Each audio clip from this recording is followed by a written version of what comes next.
Good morning, ladies and gentlemen.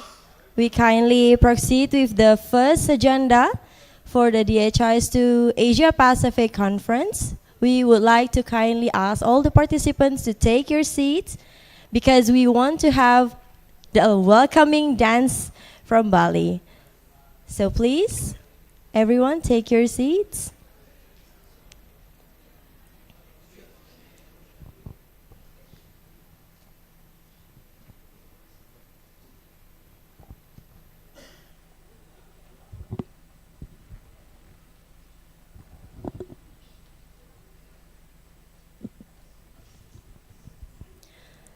Good morning, dear delegates, esteemed guests, and colleagues.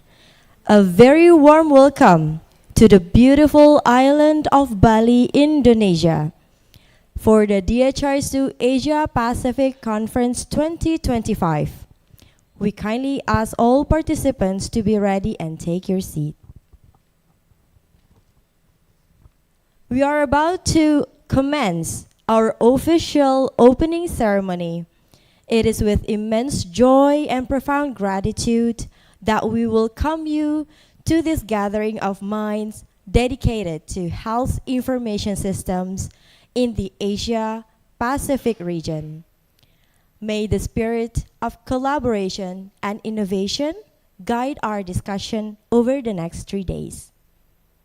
To begin, we are honored to set the tone for this conference with a captivating traditional performance, a graceful expression of Indonesian culture called Sekar Jepun, which means a welcome dance coming from the Badung district in Bali. Please welcome Diki Entertainment.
Bisa cepat nggak? Kita udah live stream soalnya.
What a magnificent display. Thank you to our talented performers. We now move to the formal opening of the conference. It is a distinct privilege to welcome a key figure in Indonesia's digital health transformation. Please join me in giving a very warm welcome to the head of the Center for Data and Information Technology, Ministry of Health of Indonesia, Mr. Eko Sulistyo SHMT, who will deliver the official opening for DHIS2 Asia Pacific Conference 2025.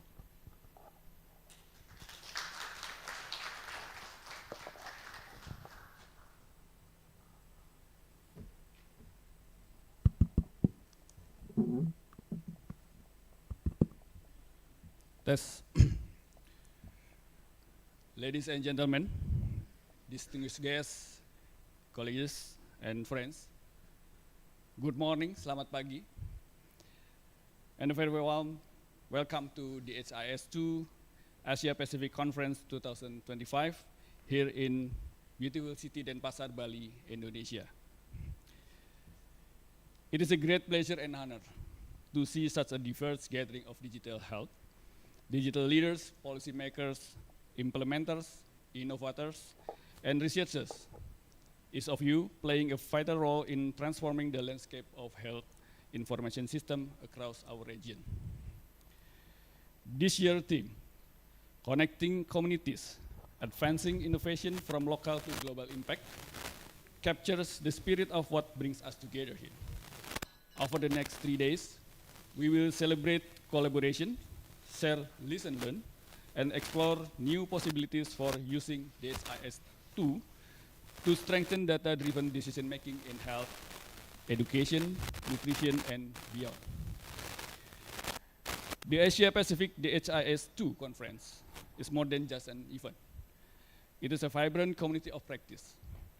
Here, government representatives, development partners, NGOs, and technical experts sit side by side, exchanging experiences and building partnerships that extend far beyond this session. It is also an opportunity to deepen our technical skills through interactive parallel session, while learning from the successes and challenges faced by peers across the region. Ladies and gentlemen, for Indonesia, the DHIS2 has played a strategic role in advancing national health information system since 2016.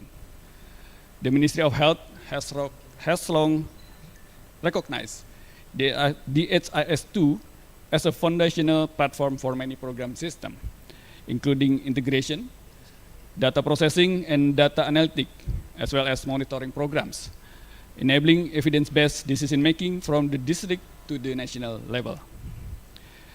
Today, as Indonesia moves forward with Satu Sehat initiative, a unified platform for health data integration, DHIS2 continues to serve as a key enabler for interoperability and data exchange, bridging program-based system with national repositories and use at the sub-national level. The alignment between DHIS2 and Satu Sehat reflects Indonesia's commitment to ensure that data flow seamlessly across public health programs, healthcare facilities, and citizen-centered digital health services, strengthening both governance and equity in healthcare delivery and supporting public healthcare. We are also privileged to have with us members of the DHIS core team from University of Oslo. Good morning, Prof. Christine and Prof. Horn.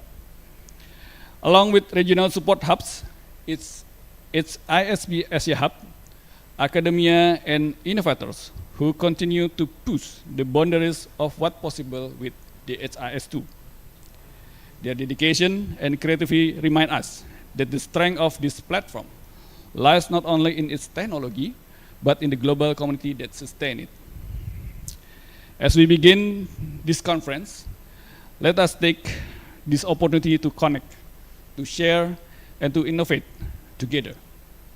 May our discussion over these next few days inspire stronger collaboration, smarter solution, and renew commitment to using data for better health and well-being for all. Thank you, and I would like to express my sincere appreciation to everyone present here, especially its ISB Indonesia, as the core team responsible for organizing this year's event. I warmly welcome you all to Bali and to this DHIS Asia Pacific Conference 2025. Thank you.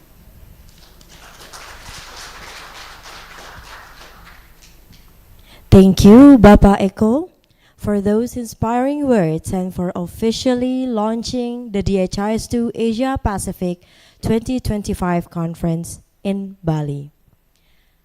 We now move to the formal welcome and opening of this important conference.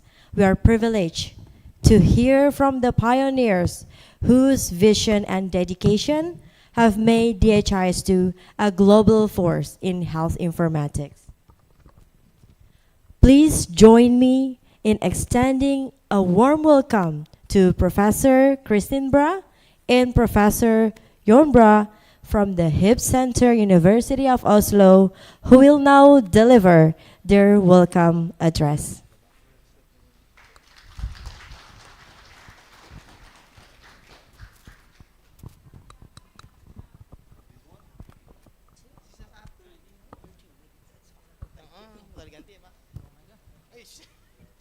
Hello, everybody. Elders first. So we have agreed that I should start. So we have done some planning. Yeah, no, it's a great honor and pleasure to be here in Bali and Indonesia with all of you. And I was thinking about a bit into the past, and I listened to the presentation here about.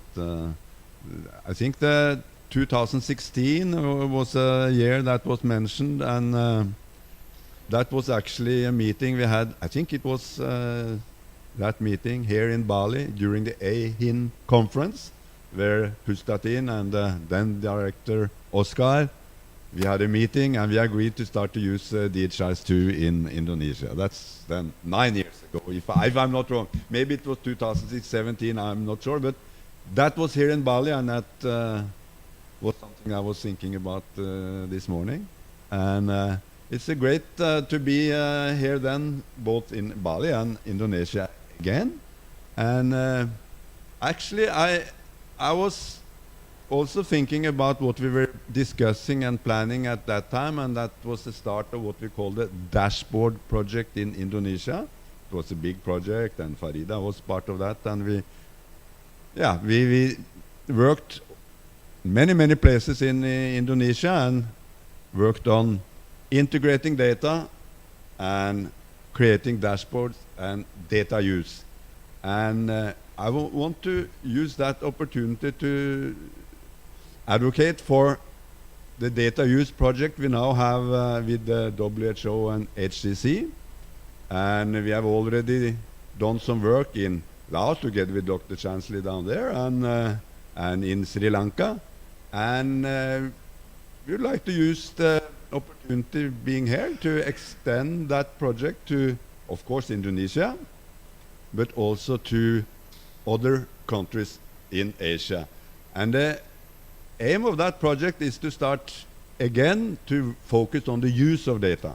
Now we know that the focus is more on, say, EMRs and patient records, etc., which is kind of creating a lot of systems and a lot of data, but we need to find out how to use that new opportunities to focus more on the use of this data. So that is one of the objectives of this meeting, and we will present during one of the parallel sessions, we will present the work we did in Laos and Sri Lanka later in the week.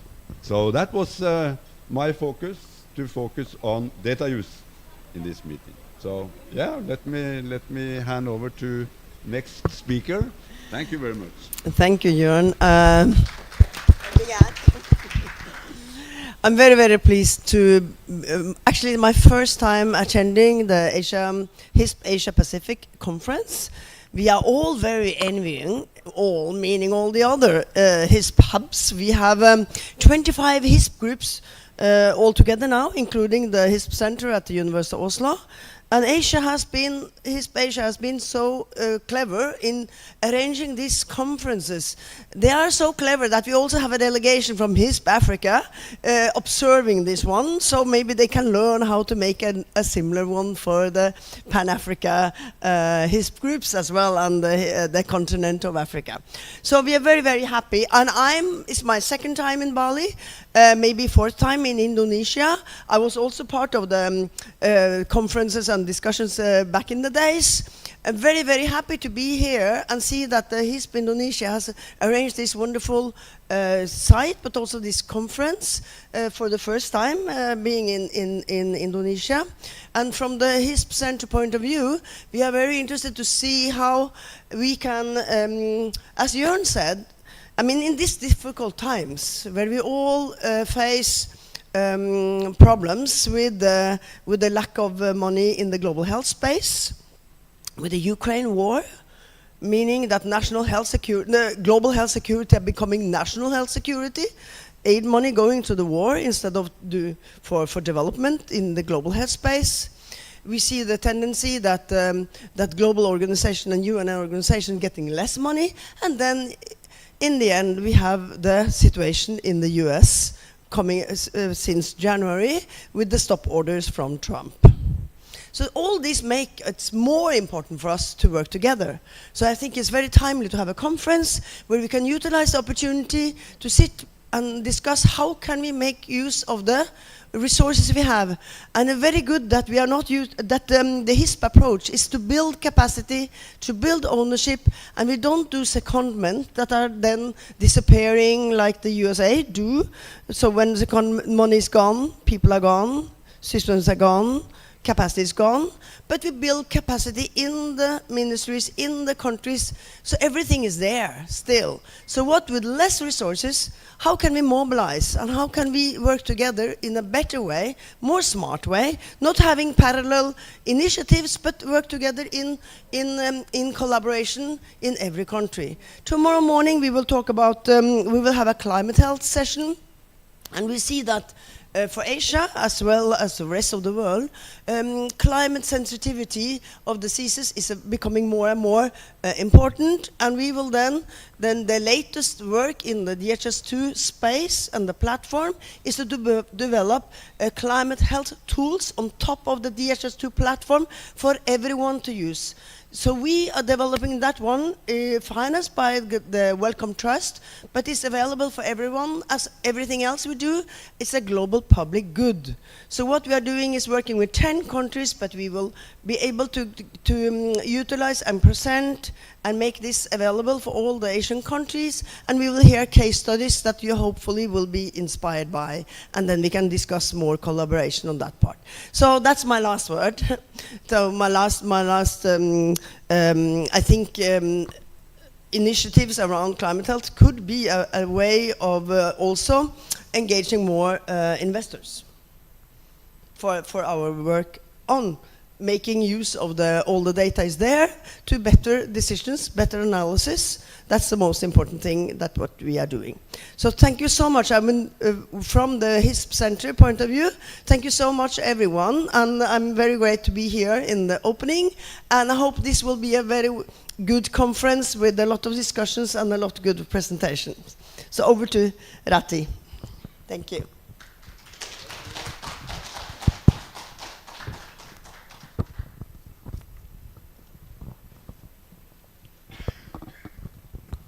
Thank you, Professor Christine Bra and Professor Jorn Bra, for your powerful insights and for your unwavering leadership in this global movement.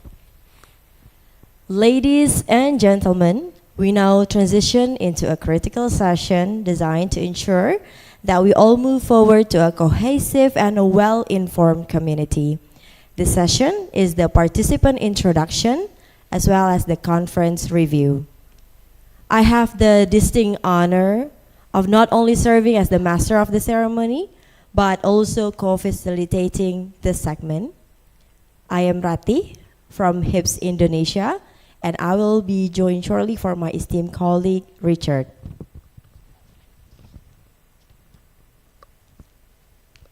We begin with the operational essentials, a review of the conference logistic, and the conference agenda. While we are here to explore the groundbreaking work in health information systems, ensuring your comfort and seamless experience in Bali is our priority. So first, for the logistic, the Wi-Fi network access information is available in each of the tables, so should you encounter any issue, please approach any staff member wearing a brown name card. Emergency exits located at both of the front and the rear of this hall, clearly marked with the green illuminated green signs. All scheduled tea breaks will be served just outside of the meeting room. And also for the lunch, we will have at the Pond Restaurant at the back of this hall and you can go and use the left side of the conference and follow the pathway by the right side. There also will be signage for your reference. And for the parallel session, we have 2 breakout rooms. Please consult the printed agenda in your packet for the specific room. Our team will also be hand to guide you.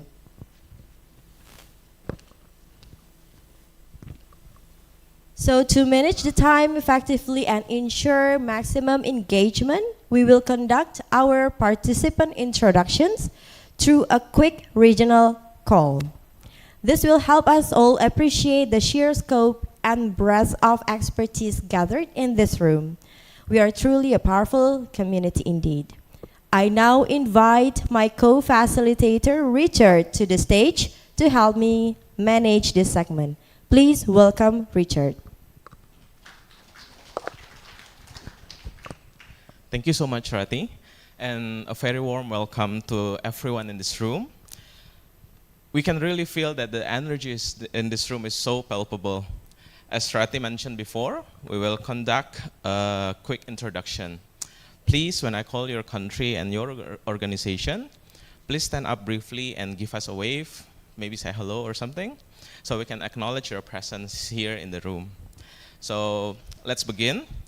Please remain standing as I call your name, and please, to all of us, take a quick look around, and we want to see who our neighbors are in this room.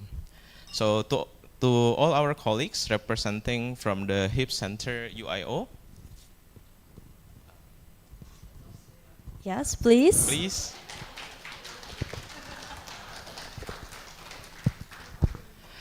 And to the representative for Nepal, please. Yep. Here's from Nepal. We also have our friends from Sri Lanka.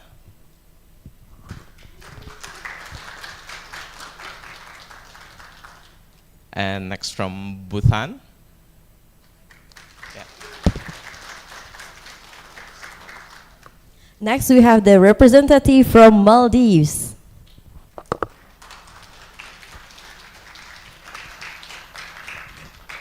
We have Timor-Leste.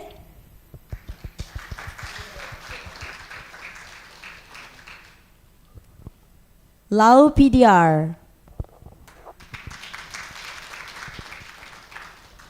We also have friends from Pakistan.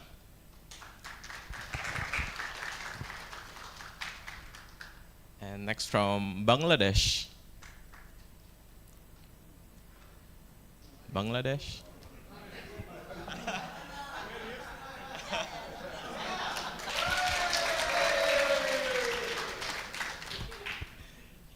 Also from Vietnam.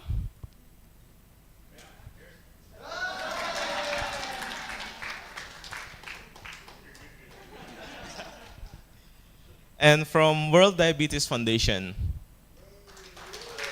Welcome. We have from Tanzania.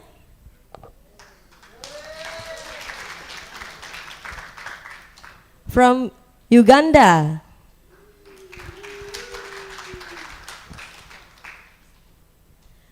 From Tajikistan.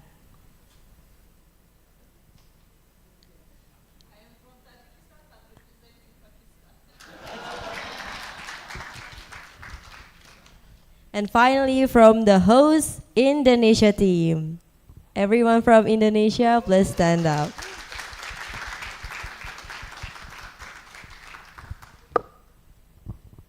And we are very grateful as well, and finally, for all of our technical partners, developers, and academics who contribute to the core of DHIS2 platform and its ecosystem. Please stand and give a round of applause to everyone. Yes, everyone. Yeah. From Yemen. From Yemen. Yeah. Please take a Please take stand up. it. Yeah. Give a round of applause to Yemen.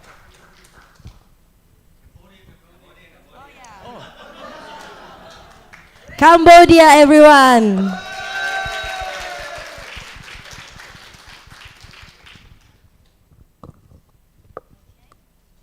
Next, to the conference agenda review. Today we had just have the official opening and welcome address, followed by the crucial what's new in the DHIS2 plenary with the technical groundwork. And this afternoon, we will delve into real-world applications with country presentations from Indonesia, Nepal, Laos PDR, and Sri Lanka. And the coming days are packed with diverse parallel discussions covering everything from climate and health and disease registries to One Health and surveillance, and closing with a focus on data use and decision making. We encourage you to review a full agenda at your leisure. Now, we're going to have the Community of Practice, the COP.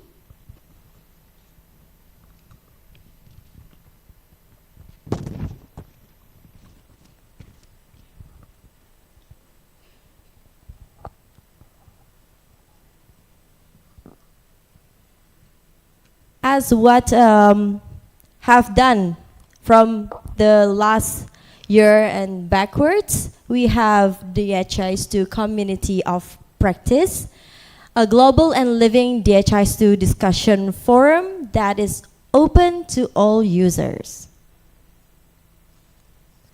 And why would you join the COP?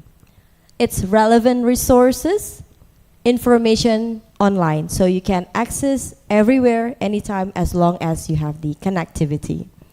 And also, you can get the support from others regarding your DHIS2 implementation. And you can ask DHIS2 questions and receive answers from experts.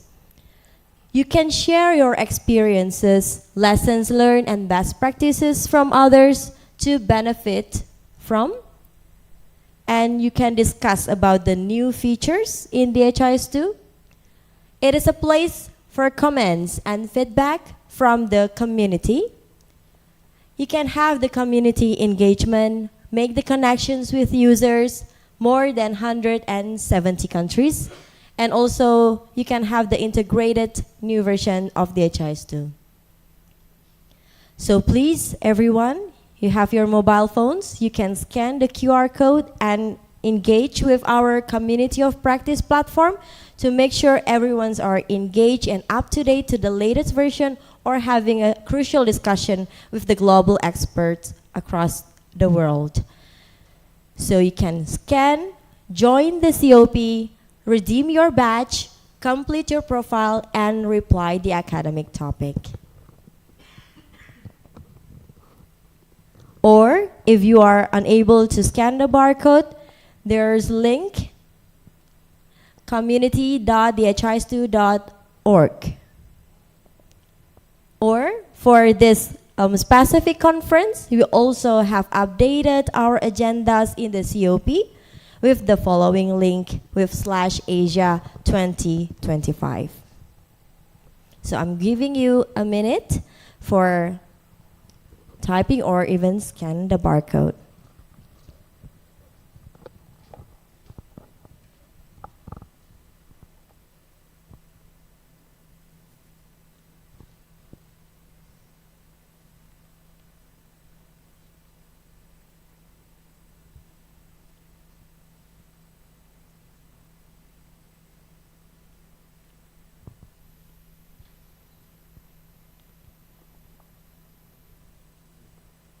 Okay, now we start.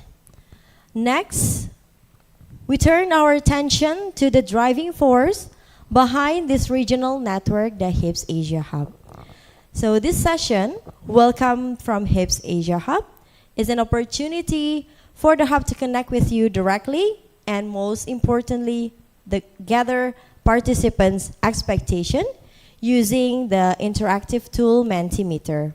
So your input is highly appreciated and invaluable to shaping the focus of our network.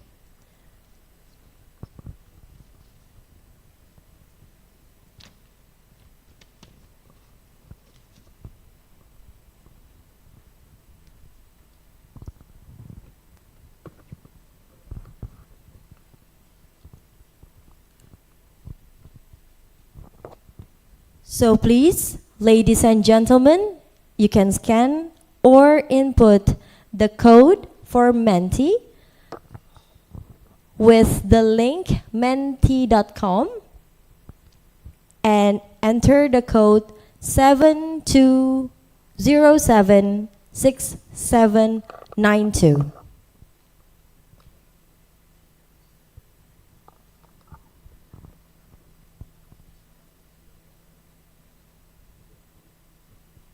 We have 20 participants in the Mentimeter already. If you have any trouble in connecting to the Mentimeter, you can raise your hand and we are going to guide you to go into the Mentimeter.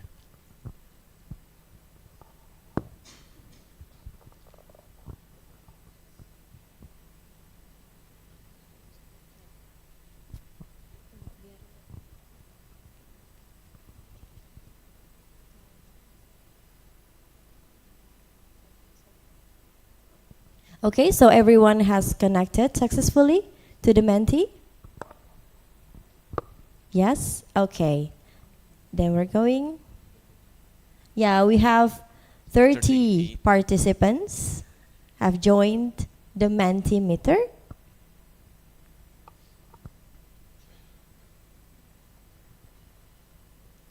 So yeah, for the first question, very simple question. Which country or countries do you work in? You can type your answer there. We have answers already coming. Yeah. Bhutan, Yemen, Pakistan, Indonesia, Sri Lanka, Maldives, Cambodia. Someone just type hi and hello. Hello back.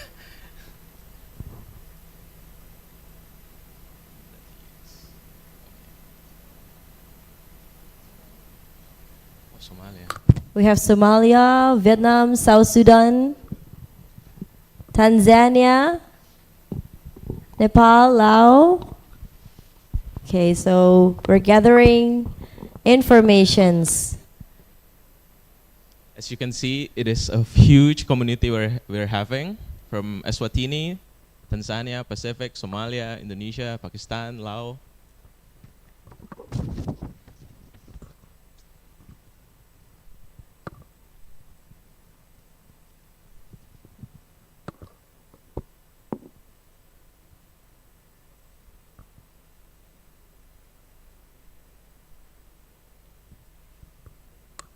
So we have 37 answers coming from 41 participants.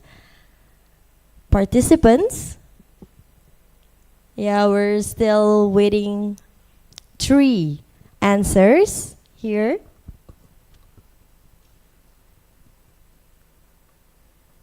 Okay, we go to the next question. Next question is, what type of organization you are currently working for? So you can choose between government ministry, NGO, UN agency, private sector, university, and other. Yeah, we have answers. 24 people answering the Menti for questions number 2. We can see lots of the government ministry in this room. Okay, she's still counting the answers.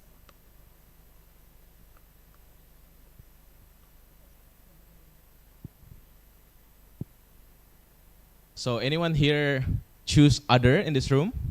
Can anyone raise their hand who choose other? We have 4 people here answering for other. Dung. Hips. Ah. Okay, we have the answers for questions 2.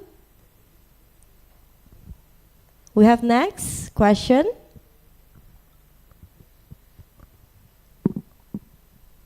What is your job title? Please type in CEO. CEO.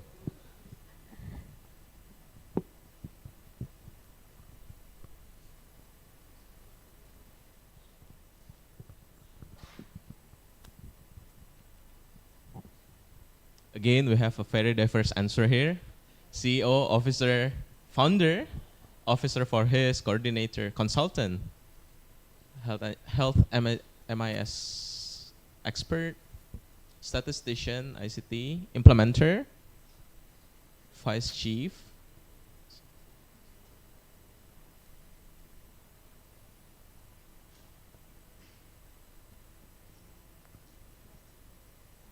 We also have one and only Kapus Datin, head of Center for Data and Information Technology here in Indonesia.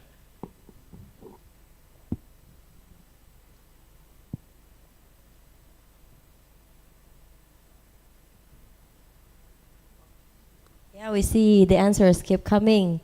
The Deputy Director General, Implementer, Project Manager, Vice Chief, Health Information System Specialist, Team Leader, Coordinator, Founder. They're so diverse. Okay, now we're going to the next question. How many years have you been using DHIS2?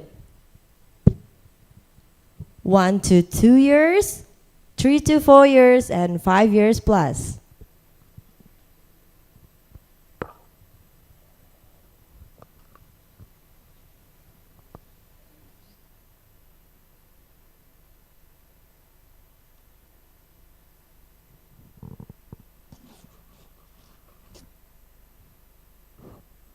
We have 36 answer for the question of how many years. Okay, we can see the priority. And everyone's an expert here. Yes, so we're very looking forward to the session for the next 3 days. Okay, we have more questions. Describe your main role within your DHIS2 implementation.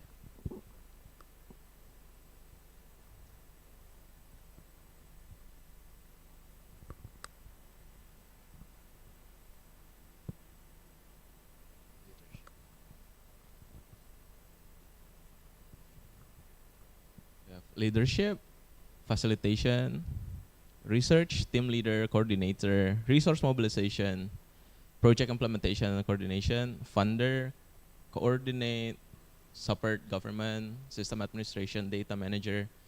And I think this is why our community is such a rich and very powerful community. Yes, indeed. We have like so many diverse background coming together, working together for strengthening the health system. Yes. We have everyone coming from administration, logistics, supports, developers, implementers coming from any kind of sectors, NGOs, academicians. Yeah, so it's not like more on the diverse backgrounds of the participants right here. Amazing.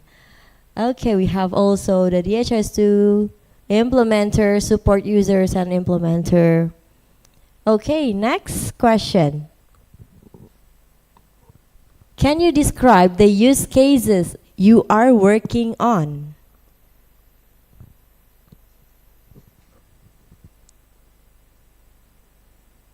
MNCH.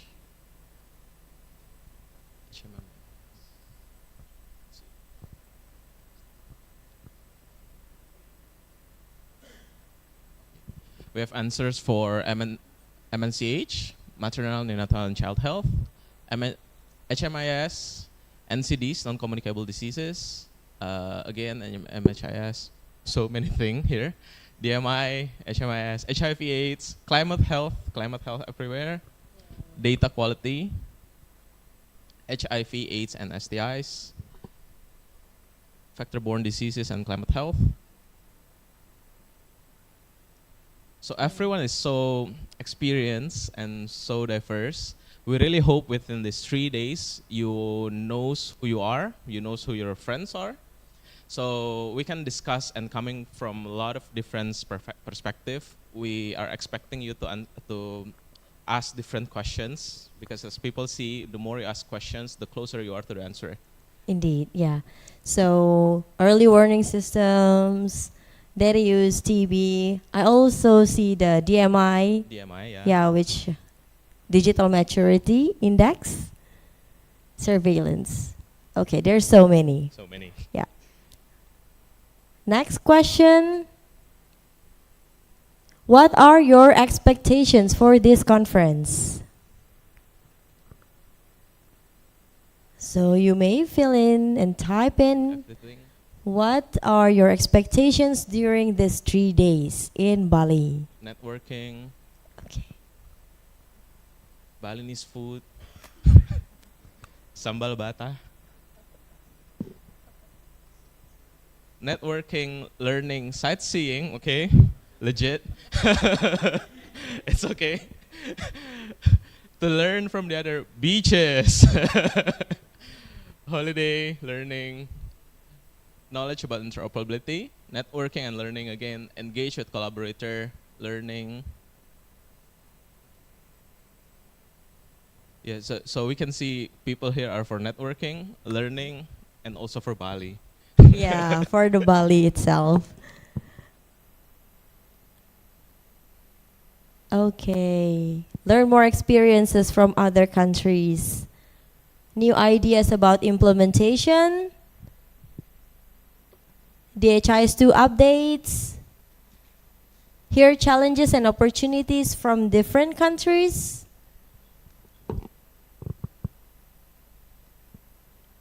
Okay, then that's it.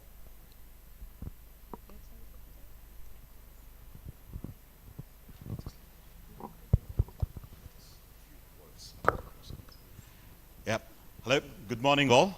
You can all hear me, right? Even from the back? Prosper? Perfect. So the last question was expectation from this conference. I know, like, we also like to socialize, holiday, want to go to beach, it's fine, but it's also more about what do we expect. So most of the people have mentioned about DHIS2 update. The next session is what's new in DHIS2. We'll try to cover that one right from the 240 to 241 and 242. And we'll explain to you what are the new features we have in DHIS2 and all. And also about like one of the other answer you people all gave was learning from other country. In this 3 days conference, every day we have country presentation. The focus of this one is not about like how a country is implementing. It's more about key challenges, how did they solve those things, and what we can learn from other country. So even though like each country will have 15 minutes, we encourage you to ask the question during the tea break or within the time frame itself. And also, you all know each other. It's a small community around here in this group. And also, make sure you get the contact details and all, and join the community of practice so you can try to share your experience, and also keep in touch after the conference so that you can try to visit the country, look for them, or invite to your country and all. So it's very good that like it's country to country, like how best like we can try to learn from other country, and also how other country can support to other country is one of the key important things from this place. We will also have some technical sessions, especially on fire, custom apps, and all the things for the technical people where we can try to split. We also have data use, which Jon and other team will lead and share their experience on how to use the data for local action. So most of your answers, we will try to cover it in these 3 days. But 3 days is just the teaser. We cannot cover everything in these 3 days. But like we encourage you all to be in touch and see there are lots of online materials. DHIS2 is too big, and DHIS2 community also is too big. Any kind of answers or questions you need, you can always ask. As Rati and Richard mentioned, there are 170 countries in community of practice. Please try to join and share your experience and also learn from others from there. Okay, with this one, I'll give it to Rati. So thank you, John. Before we dive into the core technical sessions, we must capture the moment of unity and collaboration. We now move to the group photo, and followed by tea break, which be like 15 minutes for tea break from now to the next 15 minutes. So we kindly request all delegates to proceed to the designated area in front of the conference room. And Zul, in the middle of the room, can you raise your hand? Okay. Zul, that guy, yeah, will be guiding us through this process. Please follow his instructions and we will set for the group photo. Thank you.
All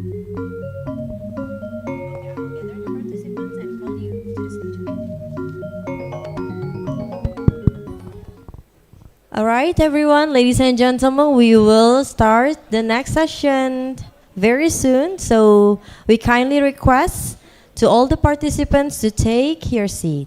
Thank you.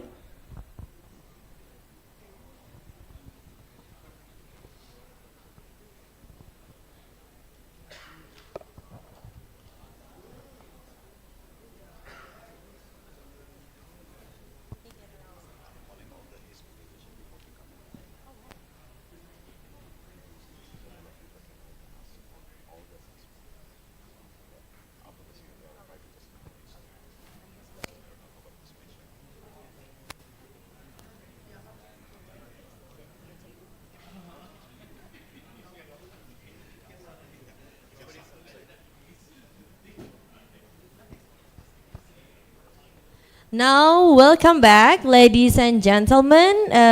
I hope you enjoy your tea breaks, your coffee, and the snacks. We are now ready to commence one of the most anticipated sessions of the conference. John from HIBS Vietnam will take this session, and it will be followed the agenda review and etc. Please, John. Yeah, thanks, Rati. Just before we start, I just want to introduce few things. First, again, like I know, can you put on the Asia? No, the HISP Asia, the COP. Yeah, perfect. Okay, so I know like we all logged in into HISP Asia, the DHIS2 community. Here, like we will, can you just scroll down, please? So down. Here we have the list of all the agenda for all the 3 days. Come down. Yeah, down more. Okay, yeah, that's fine. So here is the link. If you want to send the link to your colleagues from your home who could not attend, but they want to join online, they can register in the Zoom link. They can also log in and watch all the sessions online. There is also live stream happening here. So for the day 1, day 2, day 3, if you click on this link, it will go to the YouTube, and then you can try to actually just see the live conversation and the conference details in here. One thing is just I recommend you to join the DHIS2 Committee of Practice, then you get all these things, okay? If you don't join, you will not get. And then other thing, in the same link, we will try to upload all the materials in here. So all the presentation of this conference will also be uploaded here. So if you skip the DHIS2 Community of Practice, you will lose many things, okay? So make sure you join DHIS2 Community of Practice, where you can try to get not only the agenda and all the things, but also more. Yeah. Okay. We can try to put the agenda now. So before going through the agenda, I want to introduce HISP Asia members and what HISP Asia is. So we all know individual HISP group. Like 4 years back, what we tried to did was we want to support countries seamlessly and also make sure we as HISP group can support each other. Because like one HISP group might be strong in something, other HISP group might be strong in other things. As a community, we want to support the country more. For example, AMR and other things like HISP Sri Lanka and HISP India are doing very good job. And then like other HISP group can learn from them and also tell the countries, please reach out to this group. And as a community, we can try to support that particular country. So that's why we formed HISP Asia Hub, which is a consortium of 7 HISP groups. And I'll now try to introduce each HISP group. All the HISP groups are here, apart from few which could not join, unfortunately. But we will start with, so that like when you have any questions or anything, you can try to reach out to the HISP group here itself. First from the host country. So I'll request all the HISP Indonesia to stand and wave your hand, including Rati. So all these people are from HISP Indonesia. So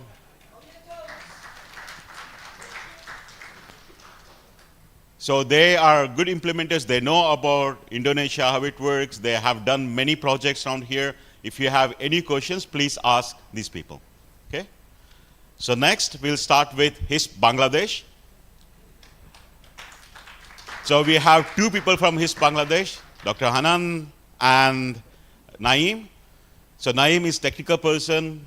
Hanan is more on to managing. He knows very much both on technical and as well as coordinating. So Hanan is leading HISP Bangladesh, and Naeem is technical wing. Okay, so if you have any questions, you can please reach out to him. Next, we'll start with HISP Sri Lanka, led by Pamod and Priyanga. Yes, because like in HISP Sri Lanka, there are lots of P, so like I always confuse. So there are like any kind of, you have to deal with fire or climate health or air quality. So those are the people whom you can try to reach out to. And they are medical doctors, not only like a doctor like me who does not know anything about medical. So they are actual medical doctors, okay? So then we will go to HIPS Pakistan, Adnan, led by Adnan and team. So Adnan and his team have been working in Pakistan. They have done lots of good job, and they are also going to introduce about AI. So if you have any questions, please reach out to them. They will also have a session. Make sure you get their contact details and invite them there. Okay? And did I miss? And HISP Vietnam, led by me. And I have two people. One is Dung, our technical person who deals with all the integrations, developing custom app. And I have Sam, who is based in Laos, supporting Ministry of Health, who is doing all the different projects and all. So he's also supporting other countries. Dung is also supporting Vanuatu, Cambodia, Solomon Islands. So basically on the technical side, if you ask him, it took quite some time for him to learn the difference between ANC and PNC. So now at least like he knows few words, but he's basically technical person. Okay, and then we have also, did I miss anyone from HISP Asia? Yeah, HISP MENA. Okay, we have HISP Middle East and East Africa. So like they are dealing very good job. Unfortunately, only one person. Usually we have two. So if you have anything, please reach out to them. And we also have more HISP this here. We also have HISP ICA. That's Yuri in the last table. Unfortunately, his luggage has been missing, so that's why like you see him like that. But he's a good, so like he's been working with DHIS2 for quite some time, but like now he's supporting HISP ICA, which is Central Asia. Right. East Europe and Central Asia. Okay. Yeah, so, and apart from that one, we also have HISP Uganda, led by Prosper. So they also have a big team in Uganda dealing with both implementation and technical support for different ministries and different countries. And with him, like we also have Wilfred. So Wilfred is from HISP Tanzania. He is also part of or work with the university there. What's the name? Dar es Salaam.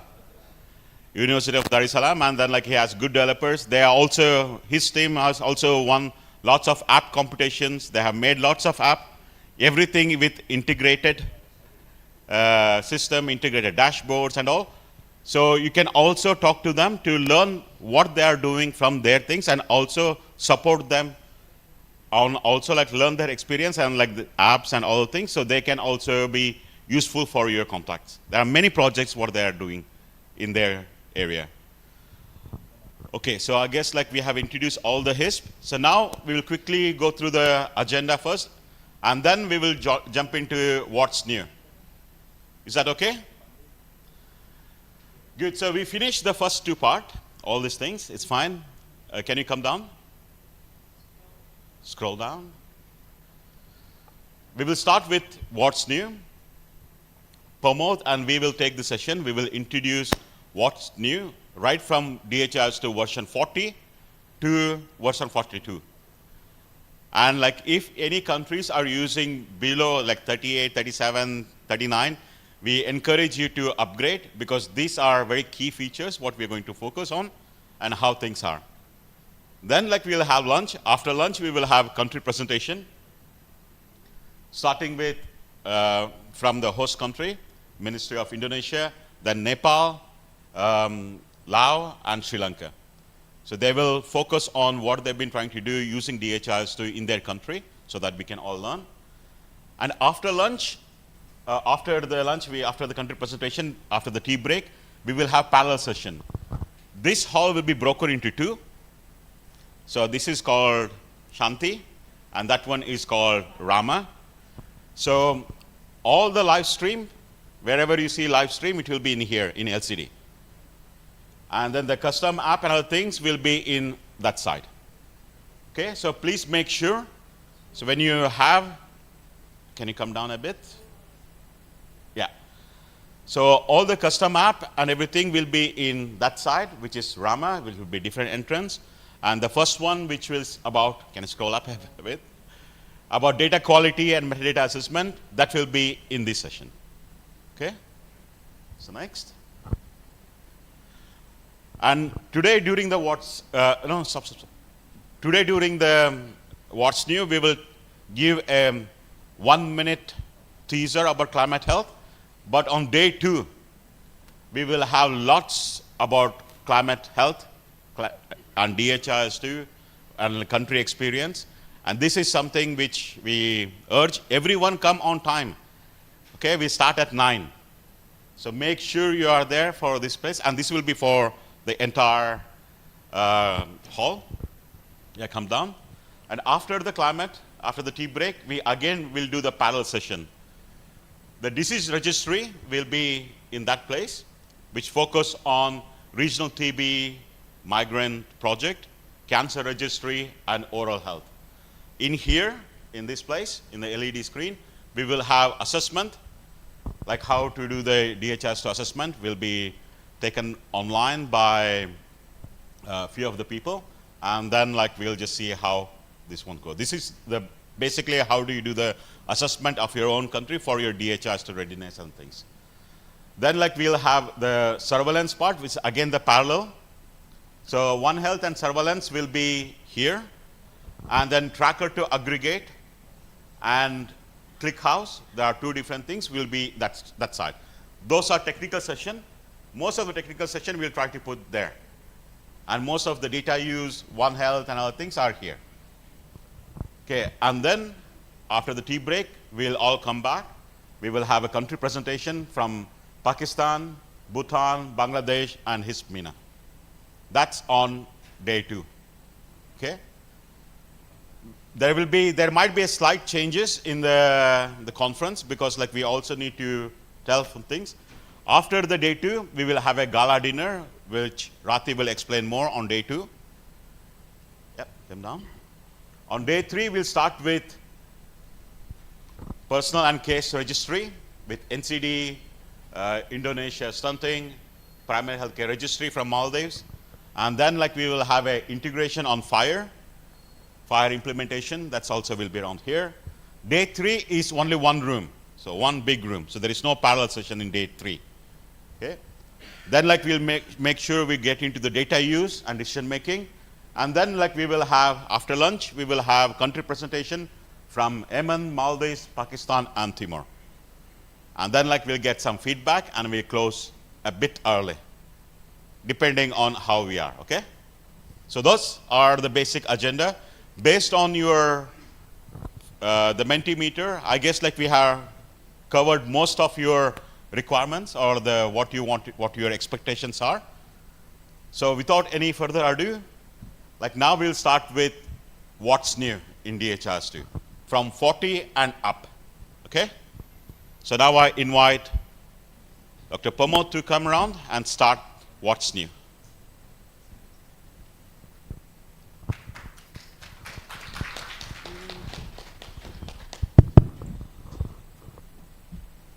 Thank you very much, John. Good morning, Salamat Pagi. So now that we have, up until this moment, what we have discussed is all about logistics. So now we are going to move on to the technical sessions of this conference.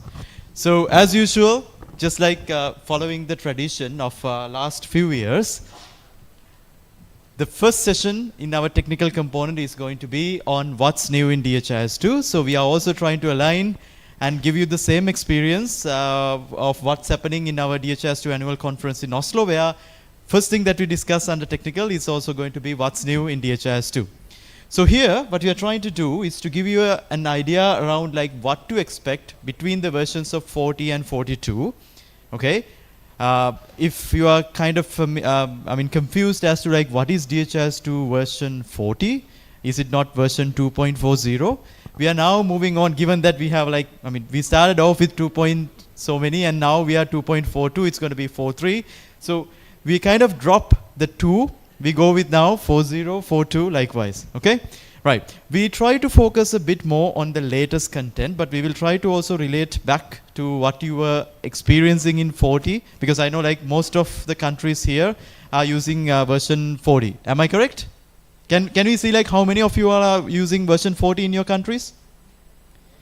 Very few hands. Others are not using DHIS2? I'm confused. All right, so many 40s. 41? Okay, oh. And 42? Yes, all right. At least like the people who are using climate and health, they should be on the latest. Otherwise, you can't use some of the cutting edge tools that we will also be presenting. All right. So, the clicker. Next slide, yeah. Okay. Right, so in this presentation, what we are trying to cover are these areas. So we will talk briefly about the release cycles, just so that we want to emphasize how you should be upgrading and when you should plan to upgrade your instances. And then we are going to focus a bit more on data capture, because that's one area people are using DHIS2 for in most cases, right? So the most users in DHIS2 in all our countries, especially in Asia, is on capture and analytics. So we are going to spend most of our time emphasizing on that. And we also know, especially in Asia region, with FIRE, Blueprint and all that, we have a lot of focus on extensibility. So we are going to talk about that, and very briefly about climate and health, so that you know how important it is to be present here by 9 a.m. tomorrow morning. Okay? Yeah, that's the plan. Right. Next slide, please. Okay. Is it working? Or can you check? Yeah, maybe. Sorry.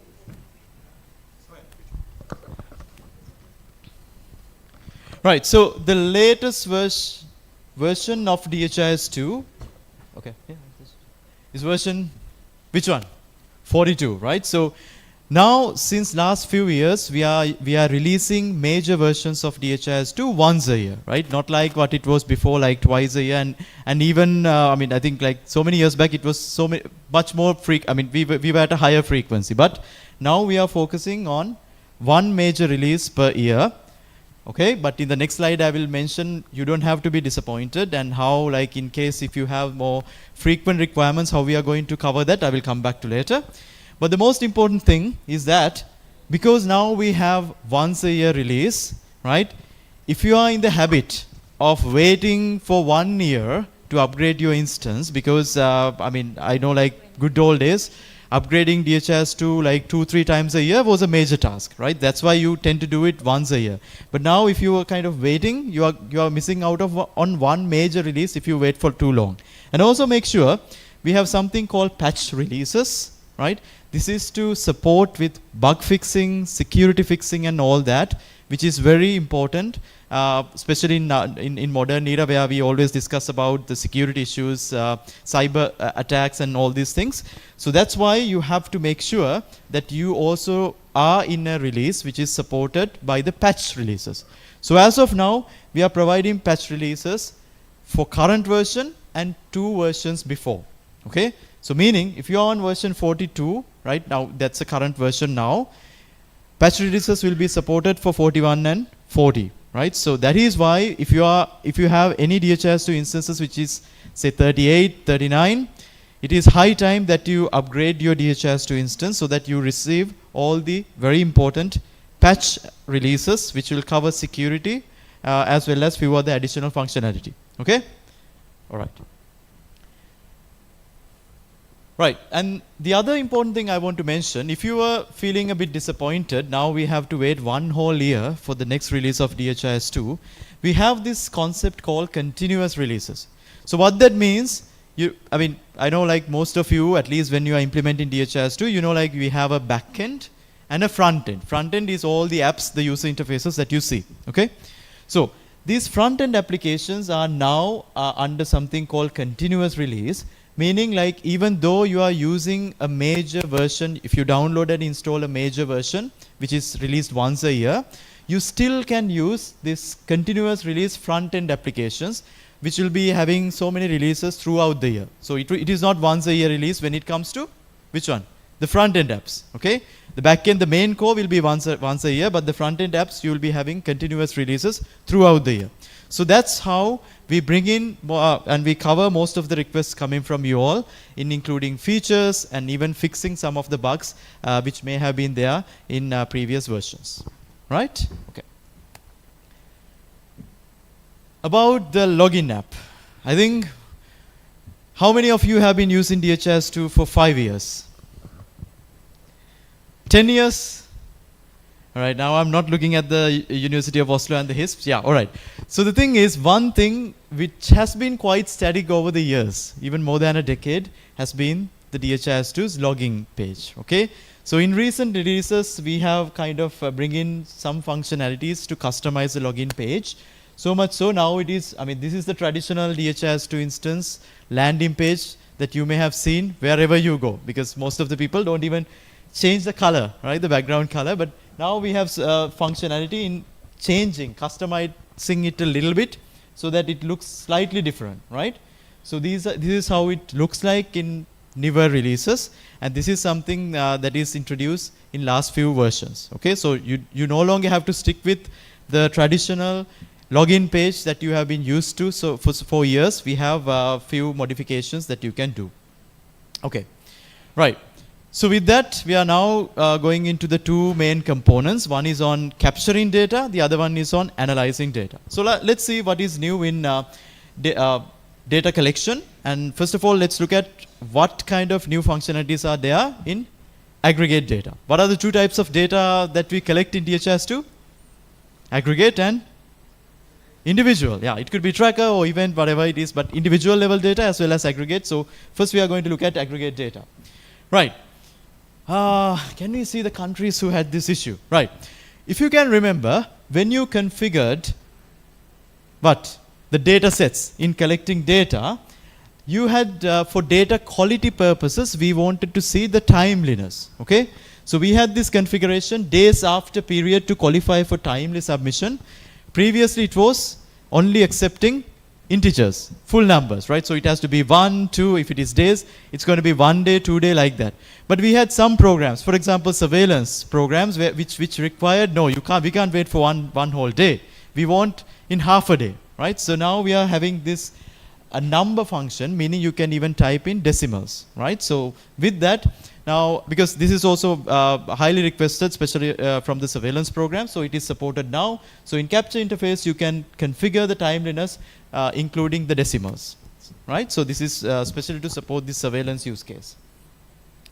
Right. Another major component is how we are allowing you to configure forms, the capture forms, in aggregate capture forms in DHIS2. So we have all these new cool functionalities coming in version 42. So we have an option to configure it to include titles, right? So it could be the title as well as subtitle to a form. I will show you some screenshots later. And to also put some additional instructions maybe before and after the form or the table. And then pivoting, right? Pivoting is previously when you configure a form, the rows and columns you cannot pivot, right? Something that you can do in Excel, change in rows and columns on the go. But now In DHIS2 also we are supporting that, and we have options to configure legends, even the vertical tab. So most of you all who are using custom forms, one main reason that you use custom forms was to configure this kind of tabbing, right? It's sometimes not always horizontal tabbing, including vertical tabs as well. So now we have native support for vertical tabs. And then another challenge many of you had, when you configure categories and category combinations, sometimes in the data entry form you don't really want it to be automatically organized, right? Automatically grouped in the capture interface. So now we are supporting disabling groups so that disaggregation according to the categories is not automated, right? You can disable it so that you can have much more flexibility in capture environment. Right, so again a comparison between different versions. So as you can see here, we are looking at rendering sections and tabs, custom tiles and subtitles, disabling grouping, transposing rows and columns, and content before and after sections. So this has been some ongoing work, right? So we have something called DHIS2 roadmap, which we planned for a couple of years ahead. So you kind of see how things have been evolving. Yeah. So some of these disabling grouping was available from version 239, and some are very new in version 42. In addition, we are also doing a comparison here with the Android app, which has a different versioning. So latest version we have is version 3.2, and you can see all these components are supported in our Android capture application version 3.2. Right. So with all that, you can configure web data entry forms like this. I will come back to some of these visualizations a bit later. Right. So in Android, let's talk a bit about Android capture application. I know some of the countries are using Android. So Android version 3.2 is very new and has a lot of UI enhancements. So as you can see here, we have the option of pivoting, meaning like you can change the rows and columns that is there, right? And also what you see here is that disabling grouping. So automatic disaggregation based on the category combinations is disabled now, and it is working perfectly well in Android as well. So that's how it looks like when you configure it. Right. And here you are seeing both Android and web side by side. So onto your left, you see the web, and you can see, yeah. So, all right, maybe not so powerful. It works here. Anyway, so yeah, you can see the tabbing there, immunization and nutrition, yeah, on the web interface, and you have all other arrangements of. So you see the BCG doses, immunization, all and as rows, and the age disaggregation as columns, and the same UI you can get in Android as well. Because one complaint or a request that came from most of you is our web interface and Android interface looks so much different, so that we have to emphasize too much about these differences when we are doing trainings.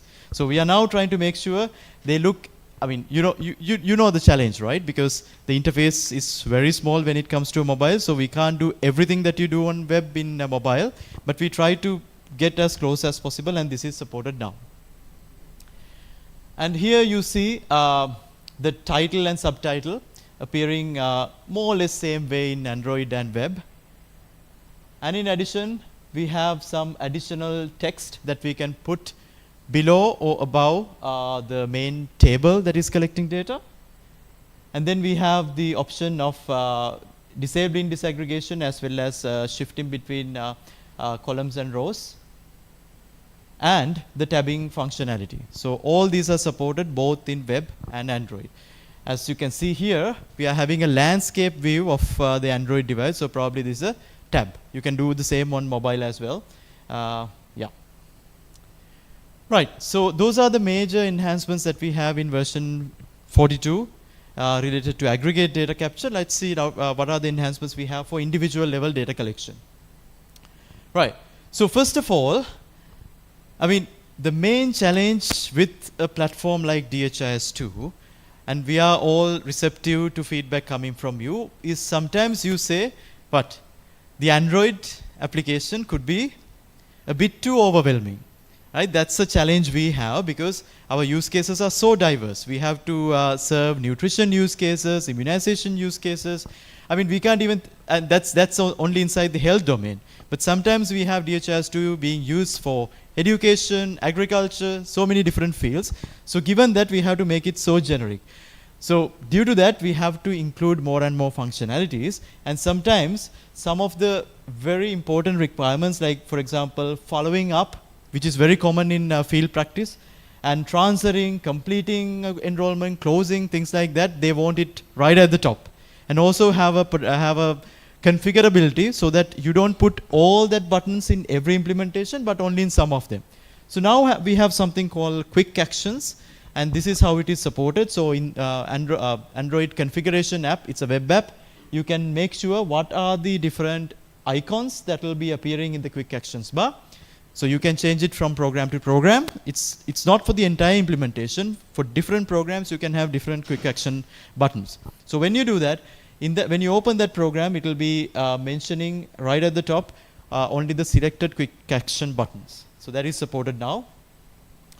And then we have also upgraded the UI based on the field research and the feedback received from the end users. So we have, for example, the lower icons are completely modernized. So we have a separate navigation bar which shows the details, charts, relations, and notes. So you give also a little bit of analysis options available in Android as well. So there is modernized UIs in our Android application. And in addition, we have also revamped the menus. As you can see here, we have some new items coming in, and also the look and feel is slightly different to what we had before. And we have a responsive home screen. So in this example that you see here, if the end user is having access to, say, less than 5 programs, then they are going to have these large icons appearing, right? Because previously, if you only have one program, you had that program listing at the top of the screen and the rest was empty. So now we try to occupy most of the screen so that the look will be much better. And in case if you have more than 5 program accessed at that end user level, then it will be listing them all as cards. And especially when you are doing field level activities, collecting data with location, one challenge that was always highlighted is we are not really sure whether, even though our device is capturing the location, we are not sure whether it is very accurate, or probably it has captured a location which is very far away. So now we have this functionality where it is kind of indicating whether your location is low, medium, good, or very good. If I am correct, I think low is if you are having more than 150 or 200 meters away, right? Very good is if it is less than 6 meters or something. But generally, for most of our use cases, good is good enough. Okay, so but that is indicated now so that you can be very sure, and you can assure the health workers. You can just ask them to check, okay, if you are capturing location, make sure it is good or very good, right? So that at least there will be some accuracy for maybe 20 meters, which is good enough. All right, let's move on to the Capture app. Okay, how many of you are using Capture app? Let's be honest. Capture app. Yes, including HISP. Right. Okay. So this is the reality. So we know in many countries you all are still using tracker capture. Why? Anybody using tracker capture? Yes. So Hanan, why are you still using tracker capture? The tracker capture, we are still using tracker capture and capture both. So capture exclusively for the capture app specifically. But tracker capture we are using because of the interface. The new interface is a bit different. So our user base is very large. So near about we have 18,000 users using tracker. So we have to train everyone. So that's the difficulties. So that's why we are still using tracker. Right. So as he highlighted, you may have technical reasons as well as logistical reasons, right? Because we have been using tracker capture for so long. So now training thousands or millions of end users is going to be a challenge.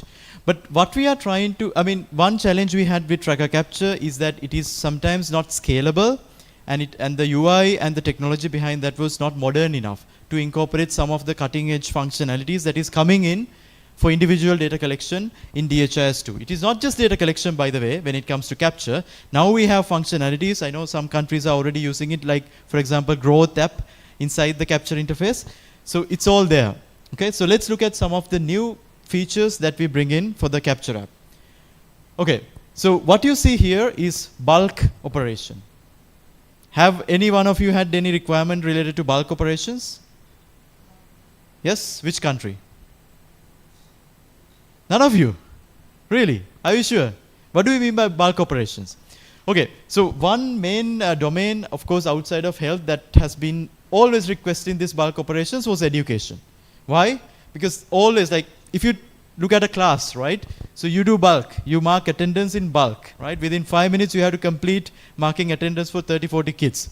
So similarly in health domain, sometimes we just don't want to click and open each and every record, but sometimes we just want to tick them, check them, and apply a single function, single execution to all the applications. So now it is supported in Capture app, meaning you can just check, as you see there, and then click and complete some activities, for example, completing enrollments, even deleting, completing events. All these are supported now in the web capture app, which has been a highly requested feature over time. And then the breadcrumb bar, okay, just don't think too much about the name, but what it means is that we want to make sure that navigation is very uniformed and very stereotype across the application. So as you can see right up here, you see, like, you started from this place, the person, and then enrollment dashboard, view event, edit event. So likewise, all the steps you have been doing up until you reach this UI is mentioned there. The advantage is, in case if you want to move back to a previous step, it's just a matter of clicking on that particular link, right? If you want to say, for example, go to the enrollment dashboard from this one, you just don't have to click a couple of times. You just need to click there and you go there. Okay, so that's a kind of a UI navigation, because the thing is, when you're capturing data, we have to minimize the time taken for data entry. So this is also a feature that is helping that. And then organization unit contextualization. What we mean is, so for example, if you allow your health program to capture data from entire country, okay, you might, so for example, ANC program, you may have a mother registered in some other facility, we don't know where, showing up closer to their delivery in our facility, right? And when the health worker comes and asks, where are you registered, he or she will mention a name of an organization unit, some village, which that health worker will have no idea of, right? So right now, what is supported is, like here, under organization unit, when you hover over here, you'll be able to see the entire organization unit path. This is very helpful for the health care worker to figure where this person is coming from. So that's the kind of functionality that is mentioned here. This is very important, especially when in larger countries, where even in smaller countries, you never know, like at facility level, different villages and districts sometimes. So that's to support that. We have new calendar component, and as you can see here, we are supporting multiple calendars. We have some countries, like, for example, a country present here, Nepal, and we have Ethiopia, and few countries who have their own calendars. And then the UI of the calendar is also modified, and it is included in the Capture app. And we have enhancements in audit or the change logs, right? So previously, you know, like, there were limited audit and log functionality for individual data in DHIS2. This is very important now from a security point of view, to know who accessed whose record and what changes were done. So now, in addition to just logging it, in this UI, you are able to filter. So you have some drop downs where you can filter and show, and even all these columns can now be sorted.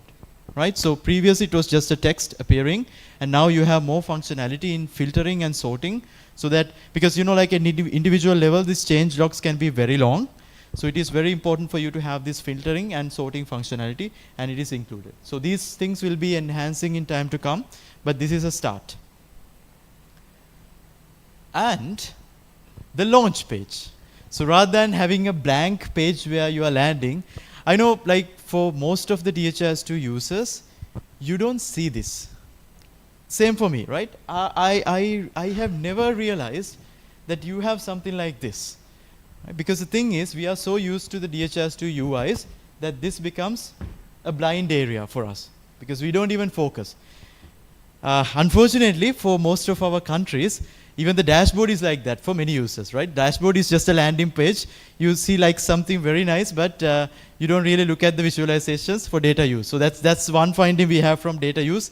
The dashboard is just ignored because it's just, people are so used to seeing some colors, you don't really look at the data in the dashboard. So this is also like that, but for a first time user, it is very important for you to kind of get an idea when you are landing here, what to do next. So that's what we have done here. We have created a launch page, highlighting some basic things that the first time user, in case if they feel lost, needs to do. Okay. And we have now functionalities related to relationships between program stages. So where can these relationships between program stages be very useful? Can you think of an example? Generally in DHIS2 tracker model, program stages are not related, meaning it can be anything. We can have 5 different program stages which may be unrelated to each other. But sometimes in our health workflow, these stages can be very much related. Example? For example, laboratory, right? So when you are requesting and when you are receiving the result, these are 2 different related stages. They may be different stages, but they are related, right? It's not like something like, for example, registration. So if you just consider registration, laboratory sample obtaining and sending, and laboratory results. So you will see like 2 of them, the laboratory sample correction and results are related, but registration could be unrelated. So now we have the functionality in connecting or making relationship between program stages, and it is included. Of course, it was there in the DHIS2 data model and backend for a long time, but now we have the functionality to do that in the Capture app as well. And the assignment. So we have functionality to assign tasks for end users in the Capture app, and you can actually see custom working lists by the user. This is very important in case if you have several different users who wants to have their own filtered custom working lists. So that's supported now in Capture app. Right, so with that, I will hand over to John. So we highlighted a lot of features related to data capture, both covering aggregated as well as individual level, both web and Android, right? So we were trying to emphasize like what was the differences and how the features have evolved between last 3 versions of DHIS2, and there will be more to come, and you all know where to get updates. How to get updates? How to get updates about what's happening with DHIS2? Sorry? We have to join the community. You all know what to do, right? Okay? If you have still not joined the community, please join. So you will be receiving all the updates. Yeah, over to you, John. Thanks. Okay, thanks. So everyone can see me, right? I can just stand here, so it will closer to operate. So Pramod have mentioned everything about capture. That means data getting in. So now like what I try to focus on, what we can try to do with the data which is already inside DHIS2 and the data outside DHIS2. Okay? And how we can try to use the data for our local action and planning and everything. So that's what we call about analytics module. Most of the time, in many places, we are so much focused only in data entry, the data analysis which has always been neglected. We want to see charts, map and all, but like when we go down to district level or health facility level, it's just we don't have time. But like we want to, like if they want to try to use, they want to download as an Excel and play with Excel. But we have to change that practice because like data keep on evolving. And every time you cannot keep on downloading into Excel and do anything. So we want to try to give as much as possible what are all the features what you find in Excel, in other places, inside DHIS2 itself. Okay? Just see. So what I will try to focus on is 4 main things. The first one is on the dashboard. That's the landing page. When you log in, you will see the dashboard. So I will go through like what are all the different new things, what you see, from 240, 241, and 242, and also few of the key aspects which I want to try to focus on, which is already been there from 239. But sometimes I just feel that like those features are not being utilized yet. So after the dashboard, I'll go through data visualizer, charts, PO table, and line listing app, and then I'll focus on the maps. Okay, and then I'll talk about extensibility. But let's first is dashboard. So if you've seen, the people have here like what we see in your Mentimeter, almost at least 22 participants were above 5 years DHIS2 experience. That means you would have been used DHIS2 from version 35 and below, right? So there, like if you just see like all the dashboard, including Lao in many places, the entire top screen is filled with all the dashboards item. And sometimes we can't even just see it. It's so hard to navigate. So what we tried to did is to change the look and to give the users more privilege to search all the different dashboards on the left side. So you can just type in and make the same favorite and everything in the same place, instead of having in the top header and covering many of the things. So we just like transformed it to more modern look and easier to access dashboard. Okay, so this is one of the feature, and this is from 240. From 39 you will not find this one. Okay, 240, 241 and 42, 43, 44, 45 will have the same look.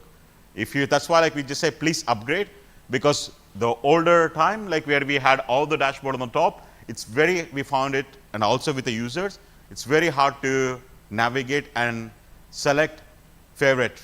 So like here, like you can select multiple favorites and you still have a nicer look rather than putting all your favorite on the top. Okay. So in here on the right hand side, like what we have is many of the other features. Sometimes like people wanted to have a dashboard and I just want to do the slideshow. For example, you are in ANC dashboard. You can just click on slideshow, then like all your dashboard widgets will try to go around as a slide. Like you do it in a PowerPoint presentation and all the things, you can actually use DHIS2 to do all the dashboard or PowerPoint directly inside DHIS2. Okay, so that's the features what it's there already now. So you don't really, it's much better to have it over there rather than downloading the screenshot, putting it in your PowerPoint, and after 2 months you have to again do that one.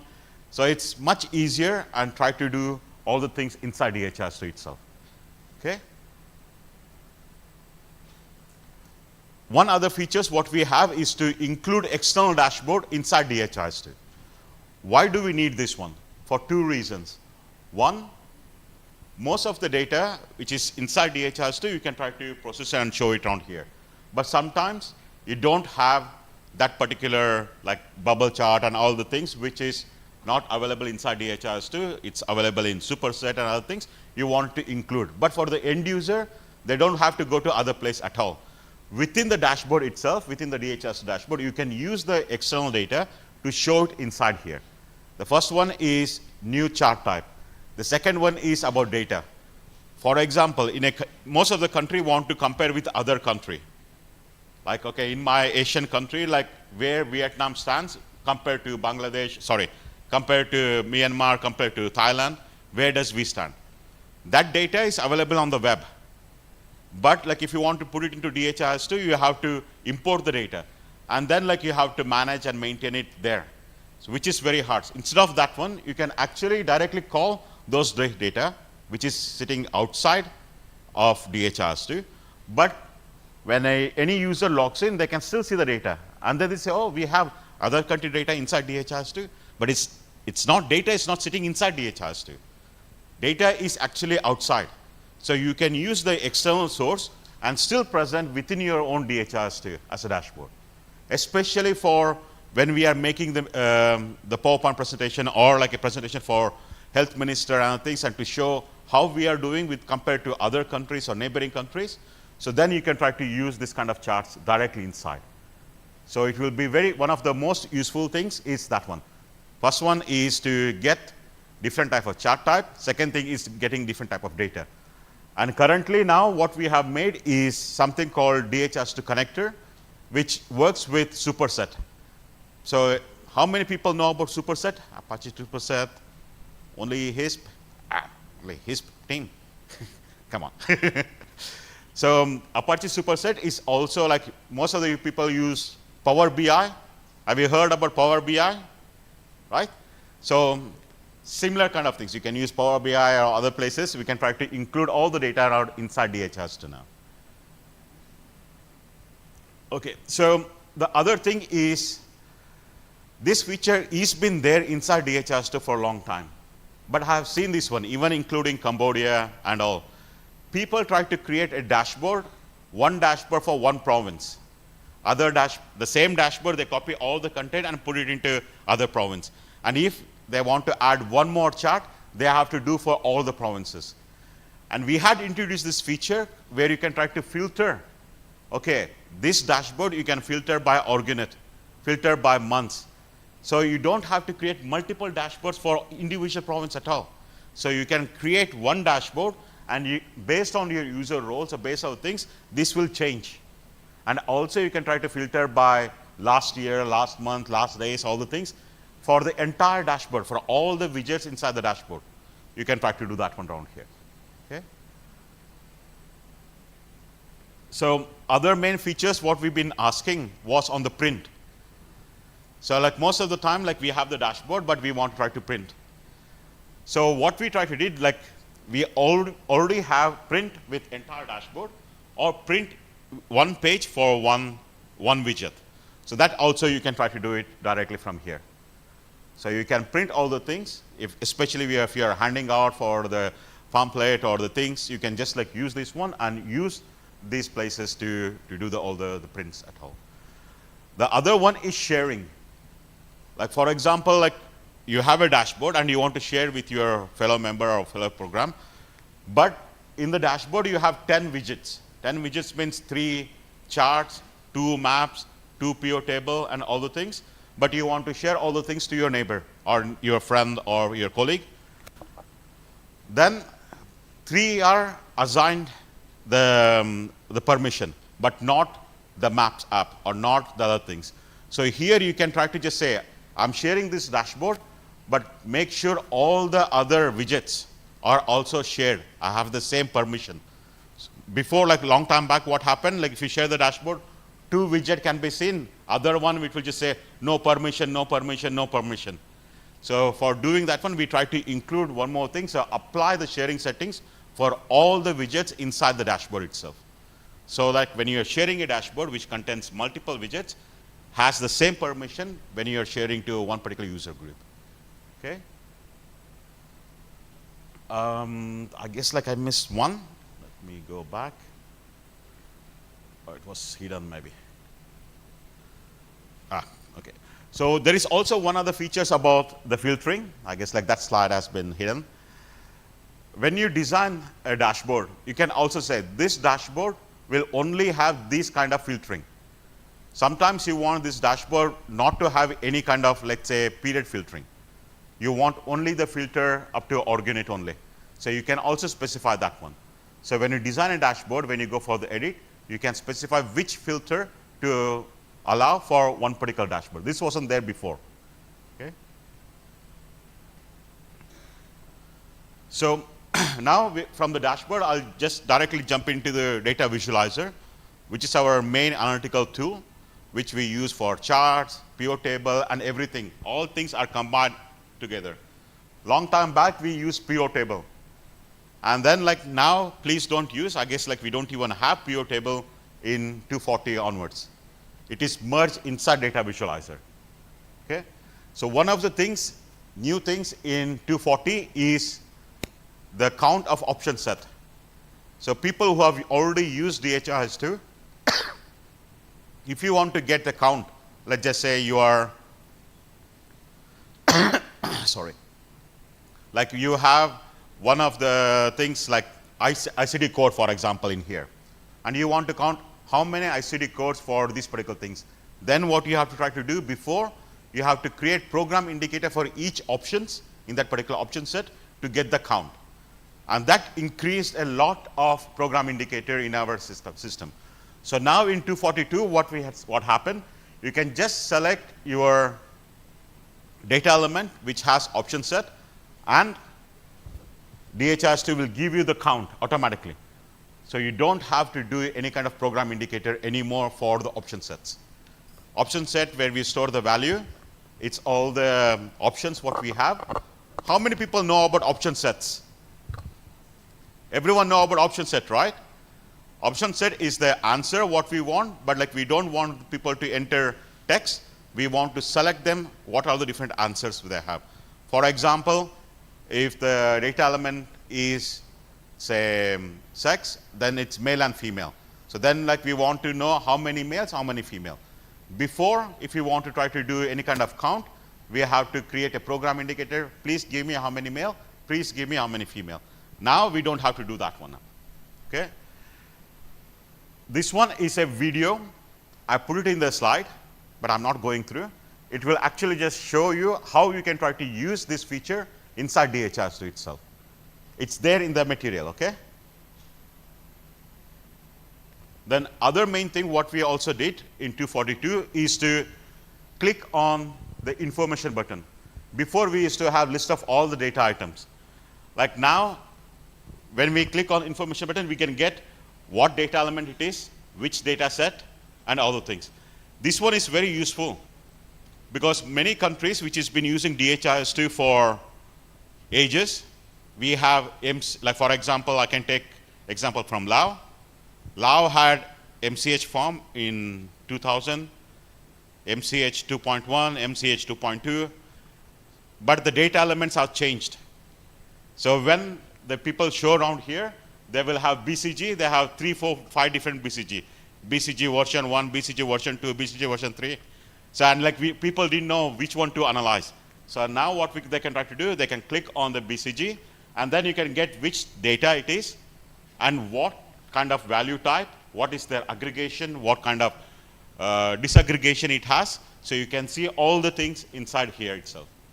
Then it will be very easy for include those fields so that like when you do the analysis, you know what are you trying to do the analysis for. Okay? So this is some feature which is there only in 242. Okay? So that means we need to upgrade. So this one, it's been there for a long time. Okay? We have a gauge chart, and we also have single value with colors. Before 36 below or 37 below, we had only the percentage or single value, but no color.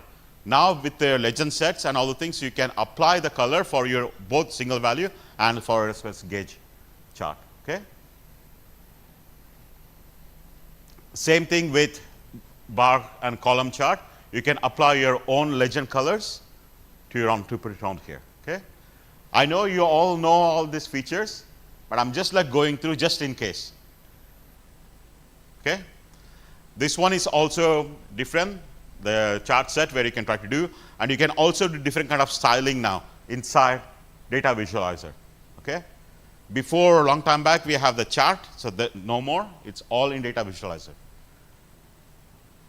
And this again is the same, where you can try to have multiple dimensions. Whenever you go to data visualizer, we select a data item, you will see around here, not working. Like in this example, we have type and rural and urban are enabled as green. That means you can disaggregate these data by these dimensions. And if the other dimension you select, that will not work. So when you select one particular data items, you know which one to analyze for. So this particular data element, you can also drill down by type, drill down by urban and rural. Skip. Okay. This is something which most people don't use. People like to create charts, but they know how to interpret, but when they share, they don't write anything. So here, like we can try to give some details on enter what does interpretation mean, so other people can try to comment and just say, okay, the health work, the province level manager just say, why this month, this particular district value is so low. Then the district people can try to comment, sorry, we forgot to do the data entry, or we had some problem for doing the data entry, we will update the data. That's why the value is low. So you can actually just see how things are and go around to different places. And make sure you enter the data or interpretation properly. This is some feature has been very less utilized in our area. Maybe because of the language problem, they don't want to type it in English. But in other places, they type it in their own language. It's also fine. We need to encourage people to enter some comments and then to review those comments. Yeah, so this one is also year-over-year chart, most requested feature. And also people know we want to try to use it. And sometimes the people are not using this chart year-over-year. And everyone wants it. And they want to try to download in Excel sheet to make this year-over-year. So all these things are already here inside DHIS2 where you can try to use it. And also the single value charts, which is there. We can also use the combination charts where you have both raw values and the percentage to put it in the same chart, where you can try to just see how your raw values are behaving based on your percentage. The next one is, like I told you about rural and urban, you can actually just see both side by side. These are, again, the dimension. We want to just see, like for one whole year, how your dimensions are behaving. This is also something which you can try to do it inside DHIS2. This one, I guess, like some of the people are not using yet, but you can also use all these features. And the newer member of our chart library is scatter plot, which has been there. And most of the people only at the higher level try to use. Some people say, these are all dots. I don't know what this dot means, especially at the different levels. You can have this scatter plot to make sure for the data quality. And most of the EPI, program managers and all things, they want to use this chart to identify outliers and all things. It is very useful to try to do it here. You don't have to export the data, put it into Stata and all the things to generate all these things now. Okay, it's already in here. Now, like I just want to have a bit more features on PO table inside Data Visualizer. One thing people always ask, I can freeze the column in Excel, but like we don't have the freezing the column or freezing the row. Now we have that one freezing the column and the row inside the Data Visualizer PO table. So then like when you scroll, when you do the data analysis, you can actually just see how the top header bar and all things will still be there. So you don't have to, but like you just see around here, so all the things are updated there.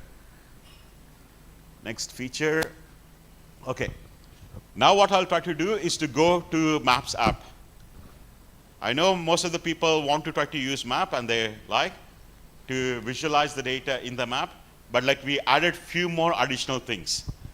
One is on the timeline. This is there from version 240, 41 and 42. I guess like all the 3 versions still have all these features. So, sorry. The timeline map, how it works. So when you have, like for example, diseases, like you want, like take dengue. I want to just see how my district has been doing for the whole year, from January till now. And then you can just select the period, whether you can select the year or the month, it's up to you. And click on timeline, and then click on update layer. So what happens, you will get like a video button. You click on that one, then it will just run what was the situation in January, February, March, April, May, automatically for you. So this is one thing. Other one is split map. You want to just say, show me how it was for every quarter in one single screen. So from January to March, you will have one map, and for other things, you have other maps. So it will split based on your things you can like do, and maximum 12. You cannot split, if you split more than that one, even 12 is too much. Like it's better to like have it 6, it's fine. So then you can try to analyze how do you want to do. The other layers what we also included is on the thematic layer. There are a few additions what we include. How many people know about calculated indicator?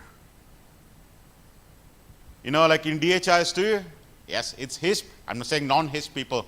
HISP people have to know all these things. So in DHIS2, when you want to calculate, what we usually do, make an indicator, you have to have a numerator, denominator, and a factor. And sometimes you want to add two fields to make a indicator. And it's on the fly. Once you make the indicator, you have to run the analytics and all kind of things. Now, from 241 and 42, you don't have to do that one. You can calculate on the fly. So that means you are using some data. Oh, I want to add, or I want to do BCG dropout rate. This one minus this one divided by the first one. So then like you want to do the into 100 or into 1000. That you can try to do on fly, which is called calculated indicator. And you can also save that one. You can visualize that one in PO table. You can also now visualize it in the Maps app. That's in 242, the Maps app, okay? Which is called calculate indicator. So that means you can select any fields and you can do the calculation, because before what happened, all the indicator was done only by the HMIS group who has the permission. Now the end user who wants to add two fields can actually do by themselves, given the permission which we give, but not as modifying the metadata.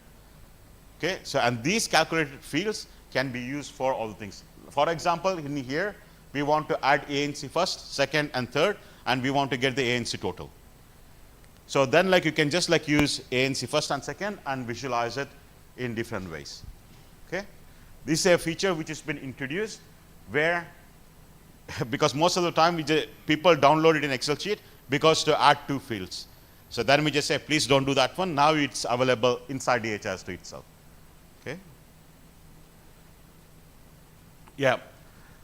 So most of the people will also know about DHIS2 tracker, where you want to try to show the your coordinates and everything on the map.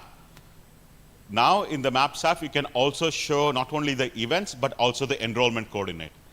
That means a person came around for enrollment in this particular coordinate. Let's just say a person came for ANC first visit in hospital A. He was registered there. But like then like he went to different hospital for other ANC checkup, and delivery happened in other place. And then like you can try to just like use enrollment location to visualize on the map itself where these people were registered. It's not the location of your facility, it's actually where the people come from. This is especially used for disease surveillance, where people can come from the other area to one particular hospital. But like they say, I have dengue, and then you just say, where did you stay? I'm staying in this particular locality. And you can actually map those locality into DHIS2 and just see how things are. Because the hospital can be quite far. Maybe they prefer to go to other place, rather than going to the nearest area. They will always try to go to the provincial hospital, district hospital, but they are located in the same area. Now you can try to do the analysis from, okay, in this particular cluster, where people are coming from has dengue outbreak. That's something which we can try to do it in the GIS map itself. In the Maps app, when we already know we had the global layer, which we can try to include. But now in 242, you can configure, okay, please include only this layer. I don't like the elevation, I don't like this one, so you can try to make sure to select which layer you want the end user to be used around here itself. Okay? This feature is available in 42 onwards. Yeah. Download map was also the other things. This has been heavily been used. Before, like what they try to do is to take a screenshot and put it in and take a screenshot of the legend. So now like what we made sure was when you download, you can get the legend and you can place the legend by yourself, whether it's left, right, all things. That's how we can try to make sure that like you don't have to do multiple things at the same time. You can also now download the data directly as ArcGIS or QGIS, SHEFA, which you can try to use. Most of the people use ArcGIS or QGIS, which is a desktop-based application or things. And you don't want to create all the data. You don't have to download entire DHIS to data inside. You can just go to the Maps app and try to download the data so that you can try to use it for other software. Okay, this is the layer download where you can try to do. The other feature which has been there for a long time, just want to highlight, is about the data field. Whenever you open any maps, you can click on the data field where you can get all things, and you can also do the filtering. Just show me for data which is above so much. Then if you enter the data about so much or one particular area, in the map itself, it will just only show those data. This one has been there for quite some time, but like people just show there, but they don't click on show data table and filtering around here. Okay. The other thing is to use the data dimension. Like for example, when we show sex on the map, and you just want to just see, show me only the male, or show me only the female dots around here, based on your selection. That is also possible around here. We can go to the edit and go to the filter and show, give me only for this region, or for that particular group set, show me only for health center, or show me only for hospital type A. Those kind of data can also be used in Maps app. It's been there for quite some time. The other main thing, this is from 240 onwards. So we have combined in the Maps app itself the organic profile or health facility profile. When you click on, when you add the facility layer and click on view profile, it will give you all the different details, including the hospital photograph or the health center photograph, the details, the things. Plus, it can also give you what was the total OPD cases for that particular year, and all the things also can be combined around here, directly inside the Maps app. So this one you have to set up a bit, just saying which data to be shown in your Maps app, and then you can see not only the profile, like contact details and all the things, but you can also see your recent data in the Map app itself. The other thing is just like using your tracker data, you can also try to do like something like around here. So you just say, show me a list of all the events, but break down by male and female or categorized by male and female. You can try to do that one. You can also do the location. And these are all tracker data. We are not talking about aggregate data. It can be events or it can be tracker data where you can try to just use your option sets and your attributes to view the things on the map and also do a few analysis on the map itself. Okay.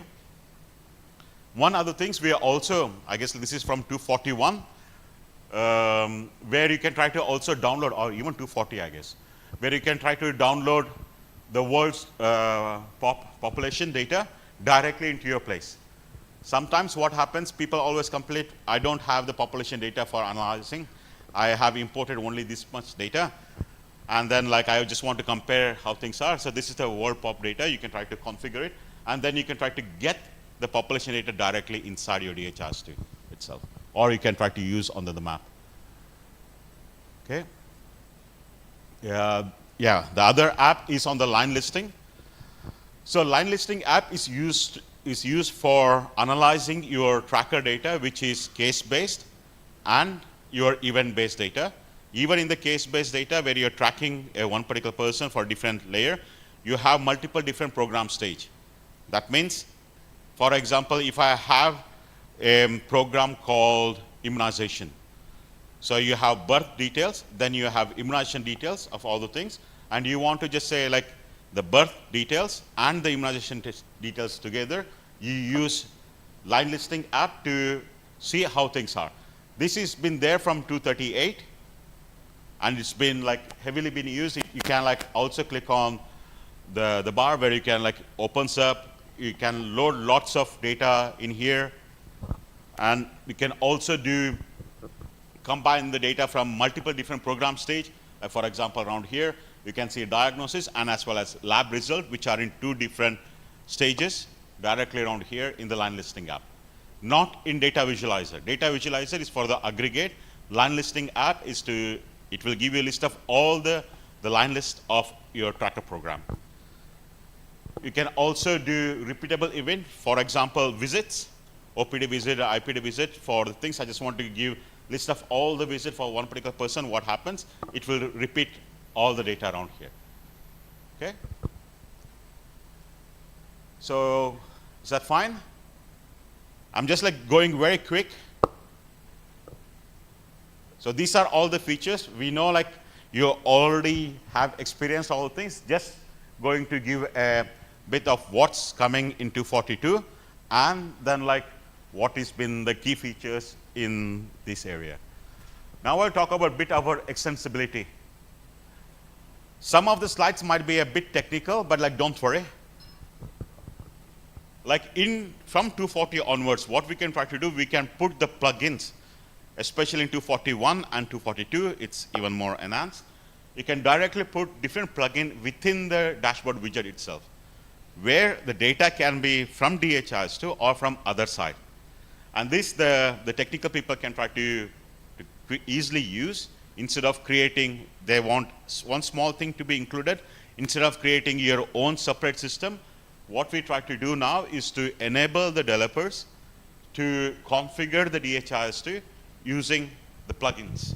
And you can build your own plugins and send it to the development team, and then they can try to review, and then they can also just say, for example, ICD-11 code or like other features which you can develop and everyone else can try to use.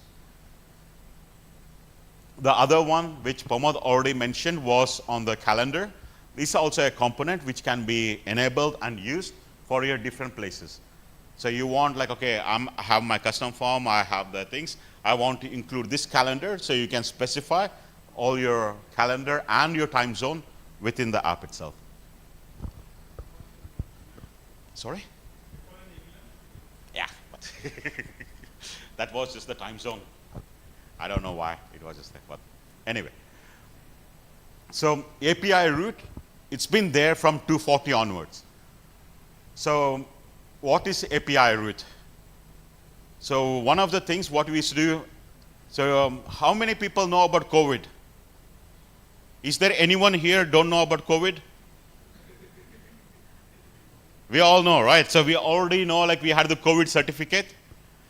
So most of the time we use DHIS2 and all the data, all the vaccination was entered in DHIS2.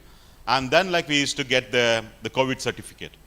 Sometimes the certificate have to send for the QR code, for the cryptographical verified, the QR code, that we need to send to the external service or to external places. So then like we just say, we have to find a good way to send the DHIS2 data to other sources. Then like we have the API route. The API route enables you to access other system. And then during that system, you can like have the good authentication and everything within DHIS2. That means first you have to log in into DHIS2, only then you can access other systems data or send DHIS2 data to other system. It can be like for integration with your CRVS. So all the birth details has been entered in DHIS2, but you have to send the data to your CRVS system, which is also another online system, and you want to push your DHIS2 data to there, or import other data inside DHIS2. We can use API route for doing that one.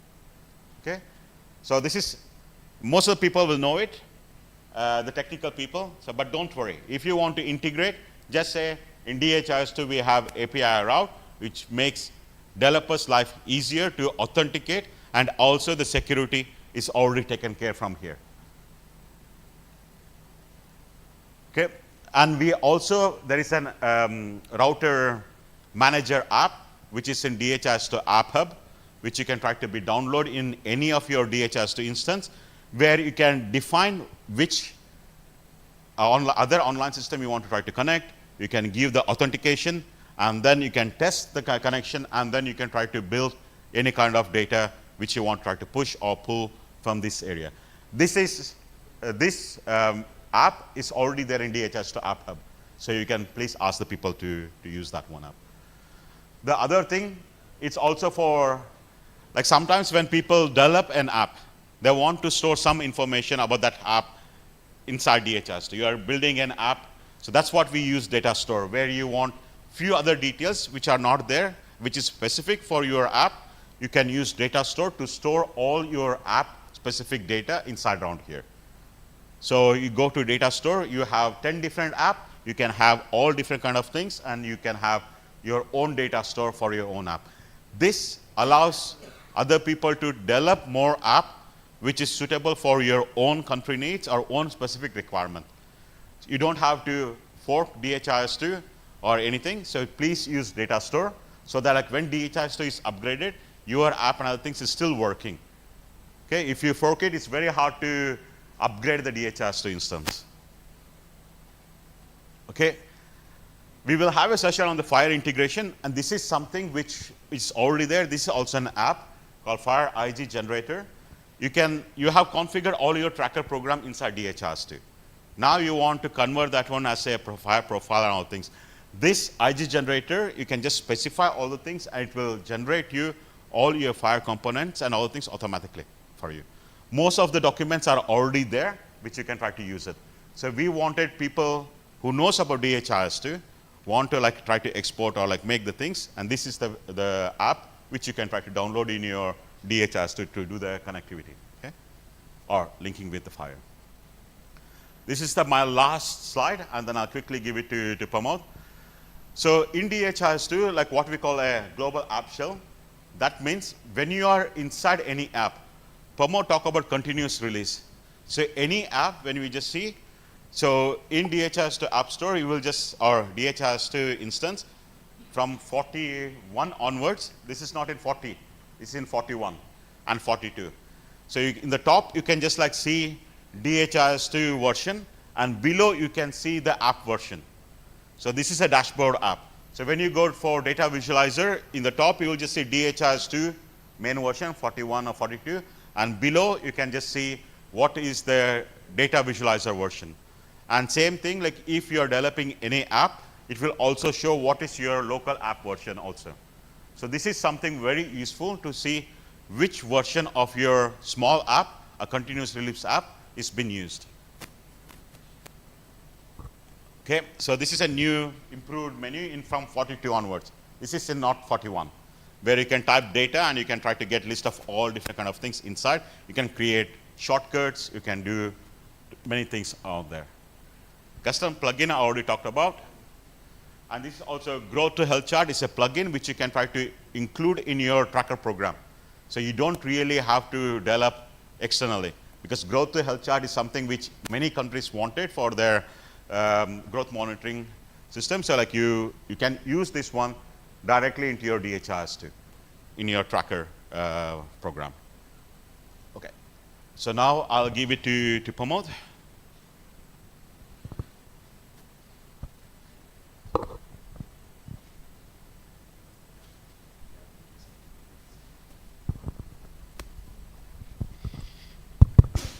Right, okay. So I know it's a bit of a longer presentation, but we also know, like many of you who cannot attend the DHIS2 annual conference that we have in Oslo, this is the only gathering that we have in Asia where you can get updated once a year on all the features that are available on DHIS2. And that's why we also, we didn't include some of the areas related to configuration. So you can imagine how much of new features we bring into DHIS2 every year, right? We are only focusing mostly on capturing and analysis. Right. So very brief few updates we have on climate and health, because the main session on climate and health is when? When we have the main session on climate and health in our conference. All right, yeah. Please look at the agenda. It's tomorrow, first thing in the morning. Fine. So how many of you here are familiar about climate and health in DHIS2? All right, not so many. It's good in a way so that we can provide a lot of updates. But just imagine, you all know about health, and as people from health domain, most of you, if you are used to, if you are requested to use climate, right? Climate related activities and climate related data in your DHIS2 instance, what would be the requirements you might have? Can you think of some requirements in your country? Yeah?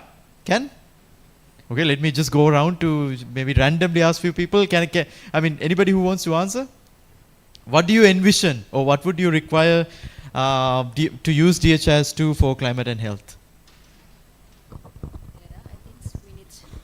I think we need data for climate indicators and also health data that we should correlate with the climate change indicator.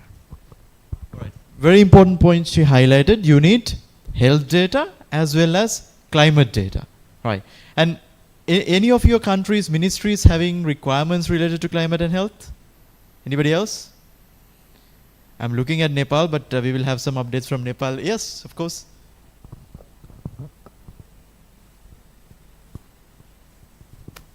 Thank you. I'm from Nepal. Climate we are doing from NHRC, National Health Research Center. So health we are here.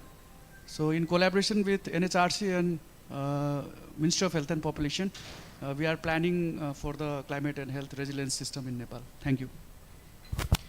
All right. So we will hear more about what Nepal is doing tomorrow. Yes, we have some updates from Bangladesh as well, Hanan. So I thought the HISP is not. Okay. So in Bangladesh, we had a initial requirement to link, because you know in Bangladesh, dengue is one of the major issue right now because there is a dengue outbreak.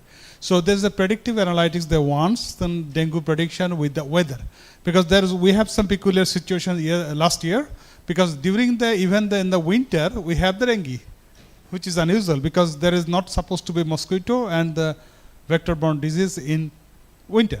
But that's happened. So ministry wants to link with how we can link with the weather, specifically temperature, rainfall, with the dengue outbreak data. One. Second requirement, similar requirement was the air pollution and specifically 2.5, because the Dhaka is the one of the major polluted city in the world index. So they want to link with the respiratory disease. So this was the another requirement, and there are several others. For example, there is a hypertension area. There is a linkage between the coastal area people living, because there is a salt is the one problem. So how is there really any effect in that? So these are the three major requirements right now. Right. So we heard from Nepal and Bangladesh about some requirements, and we before that we identified if you are to do something with DHIS2 that involves climate and health, you need health data, which you already have in your DHIS2 instance, and then you need climate data, right?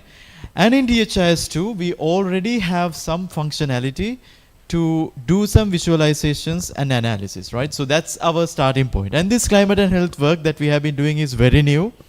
It's probably 1 year plus at the moment. So during this 1 year, so for example, last time when we had the Asia conference, we didn't have much updates. We had few.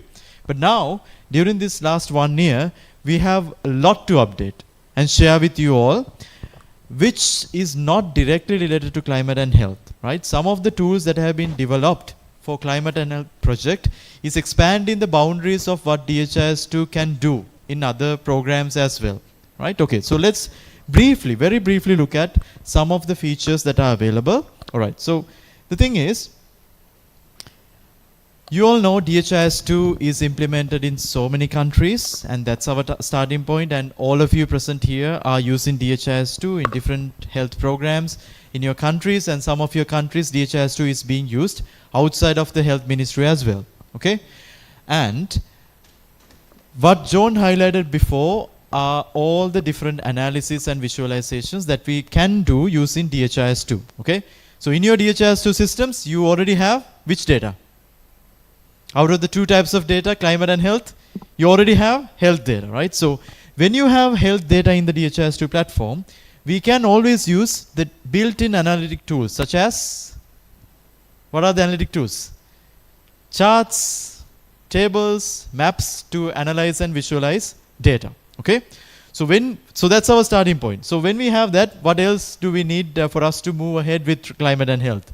We need to bring in climate data into DHIS2, right? So that's where we had the initial developments around this climate health project, where we targeted on building something called climate app. So what did it do? It tried to retrieve data that was available outside. So this outside is very diverse from country to country. So what it, at least this app, which minimalistically try to do, is to bring in global data sources. So there are many global data sources, ERA5, CHIRPS, we will talk more about it. But these data sources, using Google Earth Engine, we can bring in into DHIS2. So your DHIS2 has coordinates. You have country, province, state, district, health facility. The coordinates are already there in your DHIS2. And you connect Google Earth Engine. That's very easy to do. And you install Climate app. And you have the temperature, rainfall data in your DHIS2 instance as aggregate data sets, right? So that's what this, that's the magic that is primarily done by Climate app. So that was our initial starting point. And then the next thing is more and more countries wanted what? To do predictions, forecasting, right? Okay, we already know weather in last, rainfall, temperature last 3-4 months. So we want to predict what's going to happen in future, and how, more importantly, how it is going to affect the health data. Meaning, like, we can observe the pattern in the past with precipitation and, for example, malaria cases, and we want to know, okay, when is the next malaria outbreak going to happen? Things like that. So can we do it traditionally using DHIS2? Can or cannot? Do you have a forecasting modeling solution, statistical thing that you can do using DHIS2? No, not before, but now yes. So this is where we have developed a backend component called CHAP. That's our name we have given it, right? It's a modeling platform, meaning models as in like you can bring in statistical models and all, right? So we have a huge community involved. We will talk more about it tomorrow, right? So that is there, and we have also developed this app called Modeling app. Using that, we can do modeling, right? Forecasting and things like that, and bring that data inside DHIS2, okay? Right now for climate and health, but probably in future, with all the support from our community, we should be able to use these modeling tools for other health diseases as well. There is potential. We don't have it at the moment, but we are doing it for climate, okay? And the third thing, very briefly, now the thing is, I mentioned about Google Earth Engine, right? So that this data is coming from everywhere else globally in most countries. But some of the countries wanted to use their own meteorological department's data and bring that into DHIS2, right? Rather than, of course, connecting with satellite data as well. So for that, we are in the process. See, like, it's coming soon, huh? It's not ready yet. We are in the process, and we will be soon building another component called Climate Tools. Okay, so that is to kind of facilitate bringing in local data using a tool and inside the DHIS2. Okay, so these three broader products have been developed and are being developed at the moment, right? And very briefly about the Climate app, as I mentioned before. This is a front-end application like another apps that you have seen in DHIS2. So using that app, the main thing that we do is to bring in global climate data, right? There are global repositories inside your DHIS2. So you will have, for example, precipitation, temperature, humidity data as a daily data set, or whatever the frequency that you define inside your DHIS2 instance. And in addition, you can also have some minimal visualizations about how this data has been varying over periods, right? So, of course, this data, where is this data from? Or at least, like, what is the country we are looking at? Yes, where is this province or district? Yes, it's from Nepal, right? I think you can see it there, if you can't read it here. Yeah, Nepal team. Yeah, that there you have a projector near you. But similarly, we can do it for many countries, and we have so many installations of this app already. So something for you to learn and share with your colleagues in your environmental unit in the Ministry of Health or with the Med department, so that there's a lot of potential that you can do using this tool, which is already developed and installed more than 6,000 times globally as of now. Okay, right. And yeah, the next one.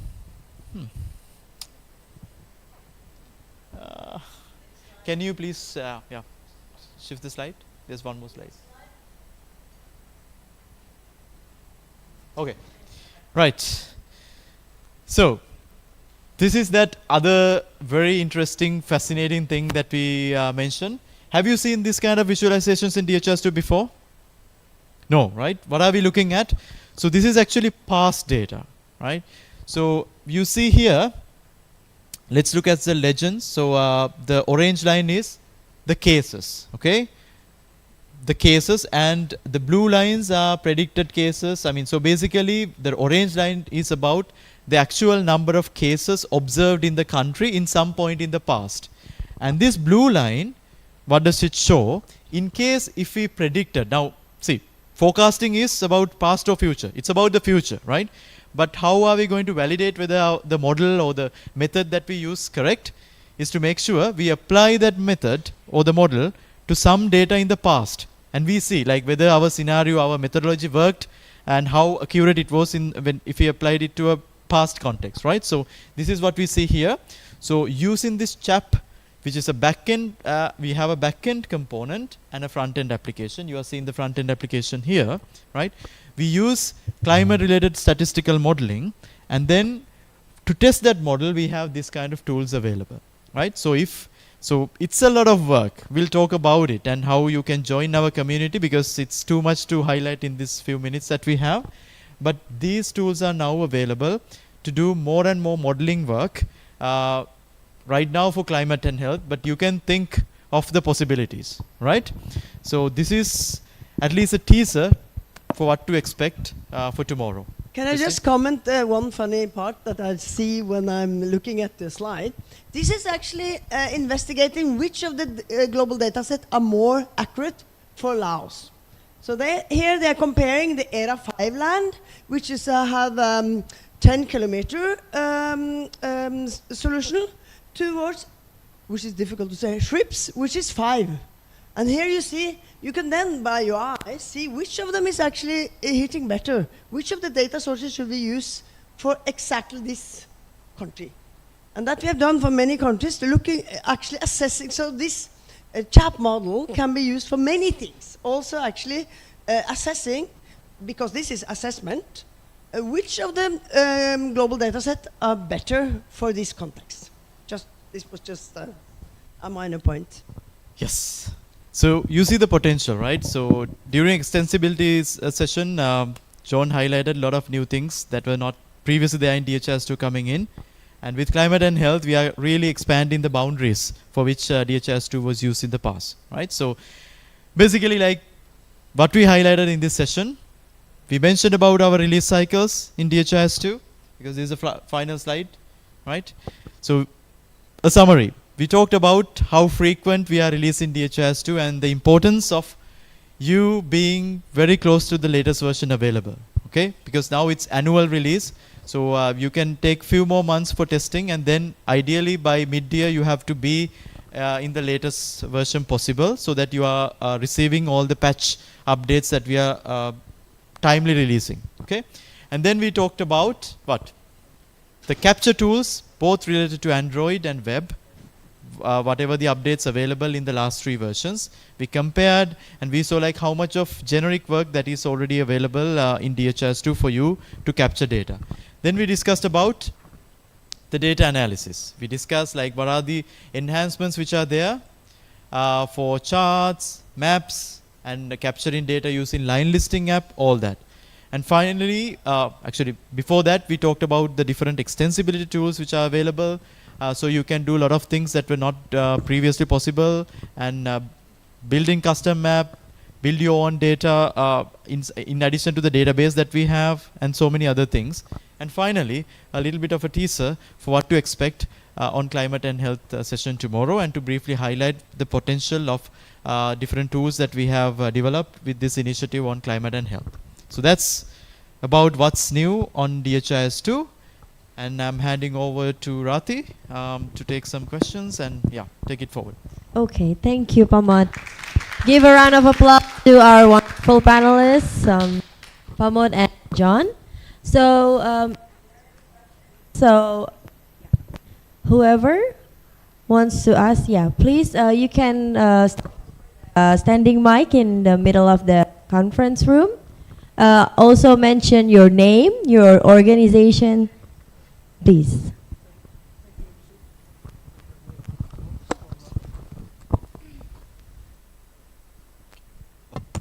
Thank you so much for the good presentation and really important information. This is Ammar from Hismina. Thank you so much for the presentation and the good information. Just a quick question about the relationship that you mentioned between stages or among stages. Yeah, for example, in TB, we have stages for laboratory and we have other stages for diagnosis treatment. Can you provide more information how to use this relationship among stages? Because currently there is program rule that link the laboratory test with the diagnosis and the other information. Thank you. Yeah, okay. So one other thing that I have to mention is we presented the capture component of relationship, but another thing that is being developed probably in future is the analysis related to relationship. So right now, when you have a relation, so when it comes to relationships in DHIS2, we have different types of relationship. We can create relationship between tracked entity instances, and this one is about program stages. So when we do that, what essentially happens is in our tracker data model, we have tracked entities who have enrollments with the program, and the programs have program stages, and events are basically program stage instances, right? So that's the kind of organization that we had in the tracker data model. So by bringing in relationships, we are in addition, because in the tracker data model, we have program stages, and the related events. That's one kind of organization structuring. And now, when we want to create another kind of a structuring between related programs, that we can do using relationships. So the potential is, I mean, see, like this is at the moment in the capturing, for capturing we can do, but in future, when we want to kind of do some analysis with the related, like for example, during the COVID pandemic, we use this relationship analytics for contact tracing, doing that mapping visualization, like which person, another person got the disease. So similarly, if we want to kind of track the particular lab request, and bind it to the particular laboratory result that come, we will now have another way of connecting. Otherwise, we would be sending like so many requests, and we have to come back again on different visualizations that we are getting. So just to answer your question, to complement what Pramod has been saying. So for example, like when you submit a lab sample, let's just say in org unit A, and like in your country, you have 5 different places where they're doing lab testing. It can be in lab like Pasteur Institute, A in the north or south and other places. And it is entered by different people. And they are entering their lab result from a different org unit at different point of time. But you want to link that particular result to this particular lab request. So lab request can happen from one health facility, and then lab result can be in multiple different places. And you want to link those things together. That means this is an extension of this particular visit. So when a patient comes around, so they will just say, okay, I get all my samples, but the testing can happen in other places. So in DHIS2, each program stage can be entered by different user. That's where like we have. So one user, the health worker will come around and enter all the lab sampling, collection method and everything. And then it is sent to different area. Maybe it's not in the same health facility itself. Many times, not all the health facility will have testing capability. It is usually sent to the lab area, which can be within the province or outside the province, where they collect the sample using the courier, and then they update the data directly into DHIS2. And you want to link those lab sample data for your own program instance. And that's relationship wasn't there. Before, we had the relationship between mother and child. So I have come for the ANC delivery, and I want to take, when I deliver, this is my child. That relationship was there in DHIS2. But now what we have gone is one step further to just say, even within the stages, you can try to link where this event is linked to other event. Okay? Yep. Yuri? Yes, we invite delegates to share their questions or Thank share you. some ideas, please. I just wanted to compliment to the answer because we are affected by this by the solution and by the question. And as you know, DHIS2 is a sandbox. So it has implemented one use case for request and result, but it cannot cover all the potential possible scenarios that you can have in the lab and with the requests and with the results. And we have, as John was saying, you have the yeah. Sometimes you have one request but several results, and this particular use feature, it does not yet cover that case. You know, as we always say, that DHIS2 maybe covers 80% of what is needed, but then to advocate for these features, it's being developed, and there's more coming up, and we are communicating with the team on that. And secondly, there are many things that you can do in the back end which are maybe not yet supported in the front end. And so this is a big step forward. Not everything is there, but it will come over time, because that feature came as a request and more will be coming.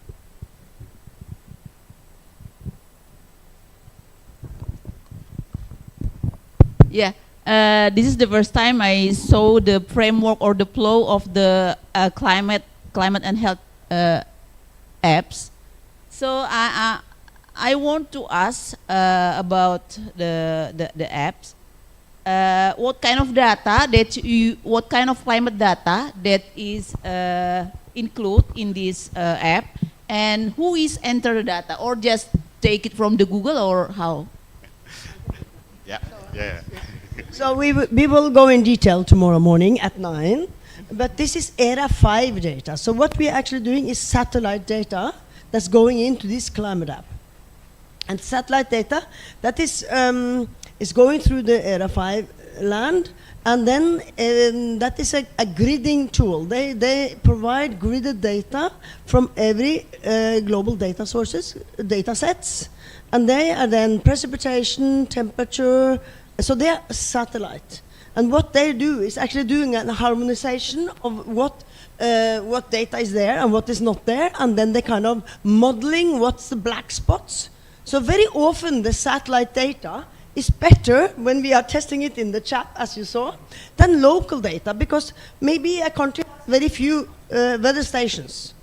So this is actually modular. The ERA 5 is having actually 9.9 gridded data kilometer for the whole globe. So this data is then automatically on the fly into the climate app, harmonizing it with all the organizational units in the DHIS2. So you can sit in them, you can then download it, and then it's on the fly, actually real time. So then you can be on national level and looking 70 years back. How was the weather? No, every organizational unit down to the community, if you have the community data there. So it's actually matching the climate data with the health data per organizational unit. So this climate app is actually a harmonization machine, trying to get the global data sets and harmonize it per org unit through this polygon, geographical polygon using Google Earth Engine. Understand? So this is that's why I'm calling it a harmonization machine. And then you can actually visualize all the data, and then you can even look how was the situation in the weather and the cases 17 years ago up to now. So it's for advocacy that you can actually then get people to understand, or you can have an analysis, what is the changes, or you can do it the last month or last week. Many others, I will tell you tomorrow.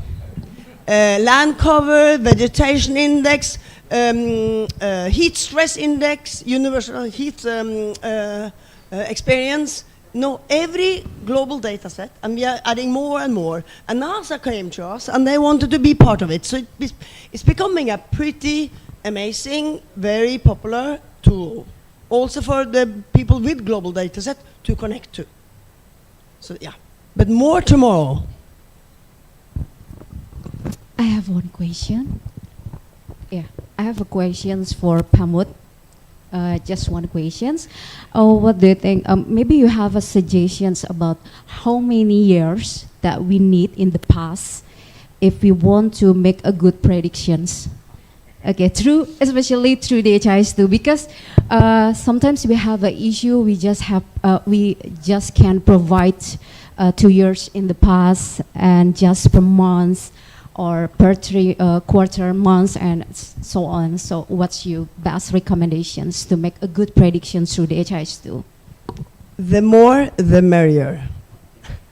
And very often you cannot only do you have a standard minimum? Temperature and precipitation, you need elevation, you need land cover. So and maybe you need intervention data, or not maybe, you always need intervention data. That's where the climate tools comes in, because you need to make sure that you are covering the real, what has actually happened. Have you had interventions there? Then you have to bring that in order to make any good predictions. So the training and tuning depends on as much data that you can gather. So we are, as we speak, evaluating, experimenting, working with 10 countries to see, and then the visualization in the modeling app, you can actually then, together with the health programs, look at the past and then pretend we were 3 months back in time, and then we do a prediction, and then we look by our eyes what was actually happening 3 months after, and then you can say, not bad, or very bad. Oh, we try another model, because there are so many models out there. There's a lot of modeling community globally in research, but also locally in the local universities. So this is a platform to be able to mobilize also the local models and change them accordingly when we learn. So this is top-notch actually research, because the answer is not yet there. But we are working on it, and sometimes a bit more informed is better than less informed, but perfect, maybe in the future, we don't know.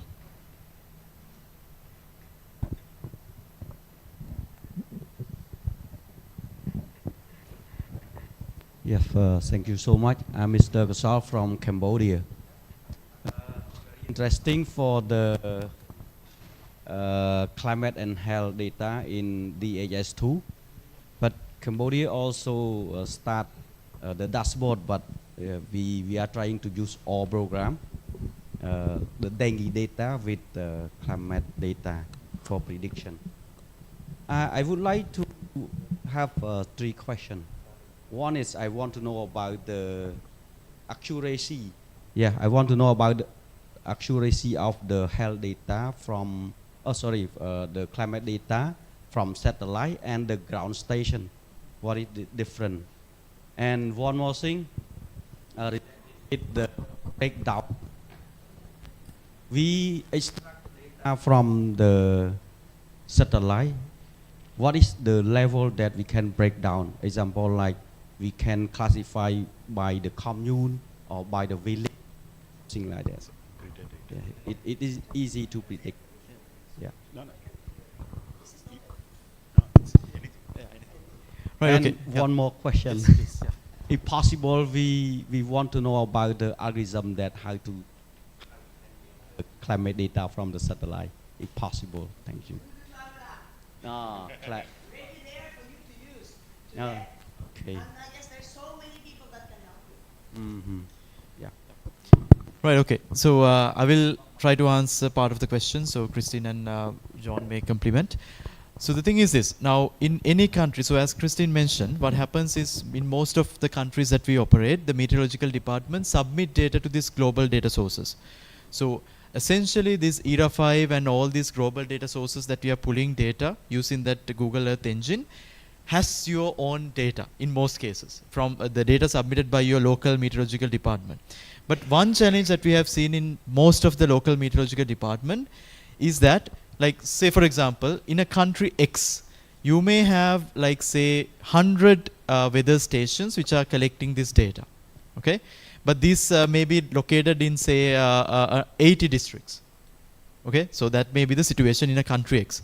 But when we talk about health data, we have it at a much more granularity. So for example, that means probably you only have one weather station in one district in those countries. But when it comes to health data, you have it at a much greater granularity. You go at sub-district level and all the way down to your community. So the health data we had at a better granularity compared to climate data. So this is where we have to do something called gridding. So gridding it involves a lot of statistics and things like that, which most countries don't have it at that level we require. So that's why we connect this data from global data sources. About your question on satellite data, the thing is, when we are doing, so what is the most accurate? So I will show, I have one slide for tomorrow's presentation where I will just show you. So basically, the most accurate is a combination of satellite data plus local data, plus there are few other determinants. So it's like 3 or 4 other things, which I will show you tomorrow. So that's where we are kind of connecting the satellite data along with that other data sources, and then we do something called bias correction with the local data. So when you do that, you have the best thing, and that's what basically what we are trying to explore with this climate tools. Just on that one, like accuracy, like every country, like as Pramod mentioned, have to send the data to World WMO, it's World Meteorological Organization. That's one thing. And then what the other place try to do is to take also the data from the flight, from the other places, it's already there.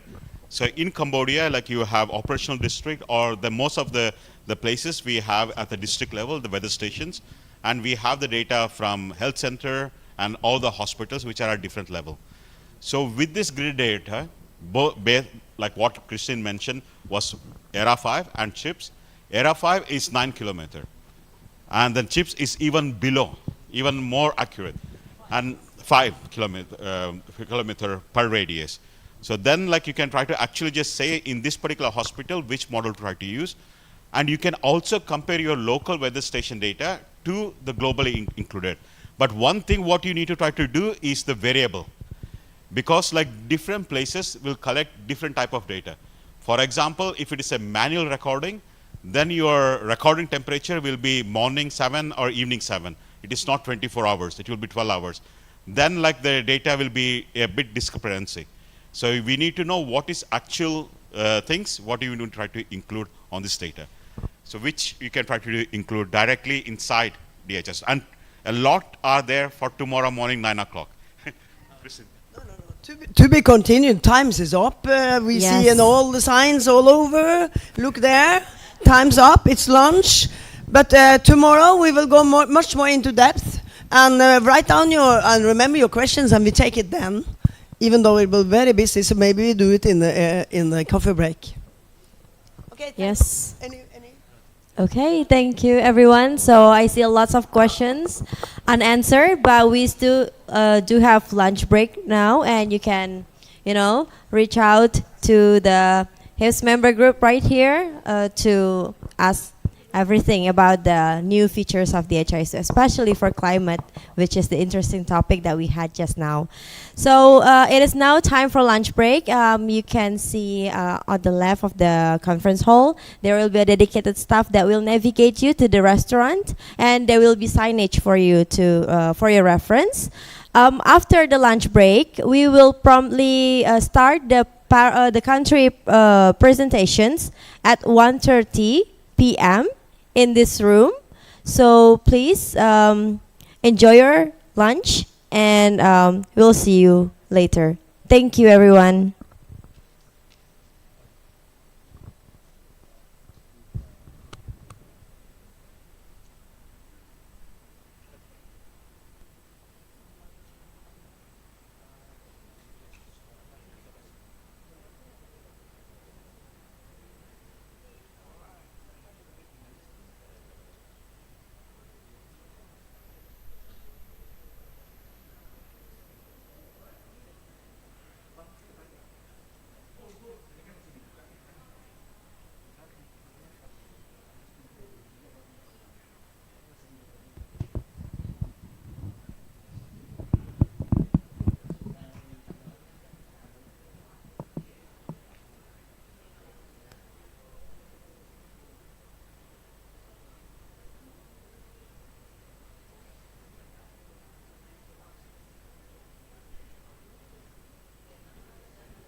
Ladies and gentlemen, you can. We are going to have our lunch in the restaurant.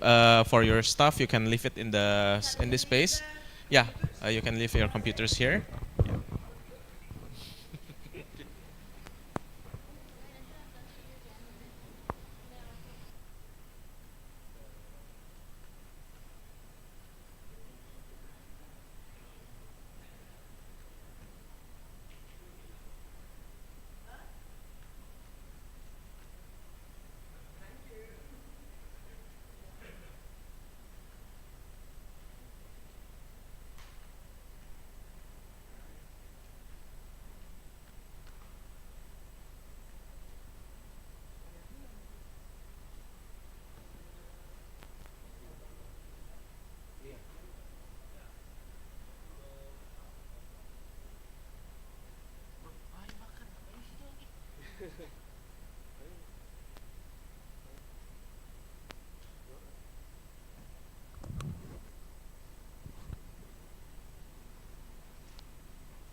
right, welcome back, ladies and gentlemen. The afternoon session bring us to the highly anticipated country presentations, where we will hear from a number of countries on their local DHIS2 implementations, and this is where we learn from diverse experience and share best practices. So in this session, we have 4 distinguished presentations.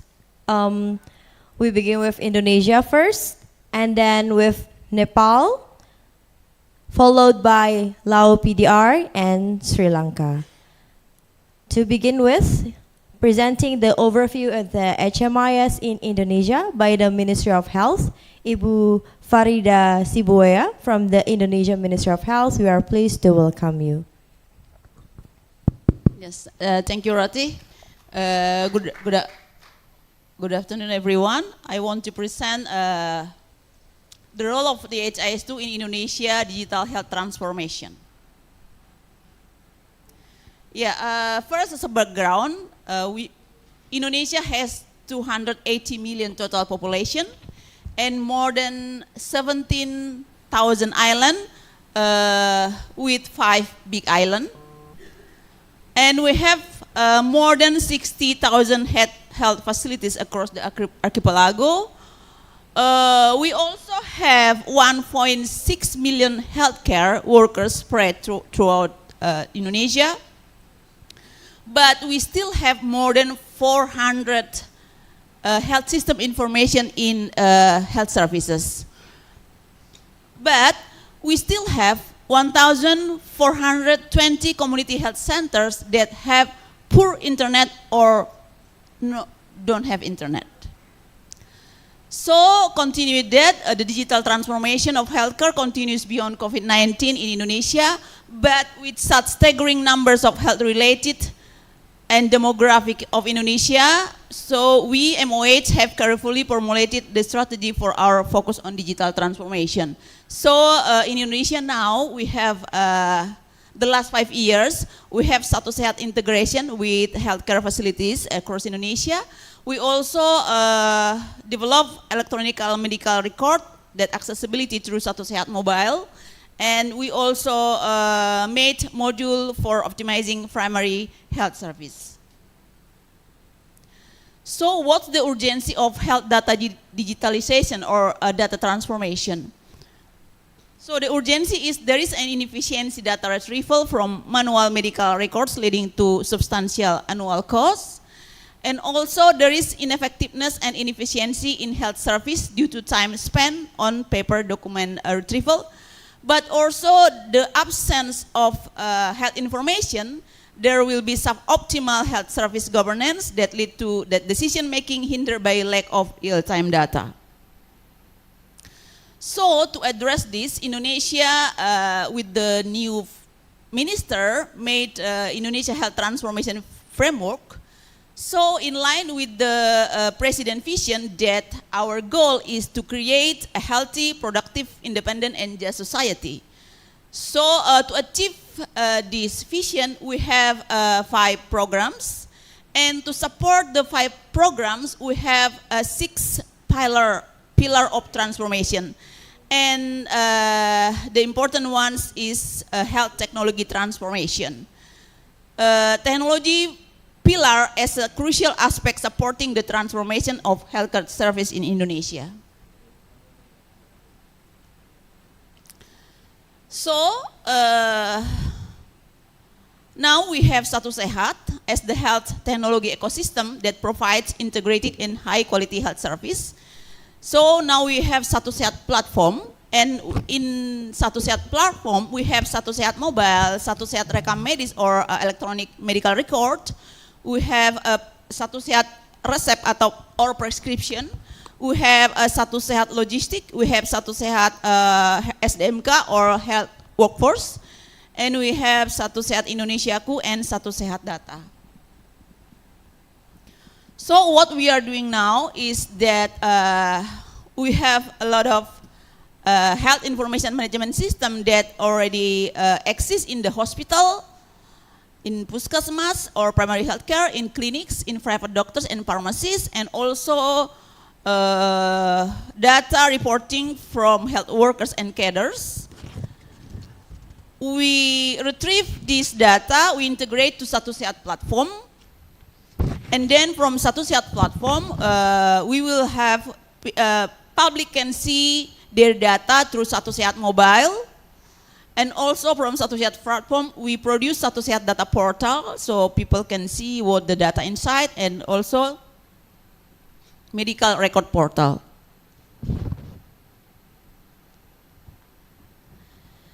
So this is we have right now. We have Satu Sehat for public and for health worker. Yeah. So where the DHIS2 pitch in Indonesia's digital health ecosystem?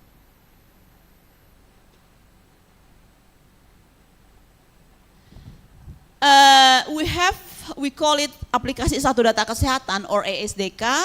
This is established in 2018 under Center for Data Information in Ministry of Health. This is built on the DHIS2 platform, and this is part of One Data Indonesia policy that already stated in presidential regulation. So its primary objective was to integrate multiple program-based health information system, such as nutrition, maternal, and others, into a single data warehouse for reporting, analysis, and data quality monitoring. ASDK serves as the DHIS2-based data warehouse, also a cross-program aggregation platform, and data analysis and visualization tools for national and subnational decision makers. So, what is the role of ASDK in digital health ecosystem?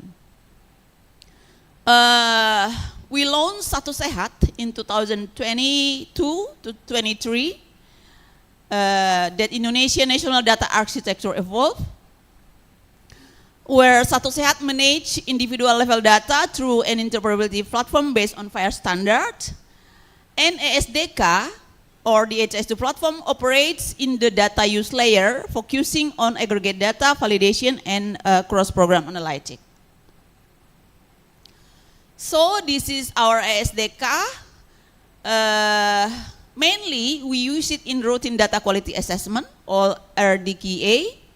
And in RDQA, ASDK enables consistency checks between program, between years, and between different data sources. So in ASDK also, this is in national level, we use it to primary care service integration dashboard. The ILP dashboard or primary care service integration consolidate data from multiple program, and this is used by district and provincial levels, also puskesmas level, so primary care level, not only district and provincial. This enables tracking of service coverage, screening result, and follow-up action across facilities, support data-driven planning and supervision at primary care level. Yeah, but beside ASDK, in national level, we have also the CIRS. What is the CIRS? The CIRS is integration of the DHIS2 with CIRS. CIRS is Hospital Information System for reporting hospital service performance. The CIRS integrates data from hospital information system into the DHIS2 to monitor hospital service performance. Dashboard display indicator. The dashboard display indicators such as bed, occupancy rate, apparent length of stay, and inpatient utilization trends across hospital. This app enables real-time visualization and user report improve efficiency in data access and download it through the DHIS2. While through CIRS, we cannot easily download it, the data, but through DHIS2, we can easily download it. Besides the two first, we also use the DHIS2 for assessing digital maturity index. So digital maturity index is used to assess the readiness of health facilities and health officers to adopt and use digital technologies. This is we implement since 2022, and data are submitted by hospital, district, and provincial. So hospital, district, and provincial input the data in DHIS2. So the results are visualized in dashboard showing maturity score across key components such as governance, infrastructure, interoperability, workforce, and data use. Beside national level, we also implement the DHIS2 in subnational level. Like in Jakarta, DHIS2 is used function as data warehouse for both aggregated and individual record. It covers multiple programs and currently piloting for climate and health that tomorrow Jakarta will present about it. And the others is in Denpasar, Bali, they use the DHIS2 for disease surveillance and data recording. In Makassar also, there is active implementation for SPM program.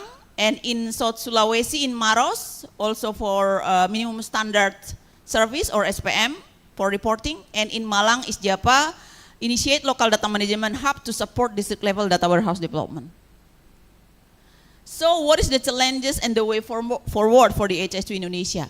The DHIS2 has laid strong foundation for data integration and use in Indonesia. This is the first update, use integration in Indonesia. The key challenge is to sustain and strengthen ASDK capacity, including system modernization and version updates, so it stays aligned with national standard and the evolving of Satu Sehat ecosystem.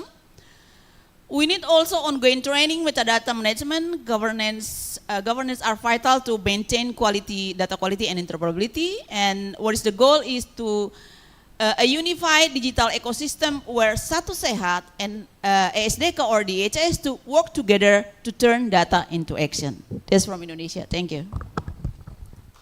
Round of applause for Ibu Farida, and we would like to have 1 to 2 questions.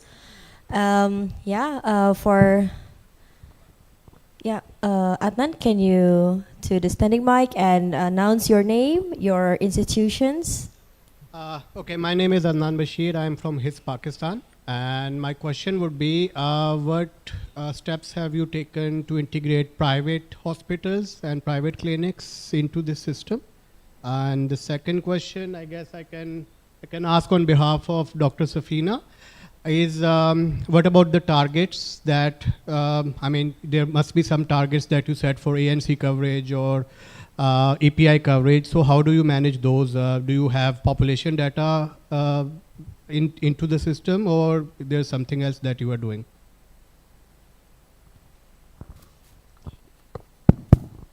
Yeah, actually, we have a digital transformation office right now. So there's around 200 people who help us to build this. Now for integration, we already make a standard. So we use ICD, DICOM, and others. Based on the standard, clinic and hospital and others can integrate. And before that, we also make a playbook. So system in primary healthcare or hospital adopt the playbook, and then if they already adopt the playbook, and then they can send the data or integrate with our Satu Sehat. Okay, one more questions. Okay, please. To the standing mic in the middle of the conference room. Announce your name and also your institution. I'm Dr. Chansali from Ministry of Health Law, PDR. I just would like to ask Indonesia that you're talking about to link between the DHIS2 and hospital information system. How did you link these two systems together through API or through kind of the interoperability layer, and then if you have already have link between two systems, is the whole component of the module of the EMR hospital information system into this DHIS2, or just only part of the electronic hospital information system into this DHIS2? Thank you. Yeah, so Satu Sehat is based on individual data, but currently actually there is a dashboard for Satu Sehat, but the dashboard is not cannot be like live in DHIS2 we can analyze data by we choose many variables and we can make our analysis in DHIS2, while in Satu Sehat not yet. So that's why we link data from Satu Sehat to DHIS2, and then the dashboard is in DHIS2. So that is the link between Satu Sehat and DHIS2 in Indonesia. Okay. I think because we have not enough time, maybe I would like to encourage for delegates who want to ask directly to Ibu Farida. You can reach out to her during the network, the free time. Next, we have from Nepal. We will hear about their DHIS2 implementation delivered by Asmita Oja from the Nepal Ministry of Health. The floor is yours.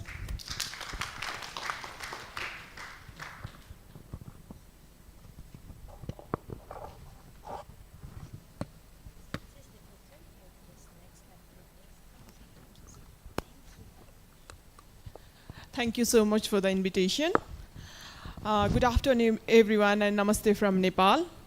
So I'm feeling very honored, and it's really a pleasure to present in Asia Pacific DHIS2 conference, and we have a big team from Nepal over at the last table, led by our Director of National Center for AIDS and STD Control.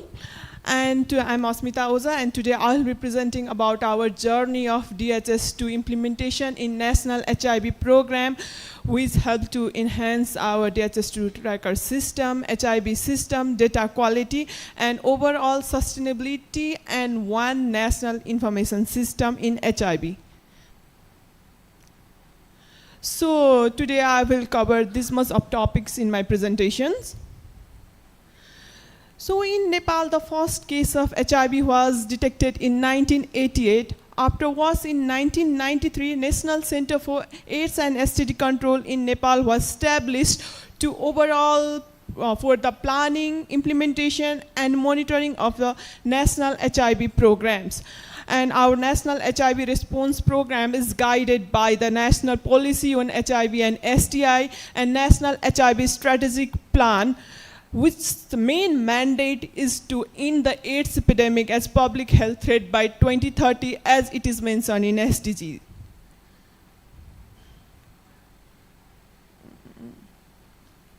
I think it's not war. Oh, okay. So, in Nepal's HIV program covers the overall continuum of care in the national HIV program, from prevention, detection, treatment, and support. So it covers overall prevention care support program and early infant diagnosis linking to PMTCT, prevention of mother to child transmission, opioid substitution therapy, opportunistic infection, and also the laboratory data for the better adherence retention in HIV care program. So we have a simple but very powerful vision of National Center for AIDS and STD Control, which leads to ending AIDS epidemic as a public health threat in Nepal by 2030, and a mission to provide an inclusive, equitable, and accessible continuum of HIV care services with a goal to prevent HIV infection, improve HIV-related health outcomes of failed HIV, and reduce the HIV-related inequalities among the people living with HIVs and key populations which are in risks of HIV in Nepal. So our targets are also the same, that is guided by the global targets related to identification of 95% of estimated PL-HIV, 99% diagnosis of people living with HIV, and antiviral load suppression among people living with HIV who are on ART. Similarly, along with that, elimination of vertical transmission, and achieve congenital syphilis case rate of less than 50 per 1,000 live birth, along with reduction of 90% of new HIV infections. So before 2017 in Nepal, we have a very fragmented and paper-based data systems in HIV care and support programming and in HIV response. There were multiple formats, multiple reporting formats by multiple institutions, which were then recorded and reported by the national system. So there were fragmented data systems, which led to the very delay in data reporting, and very much confusion in data quality, and leading to very delay in the national level data decision making and evidence-based decision making. So we had a need for an integrated case-based data tracking system.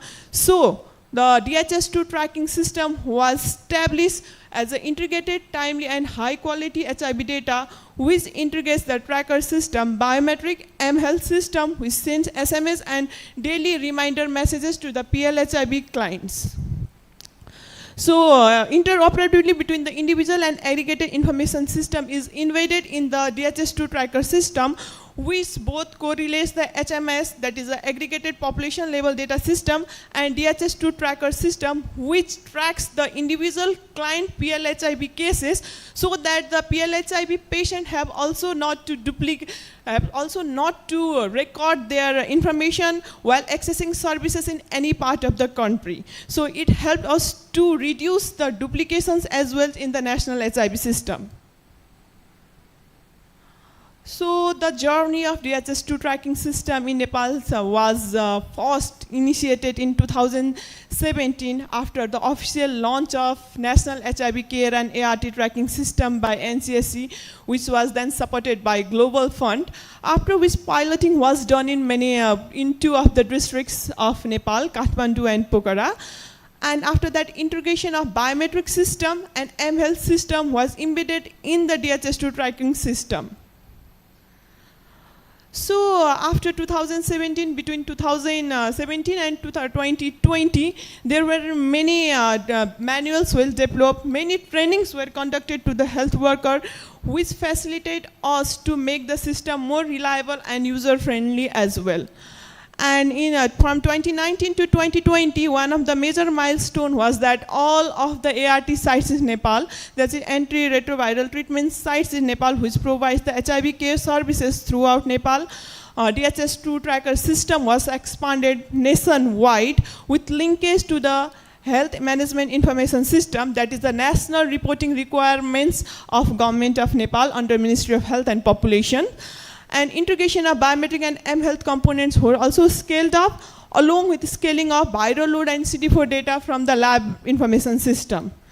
So one of the major turning point of Nepal and NCSC is that in 2022, our overall national HIV response program became digital and one national health system. That is, all the partners in Nepal, those who work in HIV system, be either it's Save the Children, Global Fund, UNDP, or any of the NGOs that works in HIV program, have to report to DHIS2 tracker system, and they don't have any duplicate other recording and reporting system. We have all the prevention, treatment, diagnosis, and support components that directly report to national reporting system, that is the DHIS2 tracker system. And I would also like to acknowledge HIPS India as all the technical assistance from the development phase to the implementation phase, and till today all the technical assistance is done by HIPS India for NCSC.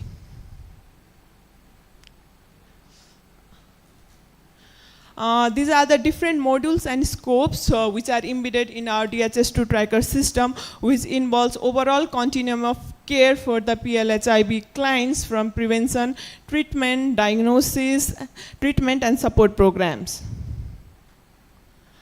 So overall, through our journeys, it's not possible without the many helping hands and stakeholders. So under the leadership of National Center for AIDS and STD Control, who have many partners like Save the Children, FHI 360, AHF, UNDP, and technical assistance from HIPS India, which have helped to transform our system from a paper-based fragmented system to a digital One Health national system.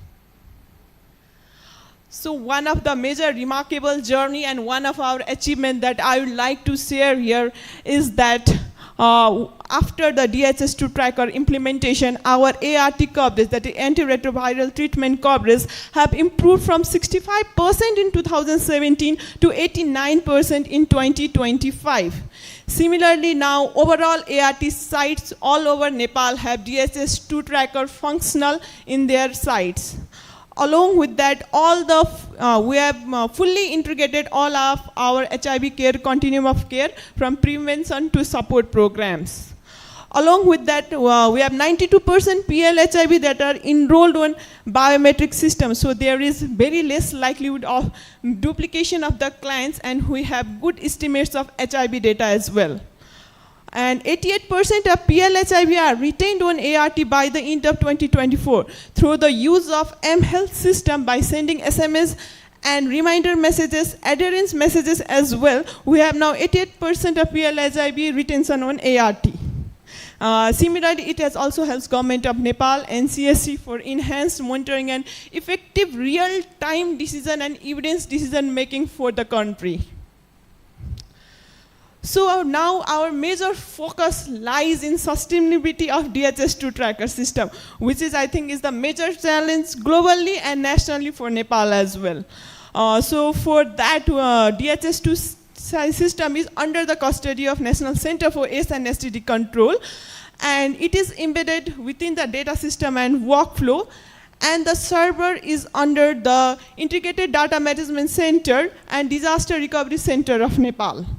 So along with that, for the sustainability, we have also capacitated and capacity built many of our internal officers, internal staffs, health workers, and different orientation training have also been conducted. And different national and HIV data review workshops are conducted trimestrally and yearly as well. And we have also conducted different orientation, not only for data collection and data collection, but also for data analysis and data for action as well. And training to health workers are also given on early warning indicators of HIV drug resistance in Nepal. So for the local ownership, one of the main pillar that we have done is that now we have transitioned from partner-driven program to government-led data management, one health system management. And for the resource planning, it's very difficult for us as there are less resources in Nepal related to HIV program, but there are many efforts done for the domestic funding and internal technical capacity build-up. So any journey cannot be completed with any challenges. We also had many challenges in our journey from 2017 to till now. So one of the major challenges is connectivity related to hardware and internet, along with different human resources, staff turnover, which needed the continuous training needs, along with data validation, gaps, and triangulation, which we are competing through regular data quality assessments. And one of the major challenges is sustainability due to major dependence on donor support for maintenance and upgrades of mainly related to servers, and government budget constraints on HIV program over time. So major lesson that we learned throughout our journey is that there is importance of strong coordination between the NCSC, province, and local level, along with continuous training and mentoring, not only for data collection, but also for data use. And we need interoperability with other national health systems because there are many fragmented health systems related to different disease programs in Nepal, such as related to TB, HIV co-infection, TPT, laboratory data, and also related to procurement and logistic management. And we have some challenges related to DHIS2 version upgrades and enhanced analytics. We need support that from HIPS as well and from University of Oslo as well, because during the upgrades also we face many challenges in our systems. So our main vision for the next phase is to build a resilient DHIS2 tracker systems that overall leads the national HIV response program. And for that, we are also upgrading servers in different physical locations, load balancers for biometric, and enrollment of biometric devices even in prevention care and support components. So I really like to thank you all for listening to me, and I'd be pleased if there are any questions regarding to Nepal's HIV response program. And ultimately, I would like to tell that DHIS2 tracker program or National HIV response program have initiated one national health system, that is one person, one record, and one national system. So I think I would also like to learn and share experiences with other countries and implement that in Nepal. And I would like to thank you all on behalf of NCSC. Thank you. Yeah, please, if you have any questions, announce your name and your organization. Yeah, thank you very much for your excellent presentation. I am Dr. Ashant Unukalge from Sri Lanka. Actually, I would like to know how are you maintaining patient privacy when searching for when person is registered for HIV treatment in one hospital and admitted for delivery in another hospital. In such cases, across the this organization units, the doctors might have to search that patient so that how are you maintaining the patient privacy? Are you giving full access to the people, or what are you doing? Something like that, yeah. Thank you for your question. Regarding that, the DHIS2 tracker system is just implemented in ART sites of Nepal, just on the ART sites, which gives the antiretroviral treatment to the PLHIV patients. And we have a biometric system. Means overall information is recorded in that biometric system, and through the biometric application, all the needs and all the health data and health status is just known by the hospital, and all the ART centers are built inside the hospitals. So there is data sharing and data information, but privacy and confidentiality is maintained. Okay, one more question. Just a quick question. This is Ammar from Hismina. We're interested in HIV because we're working with all the countries in the Middle East in HIV program. So the package that you developed based on WHO standard package or your customization package? Because you mentioned about SMS messages and awareness, and there is a section under WHO package about DSD, differentiated service delivery, which supports this kind of activities about keep the patient attracted and provide the patient with support. And I need your experience in that because we face a lot of challenges in the country about DSD services. The second one about co-infection.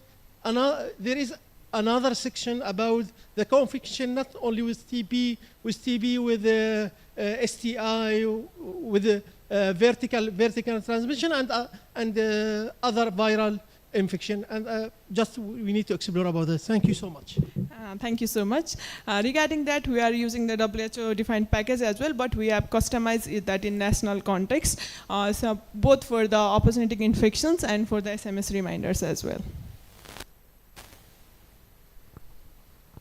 Okay, so I think we give a round of applause for Nepal Ministry of Health.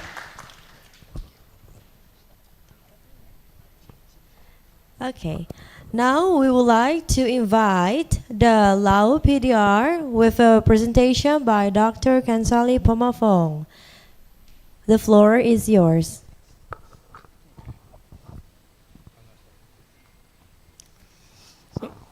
So thank you. Just on behalf of the Lao team, which got only one come from Lao, so I just like to present on behalf of the Ministry of Health of Lao. So, so actually, there is a lot of things to talk about DHIS2 in Lao, because we have implemented in Lao more than 10 years. But I just would like to just talk a little bit about the current situation that we have.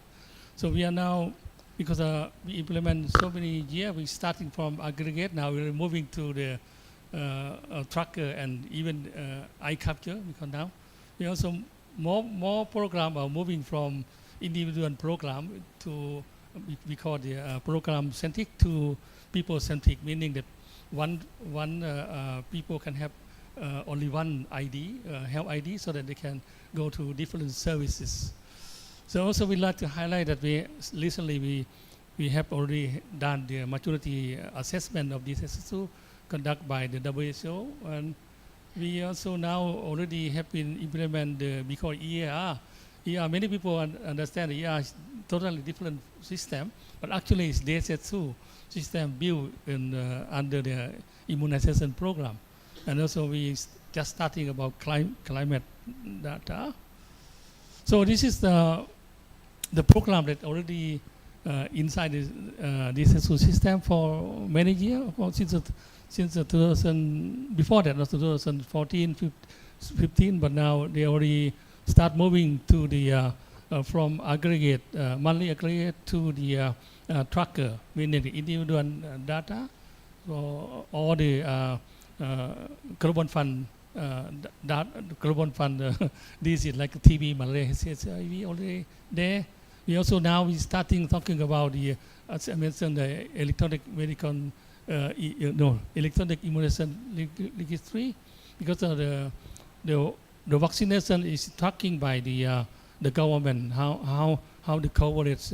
We stuck in many years that we don't have fully information on the coverage of the vaccination, and we also we talking about the under 5 tracker to monitor nutrition program like stunting, wasting, because also one of the monitor the by the parliament how we achieve the nutrition program in Laos. So that's why we are also moving to that tracker.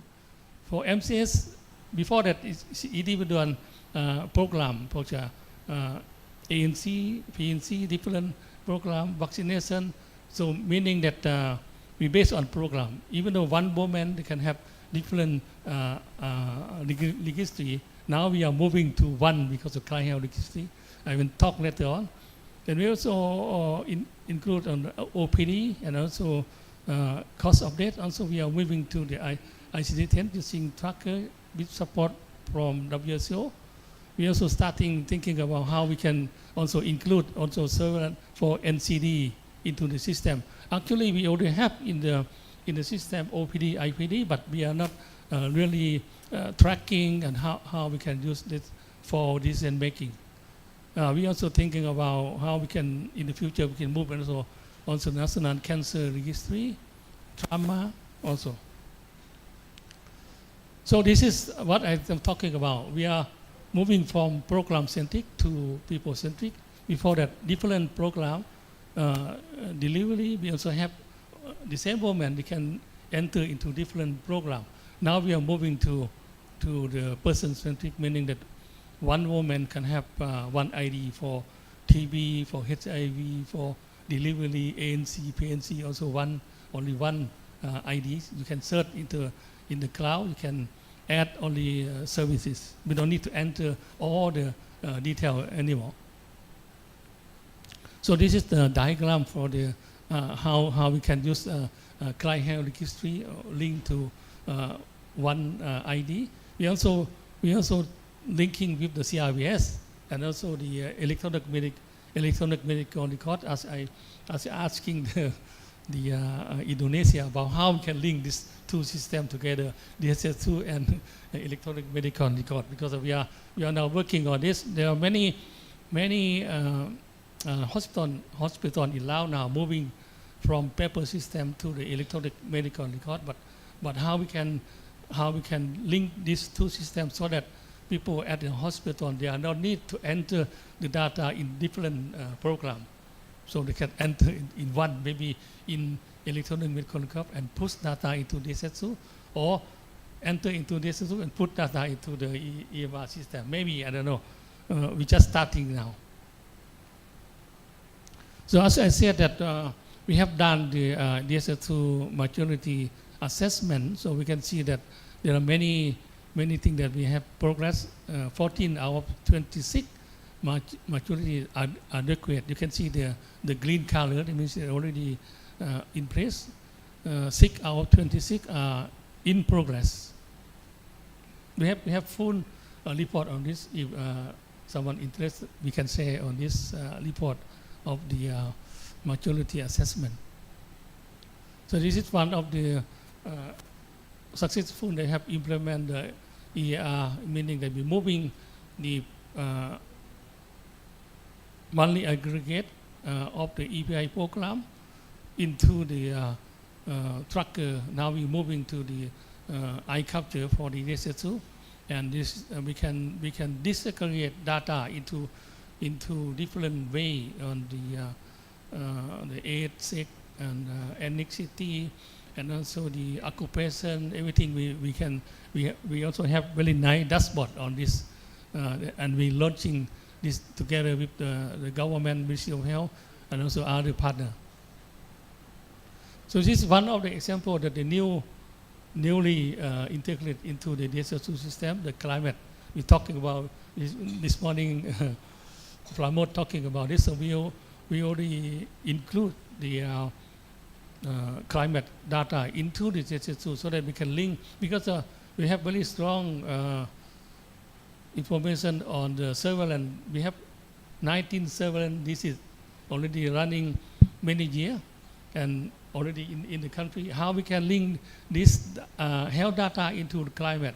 So we just import the climate data and link this. We can see that the rain here, I think talking about the temperature and rainfall is really linked directly to dengue and diarrhea in our country.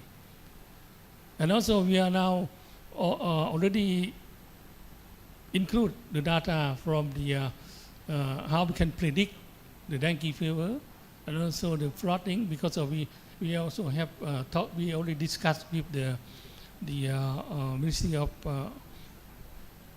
other ministry that we can provide information on level of the Mekong River, so we can include in here how we can predict the flooding of because many health center is close to the Mekong River, and also we can have integrated health and climate data to talk about also the PM 2.5. Also, we already include in our system. So, what is challenging we have? I think the first is on the use of information. Despite that, we have a lot of information displayed in the dashboard, many things, but people really use the system to planning, and the decision making is really little. So also we also need to, as many people said, the more we use the data, the quality will be good, and we need to talk about also the completeness of data. And also we have also challenging that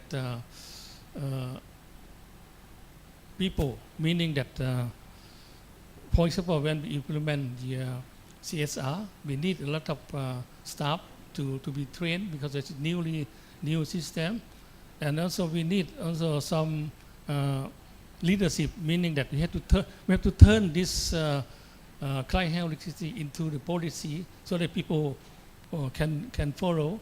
And no matter that they have very good system, but if people don't enter the data into the system, is not good. So that we need to make this become the policy so that people can follow. And as I said, that we also challenging on how we can integrate it in different system, especially for the hospital information system, into the DHIS2 system. So first, I think we need to more focus on how we can strengthening the capacity of the staff, how to use the system, and then we need to strengthening interoperability system to that integrated into different systems, so that the staff, the medical staff at the hospital and the health center level, they don't need to enter in different system anymore. And also, as mentioned, the government, we have to make it become more policy level, so that people can follow rule, regulation, everything. And I think the last one, we're talking about finance. Finance is also important, but I think I will put in the last one, because we have support from different partners, and also we have the government has had loan and grant from the ADB and World Bank. We can continue to support the system. Thank you.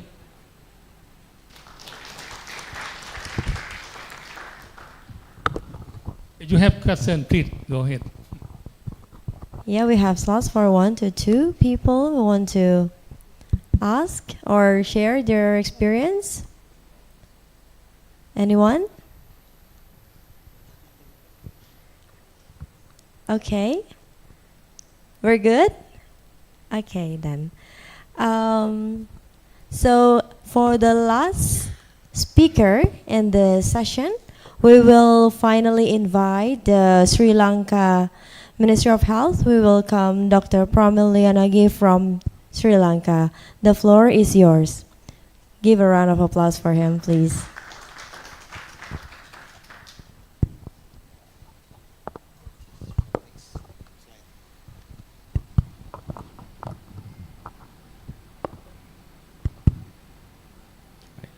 Good afternoon, everyone.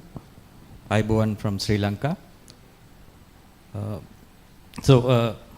When Pamod asked me yesterday, actually 10 p.m. to do this presentation, I took out the last year presentation which I did, and I was kind of happy and also angry because when I looked at the slides, I thought all the things which I mentioned last year to be planned have been implemented. So I was happy, but I was angry because I had to do the slides, and a lot of slides again. Right? So it all started, our DHIS2 journey started back in 2009 when the ministry and the university decided to train the doctors in informatics, the actual doctors as John mentioned. And so we established this master's program with the University of Oslo also involved, and Prof. Jon was one of our first teachers. And then most of the students, some of these students took out projects using DHIS2, some were pilot programs, some were like tests. But in 2014, we had our first DHIS2 implementations, national implementations. One is for nutrition, the other one for TB. Then in 2016, we went big with the ERHMIS system, which I will come later. So it was implemented nationwide. And 2019, when COVID came, we took it as an opportunity and we did a lot of things using DHIS2 in COVID, again, which I will mention. And after that, it was all the way up. So we have a lot of implementations now. So we are covering a lot of areas in health, mainly the RMN CAYH, and also disease surveillance and even patient management at curative sector, the lab logistics surveys and a lot more.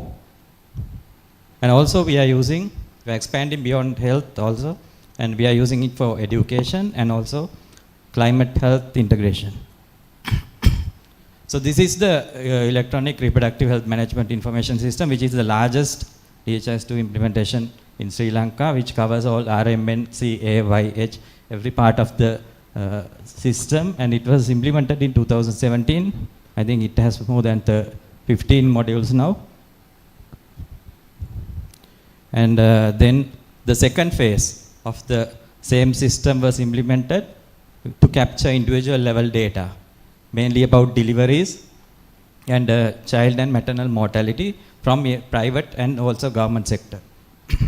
And we are planning the third phase also to have the MCH record for all the pregnant mothers and children, including immunization. So probably next year we can present the progress on that.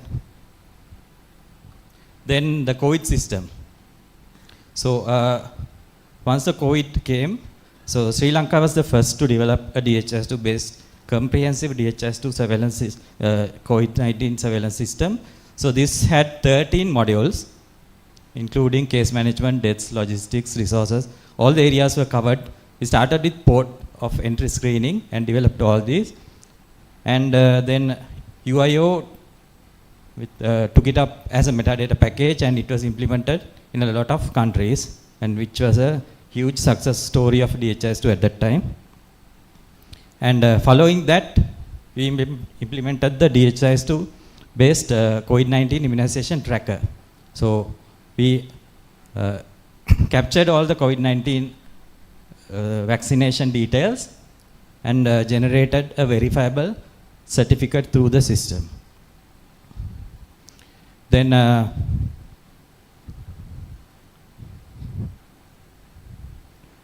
the nutrition system, the DNMS, which was our first mobile implementation using DHIS2.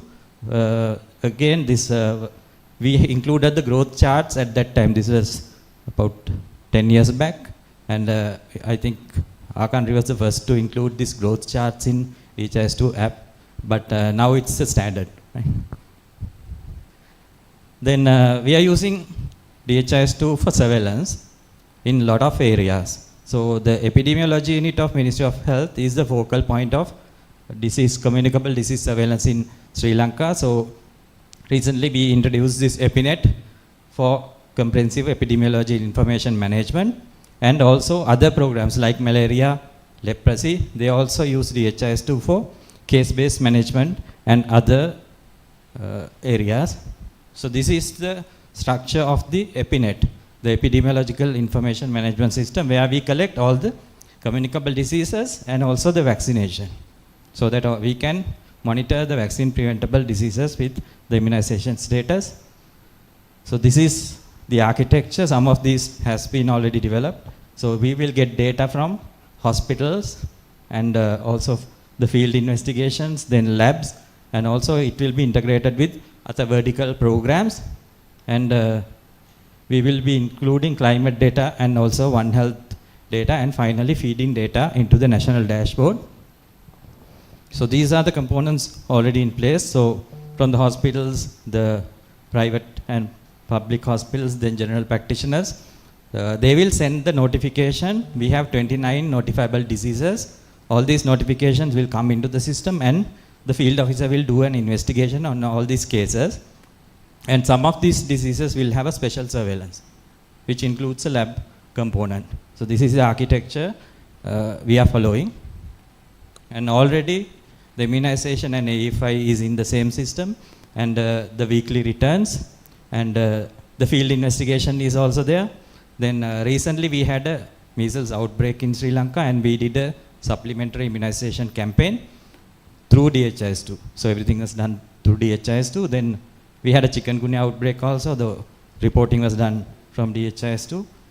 And the special surveillance from the infection control units of all hospitals, and then follow up by the regional epidemiologists is also, now it's developed to be done by through DHIS2.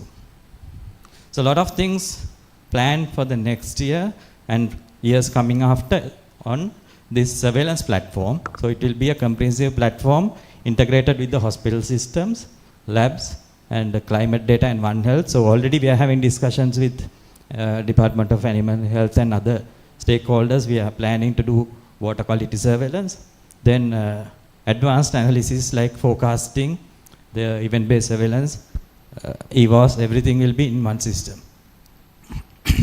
So for non-communicable diseases also we are using DHIS2, the diabetes compass, done by MOH, the Diabetes Foundation, WDF, and colleges. So what we do here is we get the data from the field for diabetes and hypertension, and we use DHIS2 for analysis using fire integration. I think there will be a session done by Martin on this on Friday. Then other programs like mental health injury surveillance, which are non-communicable. Also, we have DHIS2 based systems, and this is one which we did recently. So for lab performance monitoring, so all the hospitals, the OPD and night labs, they are sending returns on their performance, and also the request for lab equipments, and also tracking this equipment, how many tests done, everything.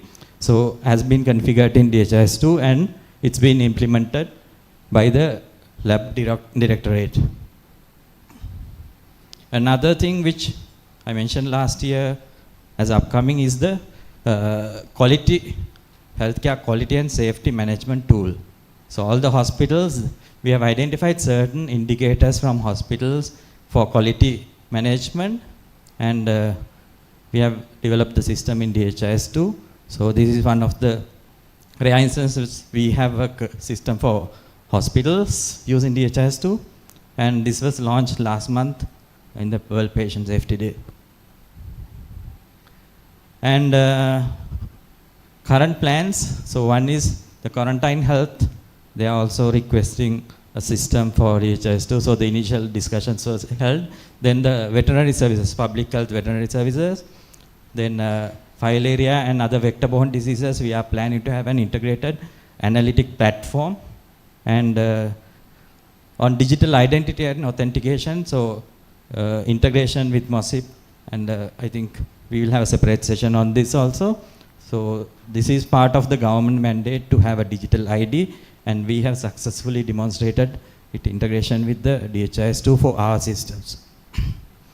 So all these are done under this National Digital Health Blueprint, which was launched a few years back. And here we have use case, special use case for secondary data use, where we also plan to use DHIS2 as a data warehouse. And on climate health, again, there will be a separate session, I think, by Pamod. So we have had 3 use cases so far. One nutrition, child nutrition, then air quality, and also vector-borne diseases with climate data. Then moving on to education, we are covering 2 main components. One is the teacher card assessment and education administration. So here we have about 62 KPIs monitored through DHIS2. So this is implemented in all the schools. And the second one is the school meal program. So the government decided to give a small meal for all the children under 5 years. And so they wanted a system, and again, because they were using DHIS2 and they were happy with it, so they asked us to support this, developing this system also in DHIS2. So first phase already completed and is implemented. So all the program management indicators and financial indicators are managed, monitored through the system. And we are going for the second and third phases, where we are planning to integrate the health data to see the outcome of this nutrition school meal with BMI changes and those kinds of things. We are planning to integrate, and also individual level, the suppliers vouchers also, they need a separate module to manage. Then lot of stakeholders. So these were the initial main stakeholders, the University of Colombo and the PGM. They produce these graduates with masters and MD in health informatics. Then the Ministry of Health, they utilize these graduates for these projects, and the University of Oslo and all the HIS groups for providing technical expertise, and also HIS Sri Lanka supporting all these implementations. These are only few stakeholders, we have a lot more. And all these systems we are giving support for the users, 3-tier architecture. And we have like a mini COP, Committee of Practice, within our community. So all the people who are engaged in DHIS2 implementations and all those who are interested, they are having a separate small community communicated through WhatsApp and email.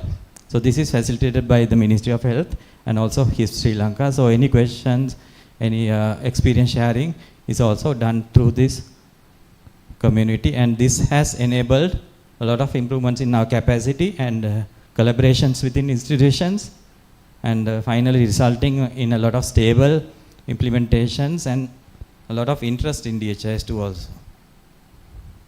Another thing we are planning to have is the integrated public health information system, so that all these vertical disease programs having separate systems, we are planning to integrate all these into one common platform, and also to be interoperable with the curative health sector. So the final goal is to promote appropriate use of DHIS2. I like to highlight the word appropriate here, because we are not using DHIS2 for everything. Although there are a lot of implementations, we are selecting the appropriate tool and use case for DHIS2, and we are building the capacity, and we are trying to institutionalize these instances so that people in the institution can manage. They have the skills and they have the capacity to manage all these programs. Right, so this is one of the world famous tourist destinations, the Sigiriya Lion Rock. So there are a lot of places, tourist destinations in Sri Lanka, from mountains to beaches and everything. So I invite all of you to come and visit Sri Lanka. Probably next year, I think you might get an opportunity. Right, so please visit Sri Lanka, and thank you. Yeah, so I would like to invite one to two delegates who want to ask. Yeah, please. Don't forget to announce your name and institution. Good afternoon. I'm Dr. Safina Abdullaeva, UNICEF Pakistan. And it was lovely to hear about Sri Lanka experience, as I used to work there as well. My question is about denominators. So we know that to use data strategically and to have accurate data on coverage, the denominators are important. So in Sri Lanka, what do you use? Population denominator or target denominators? So most of the systems we will be using population denominators, because most of these will be aggregate systems. So there we have age breakdown with all the populations from the Department of Statistics, which are already imported into the system. But certain indicators, yes, there are targeted populations, so we have to capture those indicators separately. So for example, these quality indicators, they were a separate sample. So we had to capture those denominators in the system separately. So it depends on the use case, but as I said, mostly population is used for most of the indicators. So maybe I will just specify for RMNCH model specifically? Yes, RMNCH, again, for population wise, we have denominators. For example, number of eligible families. Those kinds of population data is available for us to use. But certain things we might need targeted indicators. That's why we are planning to go for the third phase, where we are trying to capture the individual level data. So without capturing those individual level data, we might not know the target population of certain indicators. But at the moment, we have the normal population distributions for RMNCH. Okay, thank you. Thank you. Is there any more questions, please, Pamod? Yes, Pramila. A question for you. Now, out of all the countries present here, Sri Lanka is the only country implementing DHIS2 in health, education, and climate health, right? So 3 domains. And I saw you and a few other colleagues from ministry also being actively engaged in supporting these other domains. How does this multi-sector collaboration works, and how, I mean, is it a challenge or is it a beneficiary thing for you to kind of use DHIS2 across these different domains? So is he allowed to ask questions? From Sri Lanka? So good question actually, because we are using DHIS2 for a lot of instances, lot of areas, as I mentioned. For example, I've been working in all these education, climate health, and also Ministry of Health. So what we do is, as I mentioned, we are trying to develop capacity of each of these sectors. For example, education, now we have identified people from their institution, the Ministry of Education, who can be trained on developing DHIS2 programs, and also the programmers who can do these customizations. So they are well trained now, so they do most of their works by their own now, but they will contact us to see whether the workflow is correct. Those kinds of high level things, they might now contact us. So mostly it's the building of capacity in different sectors, and also the Sri Lanka is supporting all these implementations. So whenever a question comes, somebody from the ministry or somebody from the HIS will be there to answer them. So we have a lot of capacity now in DHIS2. We have good experts and people trained on this. So I think, and again I have to mention the funding also, right? So for sustainability and implementation, so these different areas, there are different donors also who are supporting these implementations. So sustainability wise, that's I think a lot of plus factor for implementing in different sectors. So we will be doing beyond these sectors. So I hope we can, next year we might be able to show you some other user cases apart from these three. Yeah, unfortunately, you were the last presenter of this session, and we have a few more minutes till we have the break. So, may I take that opportunity of asking a few more questions? Now, we have few countries who presented, including Indonesia, who are in the phase of, and we have few other countries who are in the phase of developing the digital health blueprint. And you also probably must have seen with your experience that these are more like conceptual, architectural kind of designs that probably should be implementable on the ground, right? So DHIS2 in most of these countries started way back, right? So what are the challenges that nowadays you are kind of encountering, given that all of a sudden, okay, you have some systems implemented and you have architectural blueprint that comes up all of a sudden, quite conceptual, and all these standards like fire and all, and how are you kind of navigating this context, I mean, very, very complicated scenario where now you have to kind of bring in DHIS2 because you can't abandon the systems, but you also need to make sure that they are kind of aligning with the blueprint and all these other very conceptual, mostly conceptual, not implementable sometimes, so challenging to be implemented. How do you navigate this? So yes, it's more challenging because of the structure of the Sri Lankan health sector, because we have like a preventive health sector and a curative health sector like running vertically. So bridging these two within a system in a blueprint was also challenging. So when developing the system, they had discussions with DHIS2 implementations, and they have identified the use cases of this DHIS2 where it's implemented. And initial stage, there were few areas where how the DHIS2 fits in, how it is interoperable with the other systems are happening. So those kinds of things are aligned with the digital health blueprint. Then now we are moving on to the second step of this blueprint to have the national e-health record. And also when developing that again, we have identified use cases from both sectors, the preventive sector and the curative health sector. So during that phase also, they have identified how these data from these DHIS2 instances are passed into the national e-health record and other registries and all the components of the digital health platform. So it's challenging, but DHIS2 is also evolving. So they are also becoming compatible with FHIR. So there are many use cases which are being shown to successfully integrate. So we are learning from other instances and other countries also to how to develop these integrations in par with the blueprint. Okay. Right. Sure. Yes. So just to open up the question for all the presenters, for Laos, Nepal, Indonesia. Okay, Pamut, oh sorry, Prosper with P. And yeah, thank you very much, all the presenters. I think my question would go to all the presenters.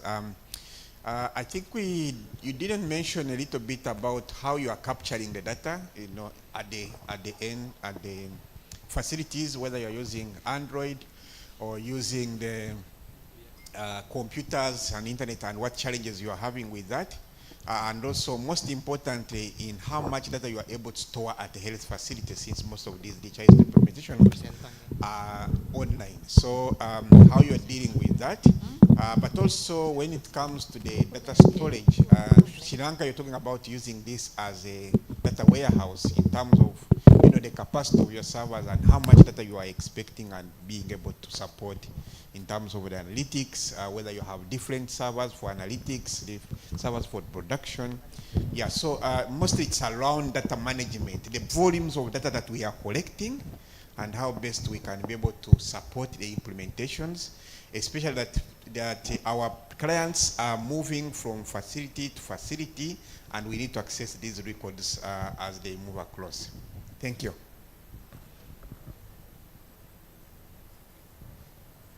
So who wants to answer? I guess like this is a very good question for on actually managing and maintaining the database and the structure and then the backup. Yeah, Dr. Chansley? Okay, thank you for question. Actually, different program have different how to capture the data.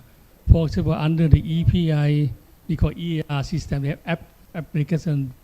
They can use tablet and also can use mobile phone to capture information, and then it will synchronize automatically into the DHIS2 system. But most of the program like maternal and child, they directly enter the data into the system, because every health center, every district hospital, or province hospital, they have the username password, and they can directly enter the data into the system. So, and then after that enter the system, so all the data, health data, is stored in the cloud server. In the cloud server, which is the cloud server have different functioning. Also, as you mentioned, that we have production server, and also we have also the development server. When we add the new form or new activity, so we can test in the development server before we can make a decision that we can upload into the production server that it can be used. Thank you. Yeah, just to add on to Dr. Chansley, especially in Laos, like for example, we went from paper-based to DHIS2, especially for EAR. If you remember, in many countries, like we take the village logbooks, they have to enter all the data in the logbooks, and then like they have to put it in the tally, then they have to put it in the DHIS2 or online system.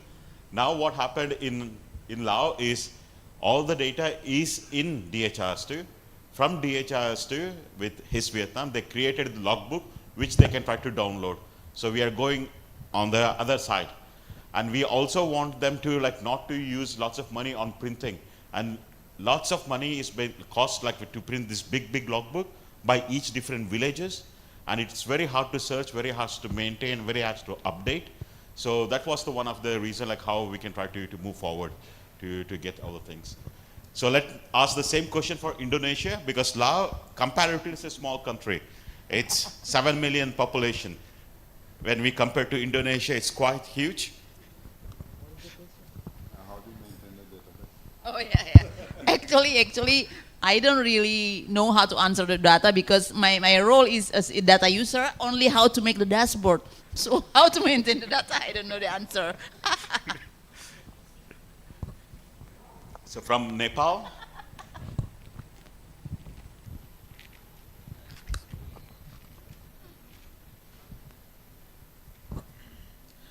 So the DHIS2 tracker system of Nepal related to HIV is stored. We have 2 servers physically, which is under the government of Nepal, under the cybersecurity policy of government of Nepal. It is not stored in iCloud, but it is in the physical server. So we have 2 backup systems and 2 different servers for the backup as well. And related to data collection, the data are collected in the service delivery points at HIV care facilities of Nepal, where the data are entered by the caregiver themselves, who gave treatment and care to the PL-HIV patients. And all the privacy and confidentiality of the PL-HIV patients are maintained through the unique identifier numbers, which are created by the system. Thank you. So I will pass to Sri Lanka, because I know like they do very differently. So yes, we do it differently, because in Sri Lanka we have a policy actually to have the data, health data, only on premise. So we cannot use the cloud, I mean outside the country.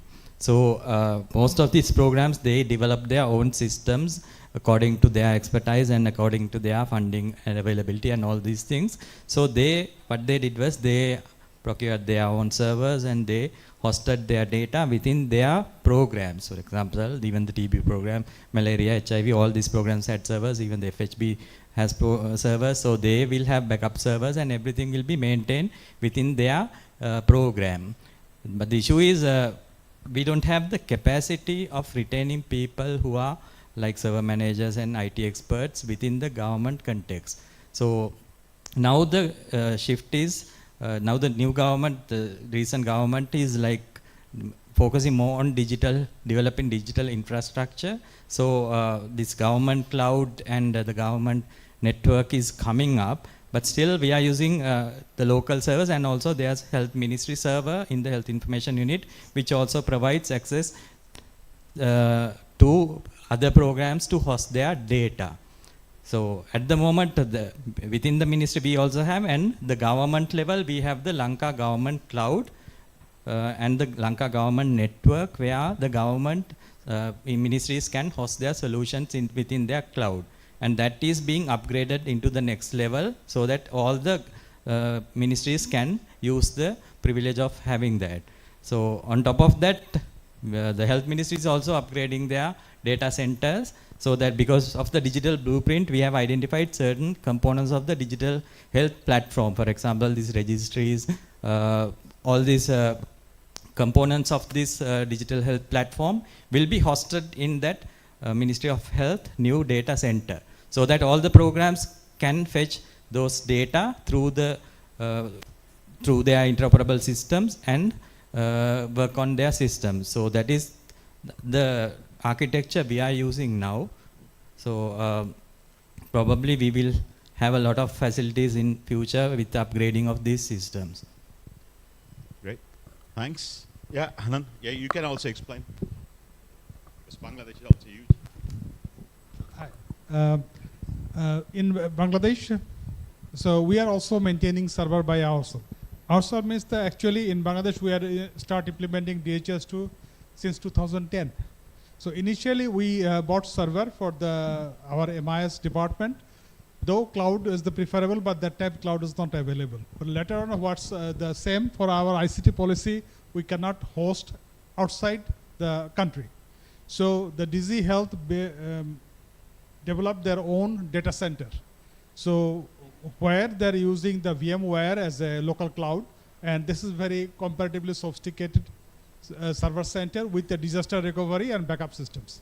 So we use for our, we have 7 national instances and around 6 pilot instances. So 13 instances is running there with around 35 servers. So all is virtual servers running under this data center with the backup system internally and the daily backup, all virtual machines, daily backups. So that's how we're running with a disaster recovery center, so that if any accidents happen, no data will be lost. And also, for as the government doesn't have yet the retaining IT people inside the government, payroll is very difficult. So those critical components are actually maintained by us, the HISP. So though the contract is not very lucrative, but however, for national interest, we are trying to maintain for them. But mostly we are shifting all servers. Initially, we started with the hard drives, and which is called SAS SS. Then we moved to the SSD. Now we are shifting all to NVMe, so which is the fastest hard drives. So now performance is fine, but the one problem for my side we are facing is bandwidth. The internet bandwidth and bandwidth, the backup means if one bandwidth, which is a national telecom bandwidth, which if fails, then we have some trouble with the national. For other ministry, we are also implementing for Ministry of Local Government, and there we hire a local cloud. So there is a local commercial several clouds. So that is quite excellent. Their bandwidth is very high. Also the server speed, maintenance and professionalism is very high. So my suggestions, if country allowed, you can use the private cloud inside your country because they have more flexibility and more scalability. Thank you. Okay, thanks, Han. Okay, so like now after this session, we will have a coffee and tea break, and then we will switch we will break this room into 2.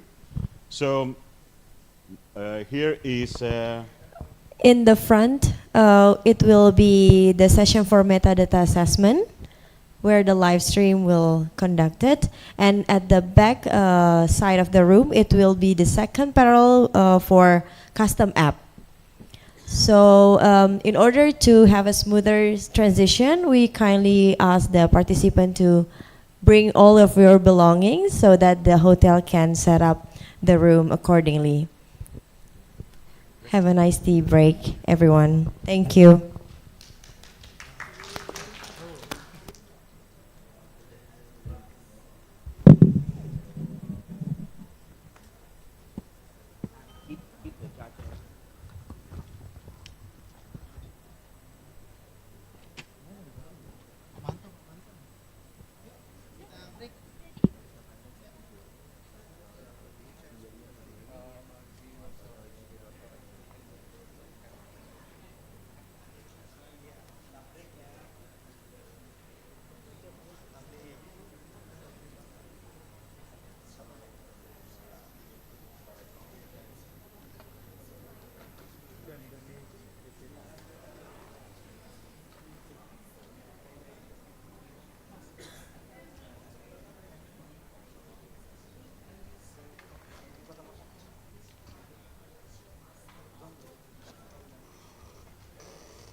Tes, tes.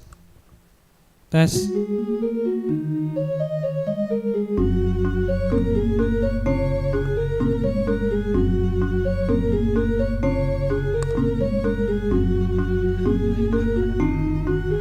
Tes, tes.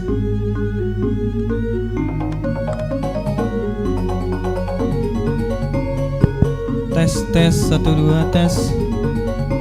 Tes, 1, 2. Tes, tes, tes. Tes, tes. Tes.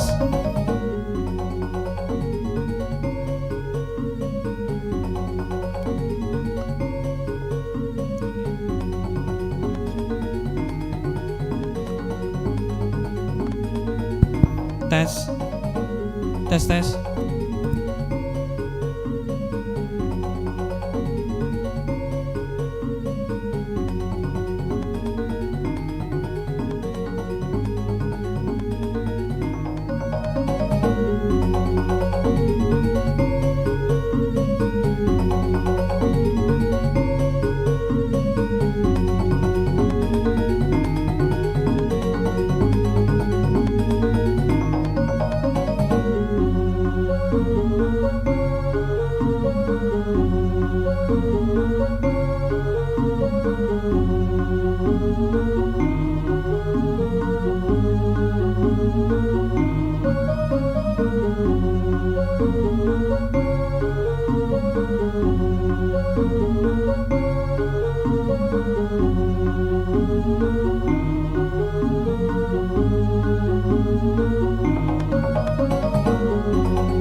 Check.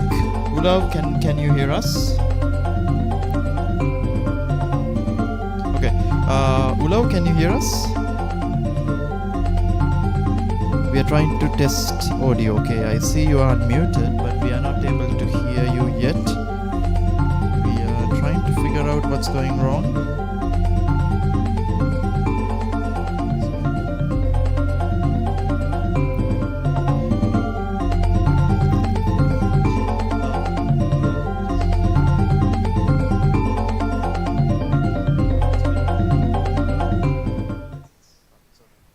All right, can you hear us?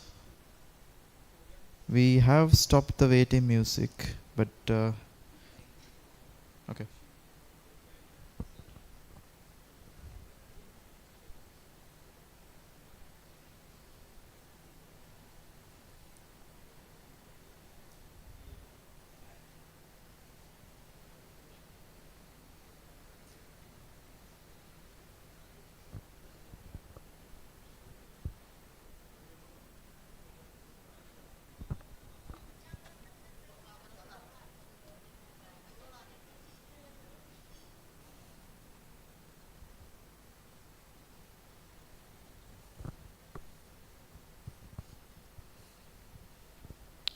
Yes, Sula, we are trying to figure that out.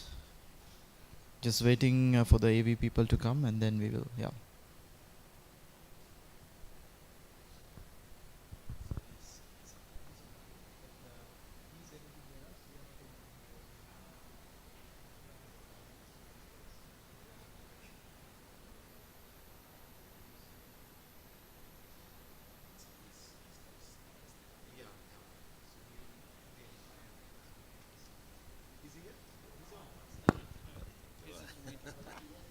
Suaranya belum masuk.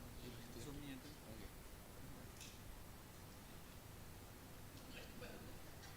So all the presentation is by Ola also. Yeah, he will just do. Yeah, we just.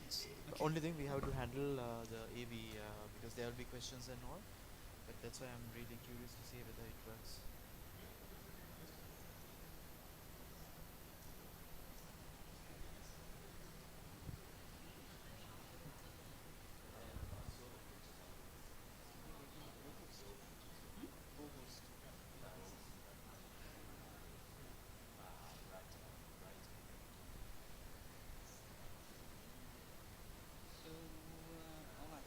Yeah, yeah, yeah. No. Oh, this is the Make co-host, yes. Yeah.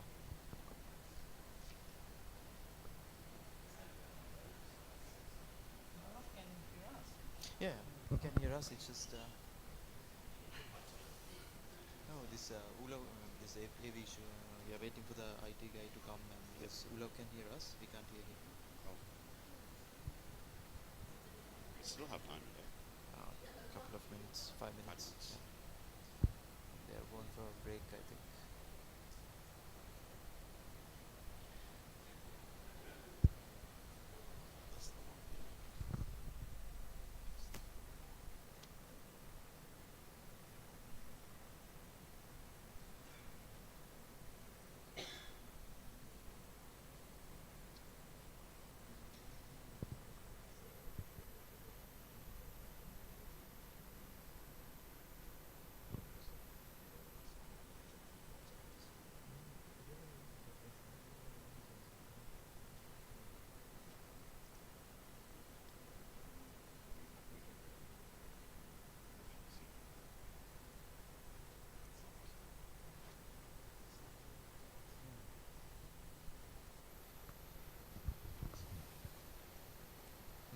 Yeah.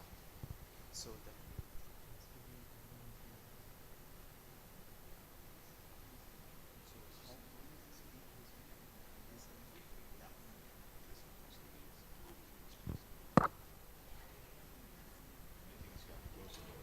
oh yes. Is it here? We need to start it.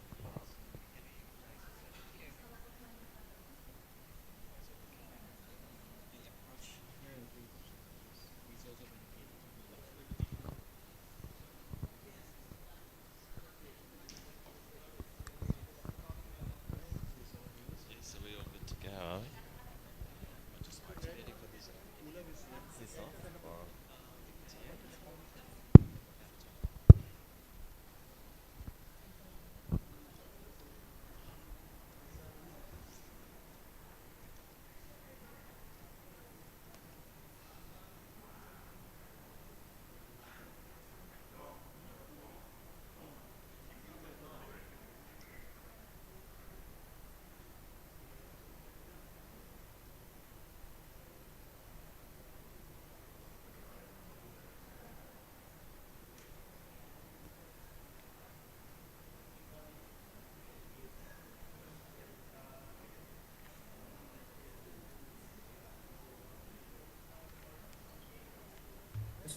Hello, Olaf. Hello? Can you hear me now? Yes, yes, we can, Olive. Can you hear me? Okay, great. Yep, I can hear you. Great. It's Michael from Australia. So you're the IT person fixing Oh yeah, the I've AV. got it all sorted. Are we ready to go then? Are you ready, Olive? Yeah, just give me 1 minute to fill my water Yeah, glass. I'll introduce anyway. Yep.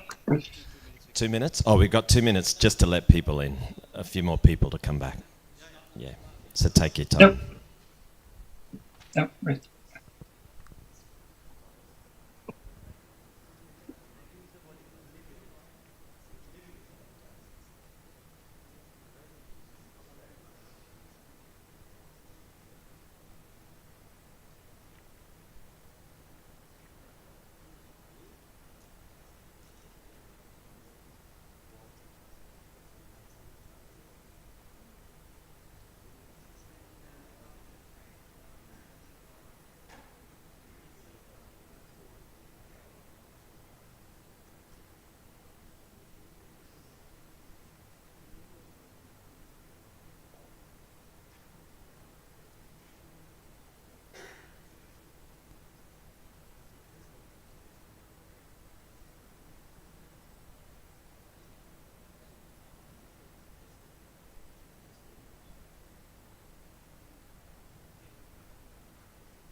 Okay, good afternoon, everyone. How are we feeling? Good first day so far? Last session? So my name's Michael Buttsworth. Just to introduce, I've just so you don't have to listen to Parmit and John all the time. They're sharing the love and getting some other people to chair a couple of these sessions. So my job's quite easy. Is just to introduce Olive Poppe, who you probably all know from the University of Oslo or may have heard of him. He's presenting on two really important topics this afternoon on a review of the DHIS2 Data Quality Toolkit and also looking at data integrity and DHIS2 Metadata Assessment Toolkit. So without further ado, we'll hand over to Olive and he can do the hard part of this session. Okay, thanks.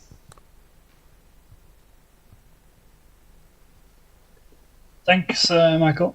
So I hope you can both hear me and see the presentation. Can you just confirm that you see the slides? We can only see you for now, Olav. We can hear you fine. We are not seeing the slides just yet. Let's check from our side as well whether... All right, okay, now... There, now we can, yeah. You can? Yep. Off you go. Okay. Yeah, great. So I'm Ola Poppe, part of the HISP Center implementation team, and I've been working together with a few colleagues over the last year on metadata maintenance, integrity, and also data quality. So that's what I'll be talking about here. So just the warning first that these are big topics. For each of these topics, we've typically done like a full week of training courses and academies. So I'm just trying now in this session to give a bit of a highlight of why we think this is important and some of the tools and guidance and functionality that exists to give you an idea of what is possible and what we think are important aspects of metadata and data quality in DHIS. But of course, doing this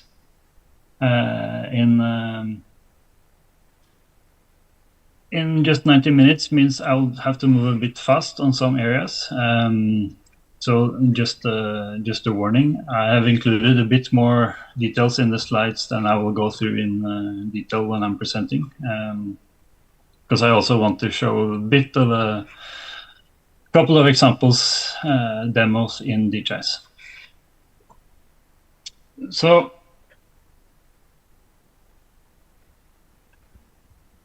just as a very first intro, I wanted to just say what we talk about when we talk about metadata here. So this might be familiar for those of you who are used to working as DHIS2 administrators, but for others, I think what we in the DHIS context think of as metadata is not always so obvious. But when we talk about metadata here, it's essentially what makes up your DHIS2 configuration. So it's the data elements, the indicators, the data sets, the dashboards, the organization units, all of those things are what we consider metadata in DHIS2. So when we talk about maintaining that metadata or assessing the integrity of that metadata, it's about looking at our configuration, whether it's, first of all, whether it's valid. So is it in a format that DHIS2 sort of accepts as a valid configuration, and also whether other aspects like naming conventions and groupings and things like that are in place. So that's what we mean with metadata quality and metadata integrity. And the reason that we talk about these two things together is also because the way the configuration of DHIS is done, the quality of the configuration also affects the data quality. So that's why we look at this together, because if you have a poor configuration, it's difficult to have a system that produces good quality data in the end.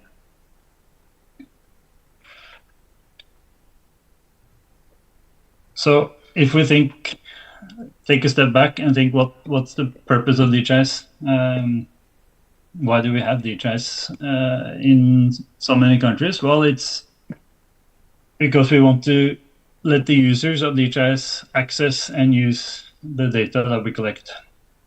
And metadata issues can make this hard for the users, or even impossible. So things like identifying the data you're looking for. If you're not able to find your indicators because they are poorly named, or they're not grouped, or they're not shared with the right users, of course, then you're not able to fulfill the purpose of DHIS using data. You might have metadata issues that causes the server to be slow, so people are not able to get the dashboards they want, or the system crashes even. Metadata issues can lead to version upgrades being more difficult, so you're not able to maintain the system and make sure you have the latest security patches. And it becomes over time very difficult for the system administrators to keep updating and changing and modifying the system if the metadata is not well maintained. And of course, data quality is also essential for being able to use the data. We need to have things in place to try to prevent data quality issues from being entered in the first place. And we need to have tools that lets users analyze the quality of the data to understand if it's good enough for them to trust and use and make decisions based on.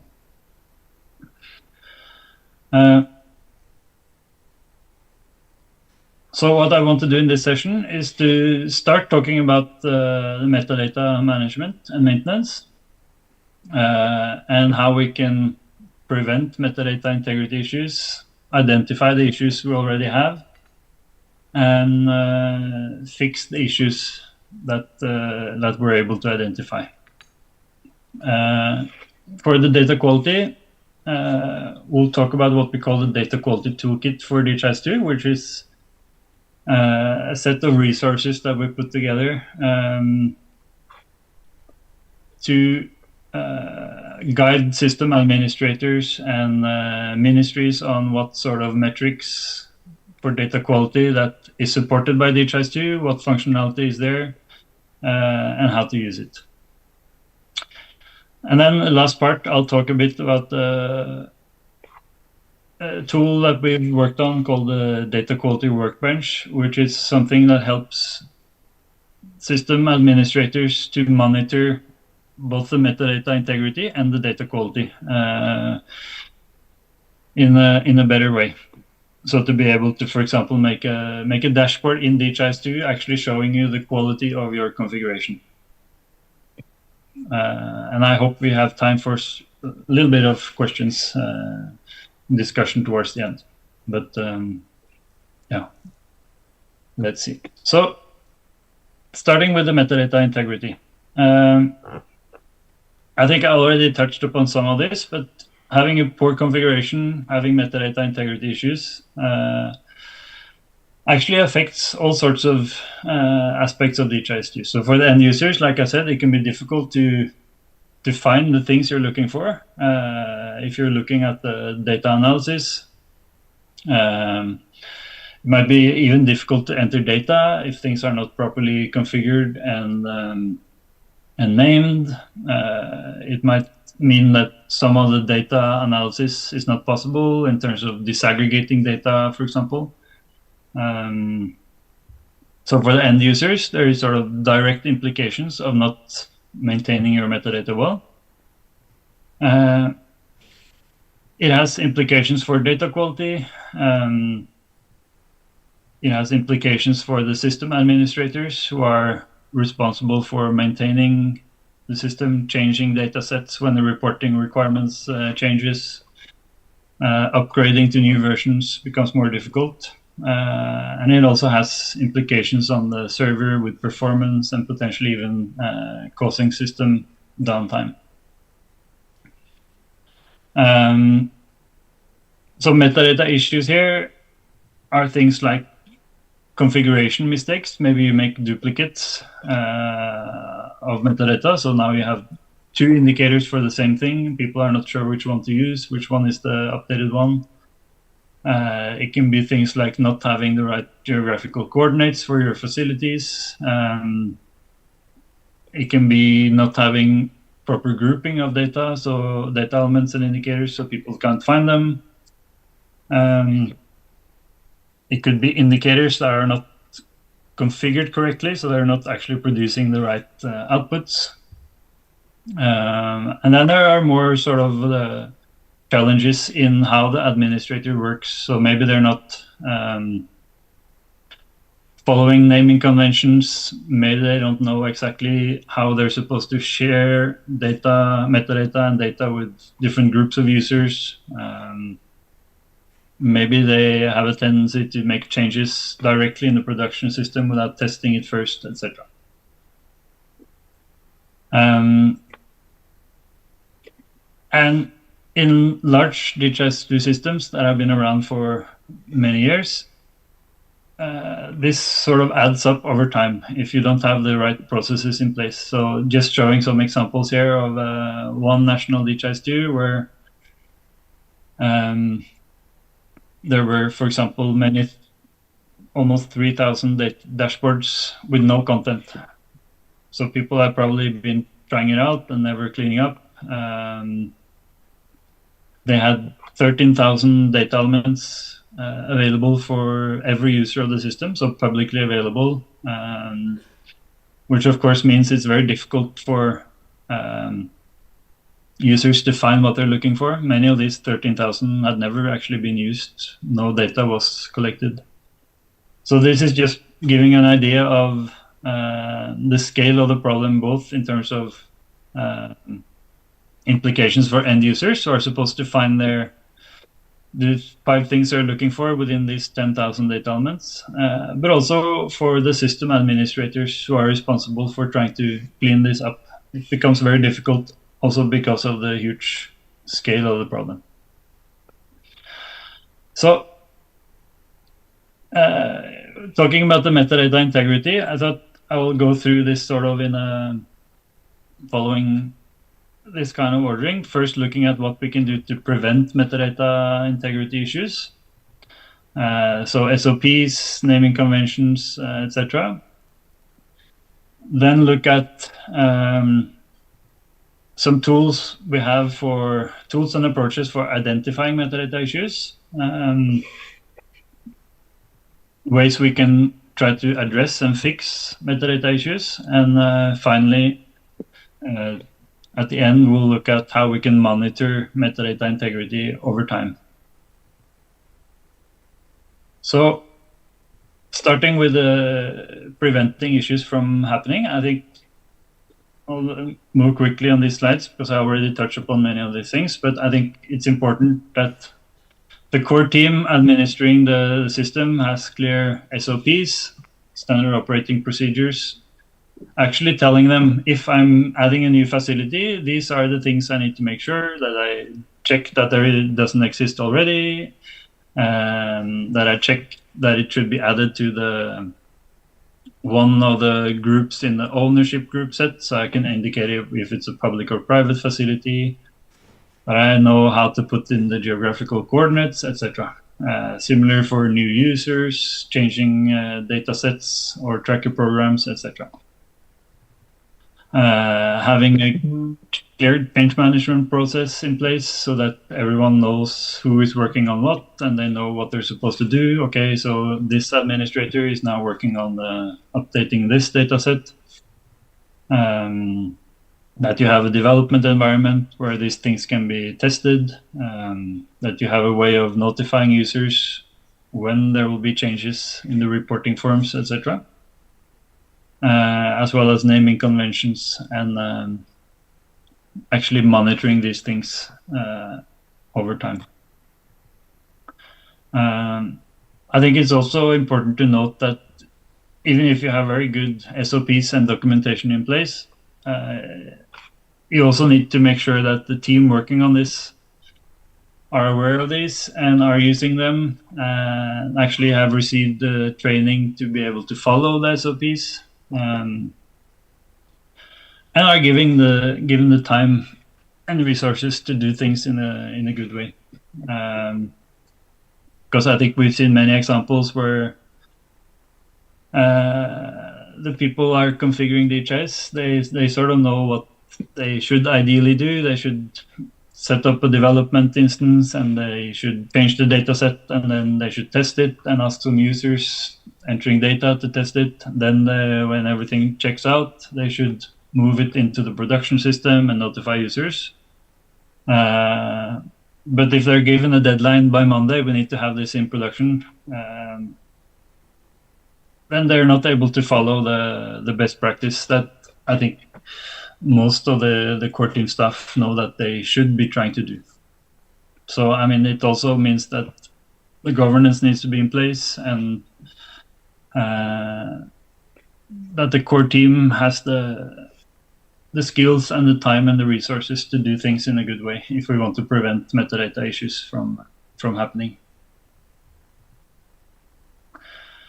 Okay, so moving to the second aspect here of actually identifying the metadata issues that we might already have in the system. So I'll talk about some tools that we have in DHIS for identifying certain things automatically. But first I wanted to talk about a few things that can only really be done by an administrator spending time actually checking things manually.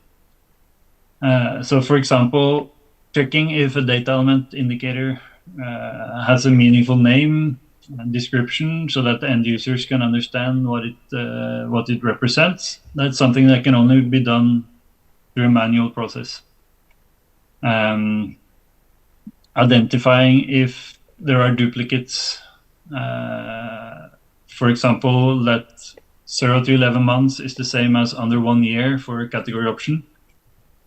That's not something we can do automatically. Someone needs to actually review that manually, checking that the indicators or program indicators are actually configured and produces the outputs that we expect. That needs to be done manually. So there are many things that we just have to do sort of manually by hand to be able to check the integrity of the metadata. And ideally, we should do it on a regular basis. And just some examples here. So, for example, if you have a naming convention, you can then review your current naming against that and see, okay, here are examples where we don't follow naming convention. So we have a convention saying that we don't start our data element names with number of. Then we need to change our number of malaria into malaria RDT, for example, to make it consistent, easy to find for the users. Similar with the age groups, maybe we decide as a core team that we follow a certain way of putting in above a number of years. Then we need to review and see if we're following that convention, etc. Same with disaggregation, so category options, which seems like a trivial thing, but it actually impacts the way you can analyze data in the end. So that's why I'm mentioning it here as one of the examples. So you see, in this case, we have 0 to 11 months, less than 12 months, less than 1 year in the system. They all represent the same concept, but we have 3 different category options. This means that in the data visualizer, if we're analyzing this data, we're not able to put data elements using these 3 different categories together in the same table and get just under 1 year. because the metadata has not been set up in a good way. So category option is something we should always reuse if it's representing the same concept.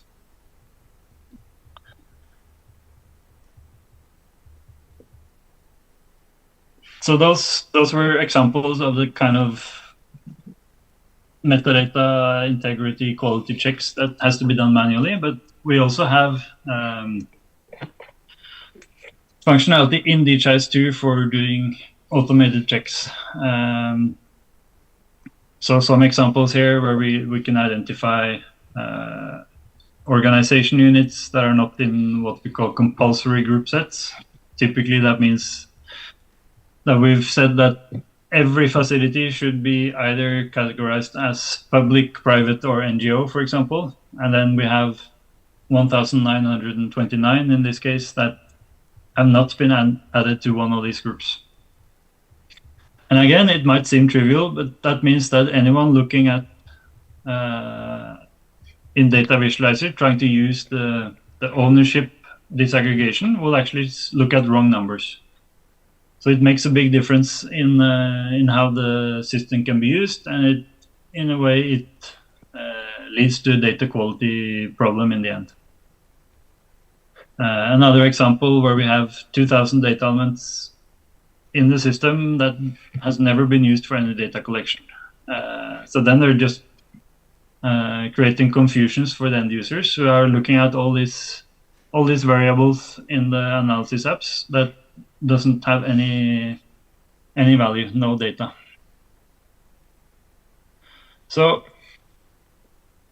I mean, I'm sure many of you that have worked with DHIS for some time are familiar with what is called it's actually called the data integrity checks. I think it's more appropriate to call it metadata integrity checks. But that's a function that has always been available in DHIS2, but until recently it had a lot of problems. So it often didn't finish if you had a large system. You always had to run every check at the same time, which could take, in some cases, many hours if it even finished. There were many things that we knew should be included in integrity checks, but it was complicated to include because of the way it was built. So starting in DHIS 40, we have a completely new data integrity both backend and front-end app to help do this kind of automated integrity checks more efficiently. So while this is a bit technical, but the old checks were actually written in Java programming language. The new ones are, for the most part, just SQL queries running against the database, which means they're much faster. And this also means that it's possible now in each implementation, you can add your own checks. So you can sort of fine tune the kind of integrity checks that you want to have in the system. So if you want to have a requirement that every user should have an email address, you could write an integrity checks for that, and then you can get the list of the users that don't have an email address, for example. Or if you say every data element should have a prefix, you can write a custom integrity check verifying that all the data elements and indicators have a prefix. And if they don't, they will be listed in the app. So this is what the new data integrity app looks like. I'll give a very quick demo in a minute. So then I just need to see if I can sort out the sharing. I guess I have to stop the sharing and then reshare a new window. Just a second.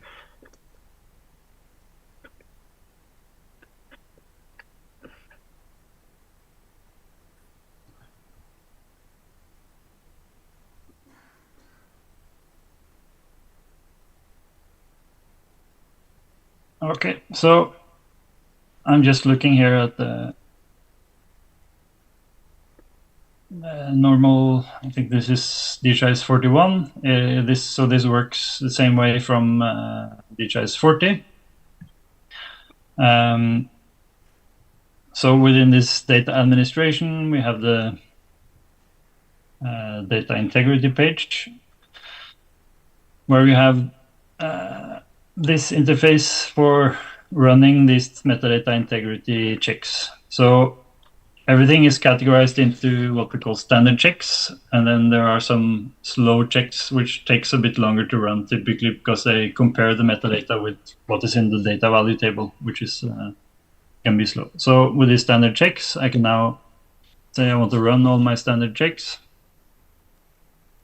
and you can see here it flags any metadata integrity issues with a exclamation mark. So I can see here we have a warning about having categories, so data element categories used for disaggregating data. There are essentially duplicates. They have the same category options. So this is not a critical thing. It's a warning level integrity issues. It will give me some recommendation here what I should do with this, and it will give me a list of these categories that have the same category options. So we see we have age under and above 5 years and age surveillance. Those two have the same category options. So ideally, I should get rid of one of them. And we have quite a comprehensive list here of checks that you can use to validate the quality of the configuration and help you prioritize a bit. Because this, as you see, every check has a severity, which is an indication of how important this is.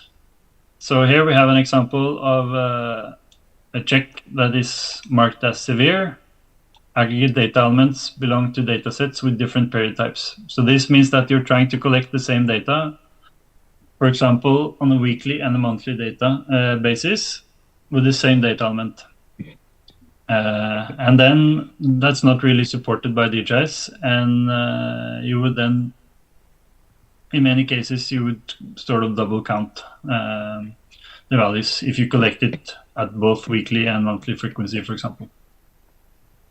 And we'll list the data elements that are affected. Yeah. For the slow checks, they need to be run one at a time to avoid the problems with the checks not finishing that we had previously. So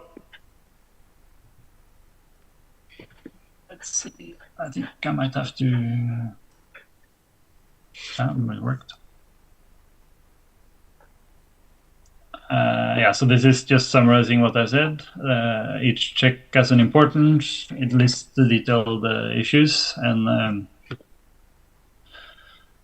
it provides a link to the metadata object in question in the maintenance app.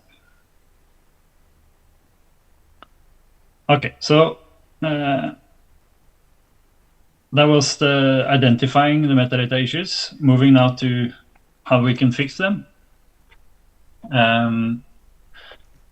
Just some general thoughts. I think it's important here to, when possible, try to keep it simple. There are many of these kind of checks that the easiest thing is just to go into the DHIS2 maintenance app and manually change it. For example, the last one we looked at where we had maybe 10 data elements that were in data sets with different period types.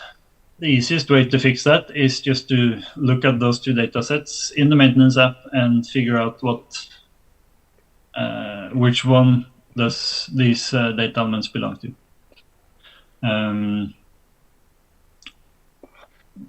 Then there are other things where it might be impossible or difficult to do it through the user interface.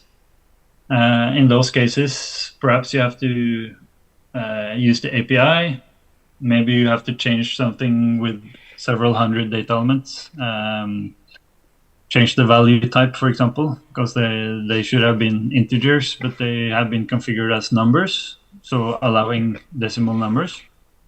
If you want to change that, it might be easier to use the API. It can be tempting sometimes to use SQL if you know how to use that, but that's also a bit more risky because there are less checks that or constraints preventing you from doing bad things in the API than it is if you work directly in the Postgres database. So if something can be done with the API, that's usually safer than using SQL in the database. But there are some things that can only be done directly in the database. Then you have to really be careful, and I think whenever you're using the API or making changes directly in the database, you really have to first work in a development environment to figure out what to do, test it in the test environment, and then finally actually apply it to the production system. In the last, I guess, about a year, we've been a few people in the HISP Center implementation team that has started also making some simple apps for DHIS2 to both identify and fix certain metadata issues. So we call this tools for administrators. And it's important. I'm going to show a few examples of this, but it's important here to keep in mind that these are not core DHIS2 apps developed by the development team and tested by the QA team, etc. These are very simple apps intended for administrators only, developed by basically other administrators, implementers. So the idea is to just, when we see there is something that could be fixed quite easily with a simple app, we have been relying a lot on AI tools like GitHub Copilot and things like that, for those who are familiar with those developer AI tools. To make very simple apps that we do some basic testing, but you really have to be careful when you use them and work in a development environment. And they generally assume that the person running them are administrator with administrator authorities. Otherwise, they don't really work in most cases. So I'll just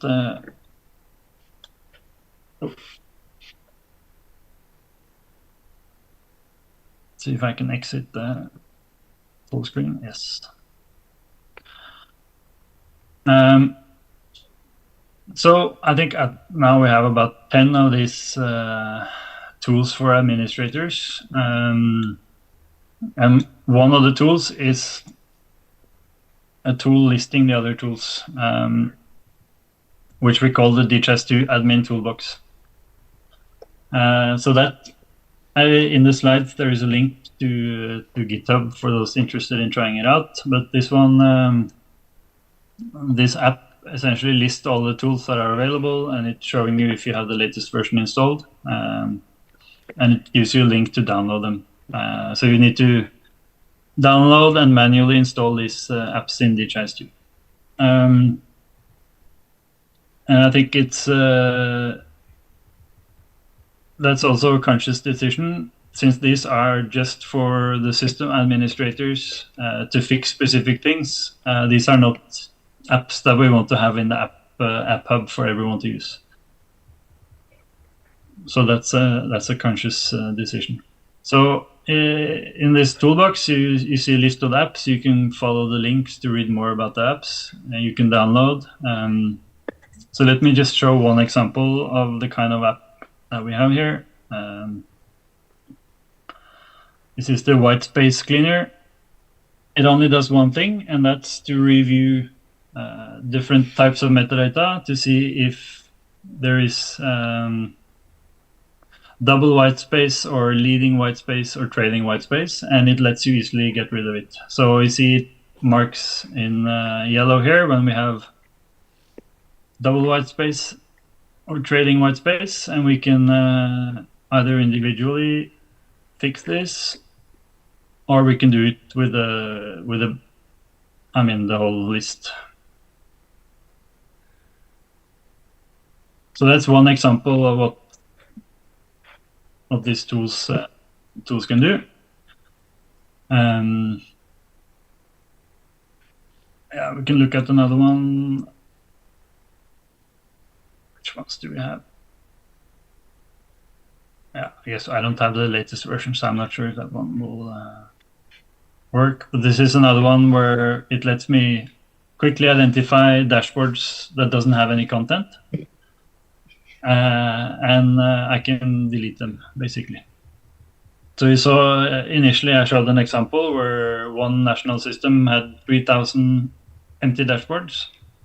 And the idea with this app is that I can just go in here and I can do like this, and I can delete 100 at a time of these empty dashboards. So these tools are just simple tools that address specific metadata issues that we see, and they should use with great care. So that was the last thing I wanted to show related to the metadata. So the monitoring part I'll do together for data quality and metadata at the end, since we use the same tool for monitoring both. Okay, so continuing with the data quality. Starting first, just saying a few words about what we call the data quality toolkit. So this data quality toolkit is primarily a documentation section in the DHIS2 implementation guide online. There's a link there in the slides that you can look at, together with DHIS2 instance where we've set up this data quality functionality so people can use as an example and reference, and see how these different kind of data quality analysis can be done. And we have also a few tools and apps specifically for data quality, and some SOP templates, etc. So this is something that is largely based on WHO guidance on data quality. It's primarily for aggregate data. We don't have much guidance on case-based or tracker data quality yet, although it's something we are discussing how to address.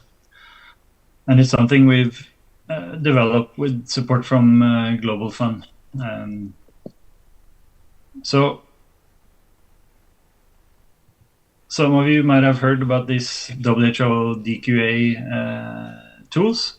So this is a set of documents from WHO on different aspects of data quality assessment. So there is one guide talking about the overall framework. The second module is about doing desk reviews, so basically analyzing the data that has already been collected. And the third one is about how to do data verification, so going out and comparing the primary registers, paper tools, with what is in the digital system. And the last one is specifically on community health data.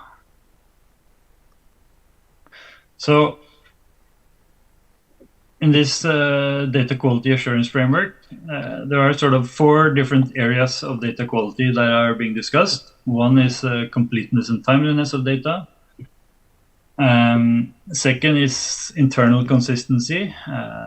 So that's sort of addressing both outliers as well as whether there is coherence between data collected within the same system. So is there a coherence between malaria tests performed and the number of malaria results that you have, for example.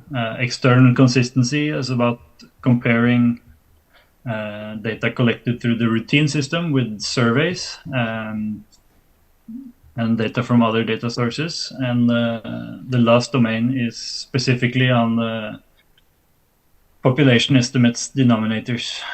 So whether the population estimates in the routine system is consistent with other population estimates, including from the UN population estimates.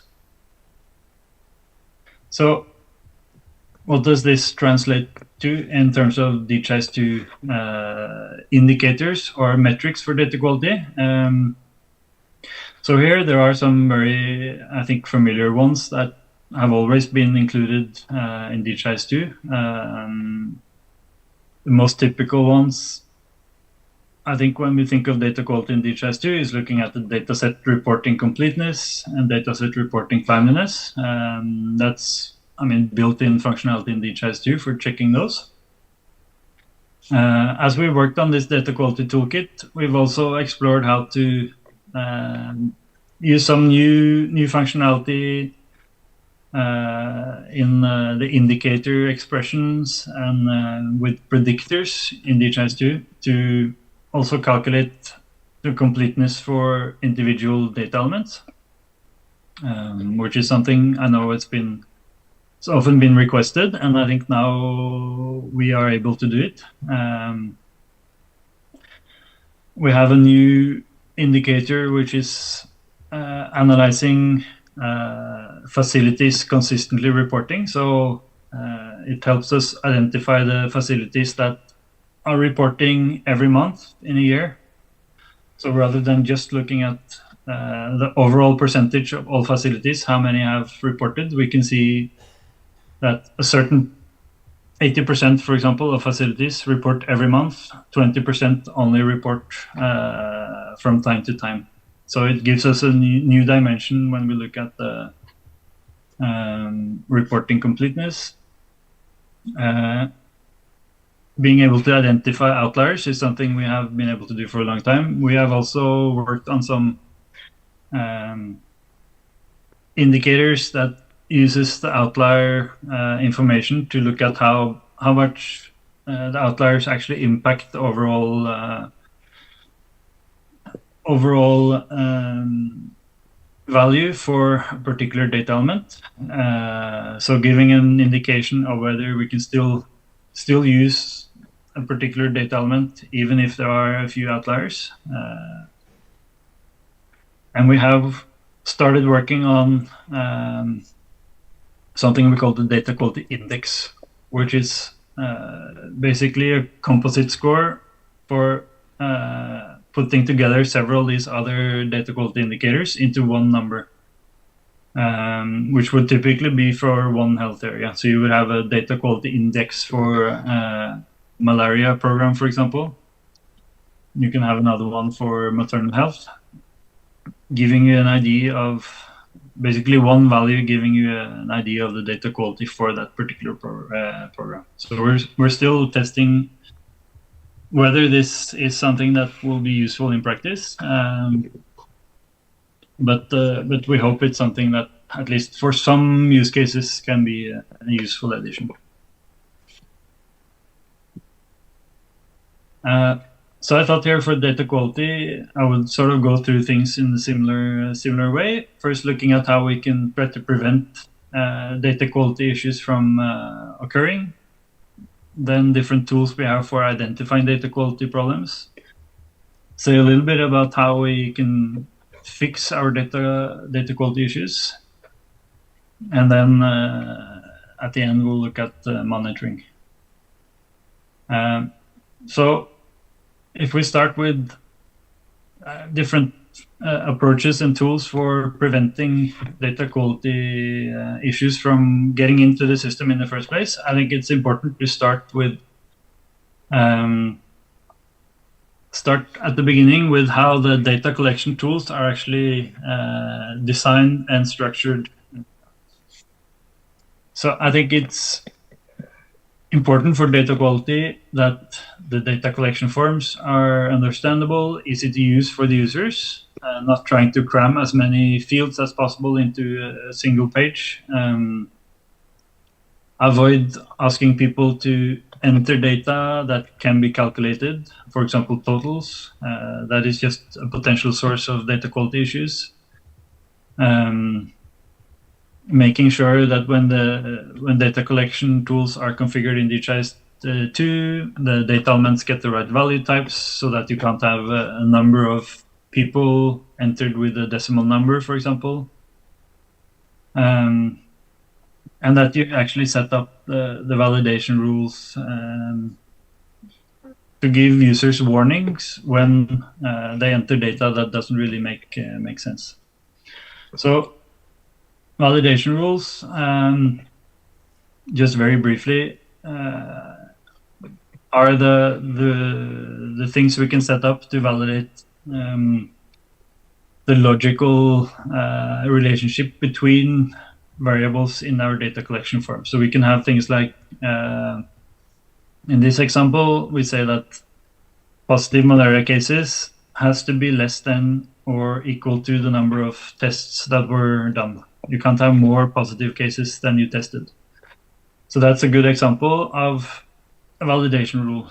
And that's something whenever in a data collection form, you're able to, whatever relationships you're able to set up in this way, to say, if this is 10, this has to be more than 10 or less than 10. Configuring those is really important to try to prevent sort of obvious mistakes from being entered. And then when you have these rules, if a user enters data and the data doesn't match what the rule expects, they will get a warning telling them what is wrong. So on the left here, you see what this looks like in DHIS42. On the right, what it looks like in older versions, in the old data entry app.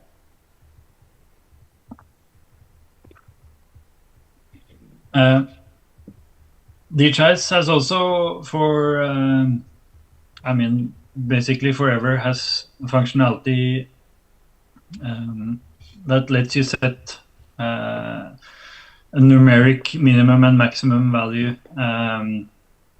for each data element in data collection forms, tailored to each organization unit.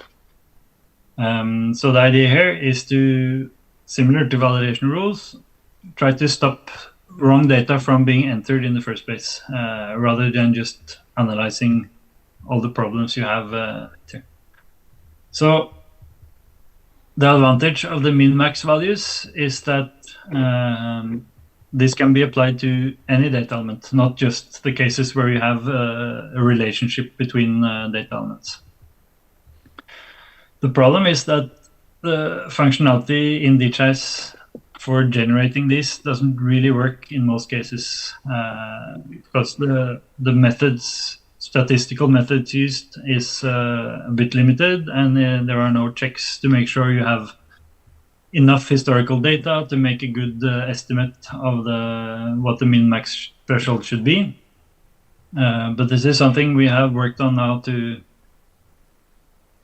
build into an external tool to help set up better min-max rules. So this is something we are focusing on going forward to improve. So I wanted to mention it here because we think this has potential as an important way to improve data quality. I think I'm focusing here in this data quality session mostly on aggregate data, but I also wanted to mention when it comes to preventing issues that similar to validation rules for the routine reports, the monthly, quarterly reports, program rules for individual level data in the DHIS2 tracker sort of serves the same purpose of letting you set up internal consistency rules, as well as more similar to min max values, saying that any date should not be in the future,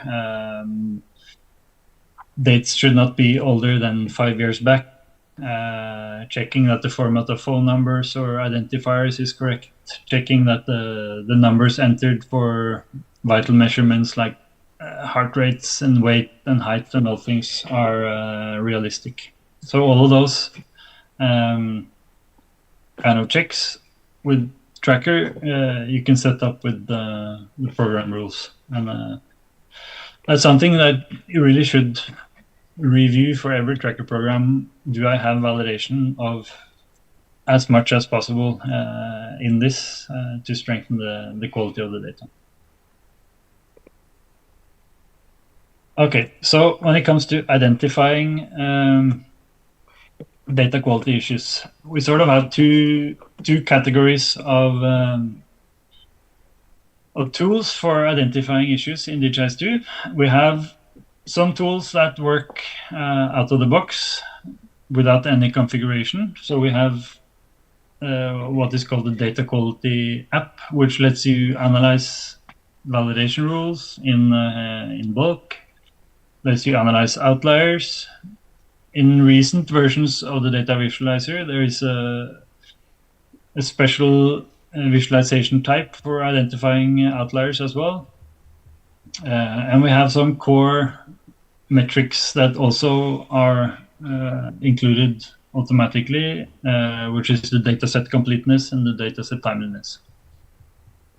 Then there are also other data quality measures that we want to use for analyzing data quality that actually requires the system administrators to set up additional things. So, I mean, we generally recommend having some data quality dashboards, both some generic cross-cutting ones and for specific disease or program areas. And these require someone to actually spend time setting them up. Similarly, with some of these new data quality metrics that I mentioned, like data element completeness, facilities consistently reporting, outliers as a proportion of the total reported values, those require users to configure them. Some of them are actually a bit complex. You need both predictors and data elements and indicators to set everything up. Same with this tool I'll talk about at the end for monitoring outliers and validation rules. That also needs to be configured and set up by the administrators. And an app we have for creating these annual data quality reports that WHO recommends is also something that needs to be set up separately. So we have developed a few sort of reference dashboards to show how DHIS2 can be configured to monitor and analyze the data quality.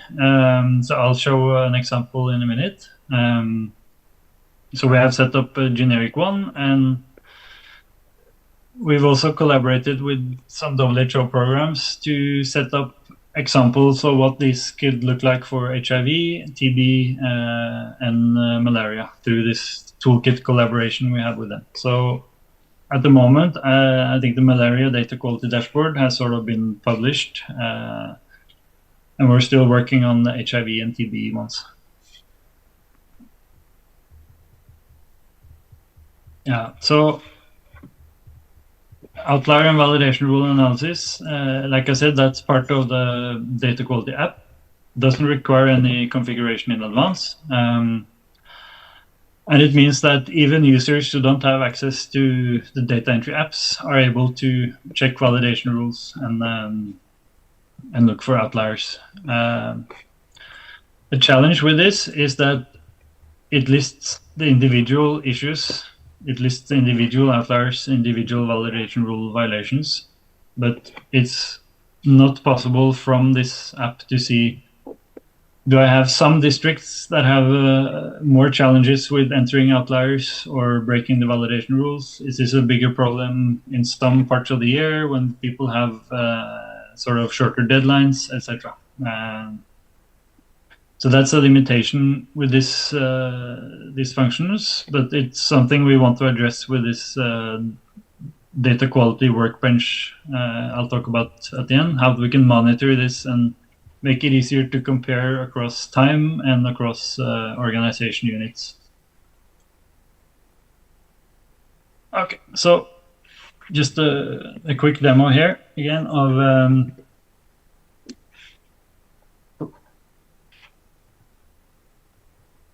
struggling to get out of the full screen. Okay, so just showing here an example of the data quality dashboard. So this is like our example data quality dashboard.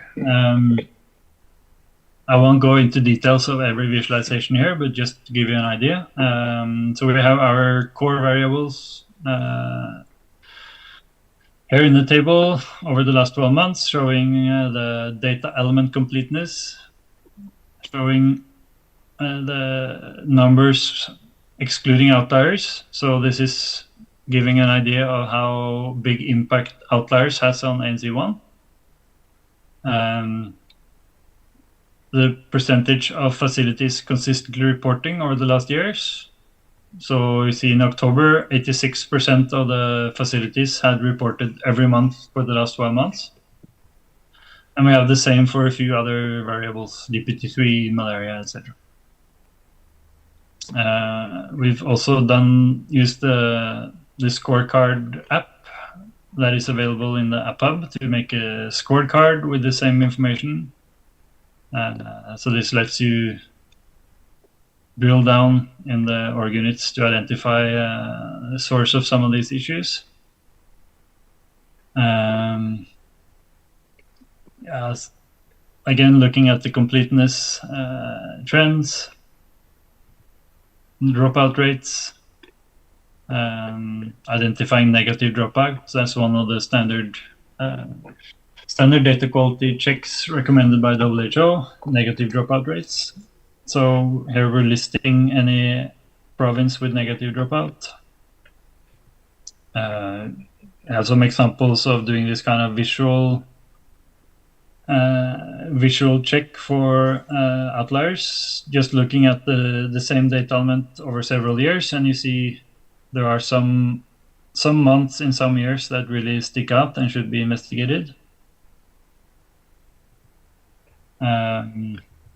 And we also have ways now of basically making a table with big outliers,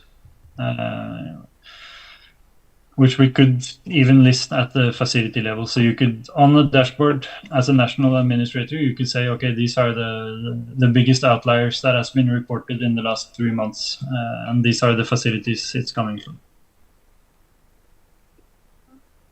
Then the last example here is this new visualization type I mentioned called outlier tables, which lets you do outlier analysis in the data visualizer, and then of course you can also put it on a dashboard since it's just a normal, you can save it as a normal favorite. So this will show you the data element, the period, the organization unit, and the value compared to what is the threshold expected.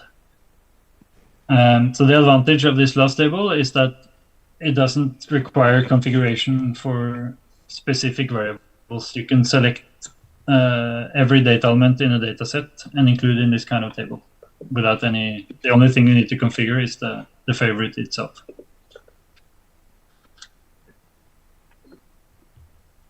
For the validation rule and outlier analysis. That is part of the data quality app.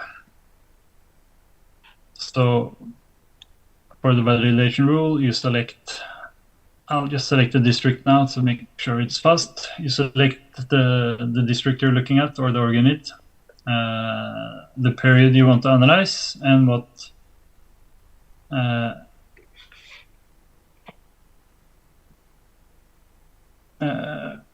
group of validation rules you want to analyze. I'm just looking for an example here. And it will give you a list like this of the validation rules. So treatment courses received should be less than first line treatment courses. I'm not sure about this one actually. Yeah, okay. Comparing the treatments received with the patients treated. Outlier detection works in the same way, except you do it based on the data set rather than validation rule group.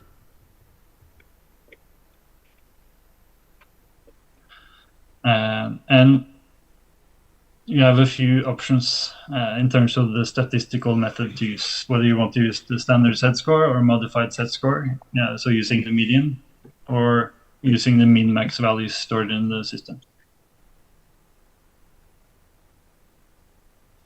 Okay, so very quick demo there. Just looking at the time, I think I can't dwell more on the details. Another component that we're working these days on including in the toolkit is a new tool developed by HIS Western Central Africa. So this is a tool for doing data quality supervision. So they have developed it's sort of two components. One is a web application that lets you plan supervision visits. So the idea is that if you have a set of supervisors at the, whether it's from national level or in the province or districts, that are going to health facilities to do data verification, so checking the paper registers, etc. They've developed a web application that allows you to manage these visits, put them in a calendar, and assign people to visit different facilities. It lets you use indicators as criteria to identify which facilities should receive a visit. So it has tools for sort of managing the supervision work process. And it also has a standard tracker program and a custom Android application that the supervisors can use when they're visiting a facility to enter the data verification, to do some quick system assessment, and make a follow-up plan. So, yeah, this is just an example of what the scheduling tool looks like. So we have a dashboard here showing where the visits are planned, how many supervisions have been performed, etc. Then the data collection tool showing here the tracker program on the left and what it looks like using an Android phone on the right. And you see the results then in a dashboard where you can compare the accuracy of what was reported and what the supervisors find in the registers, etc. So that's something that is, I mean, I think we do have some training materials on this, and the app is already on the App Hub, but we're still working on finalizing some of the documentation and user manuals and publishing it on the website. But if this is something you're interested in, I can put you in touch with the WCA team who is developing this. Okay, so when it comes to addressing data quality issues,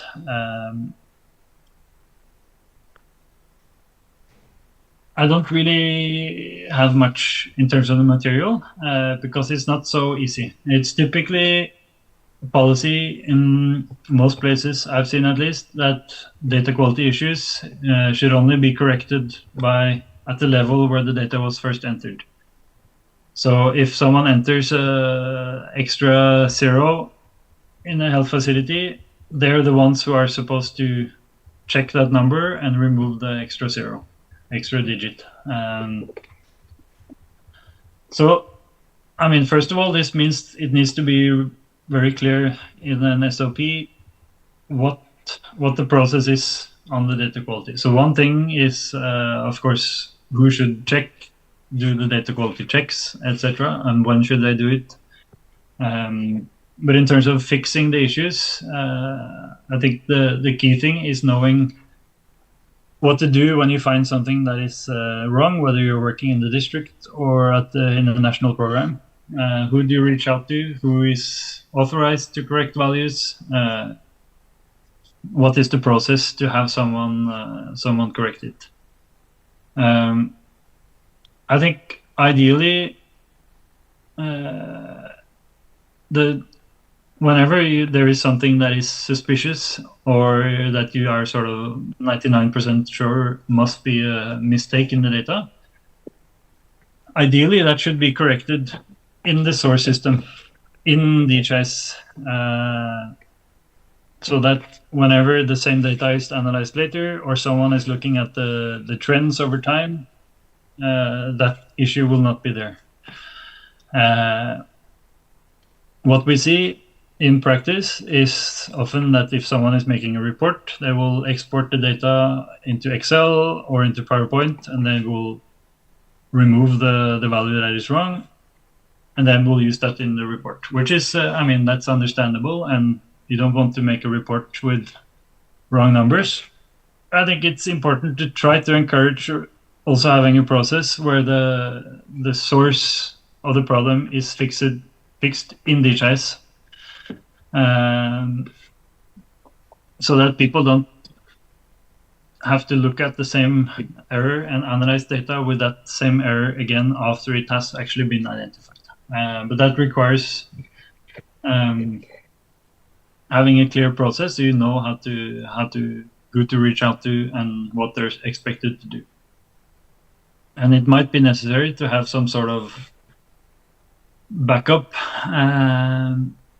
if it's not possible to have the staff entering the data in the first place actually correct the mistake they made.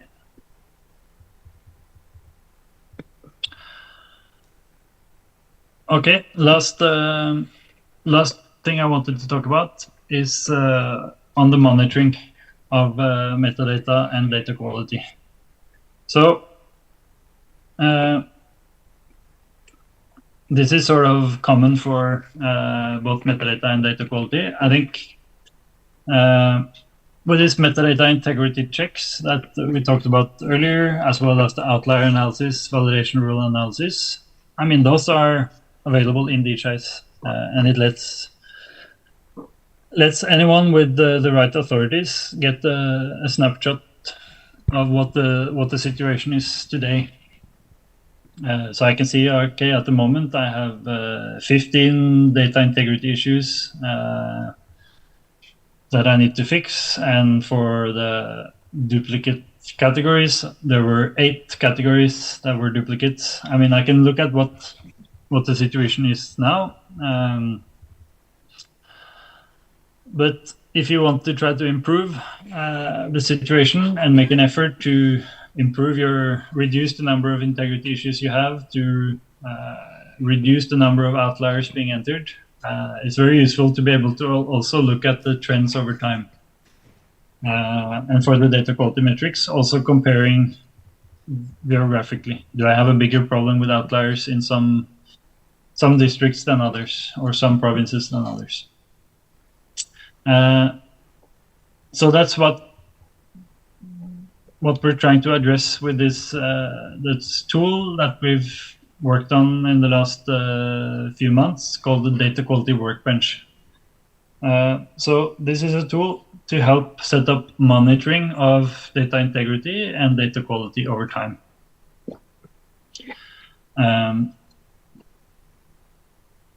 So I won't go into the details here. This is a tool meant for system administrators to configure and set up. But the outputs of that is something that any end user is able to utilize. So the way this works is that it uses the DHIS2 API to look at the data integrity issues, to look at current outliers, current validation rule violations. It takes those and it calculates a count of violations per org unit and period, and it saves that result back as a data element value. And that data element value is just a normal data element value in DHIS, which users can get access to, and they can put on a dashboard, and they can analyze as a normal data element.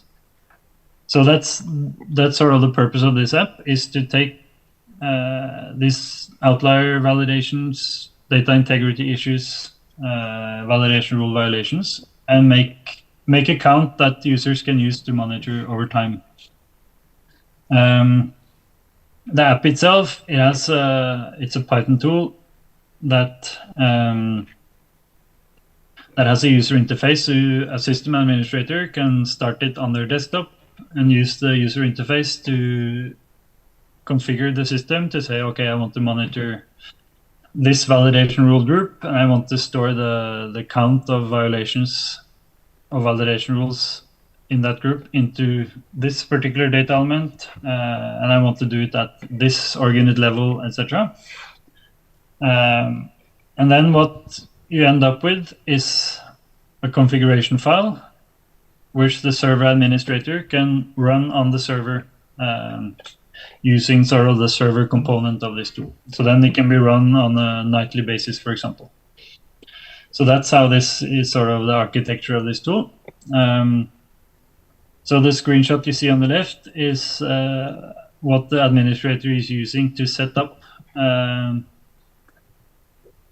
these monitoring rules. So you see there's one example of outliers in morbidity report. So this will count the number of outliers in that particular data set. You have one that checks the validation rules for NC, and we have one that checks for metadata integrity. The second part of the workbench is that it's also the tool that we were trying now to use for generating min-max values to help guide data entry. So here we have been able to introduce a lot more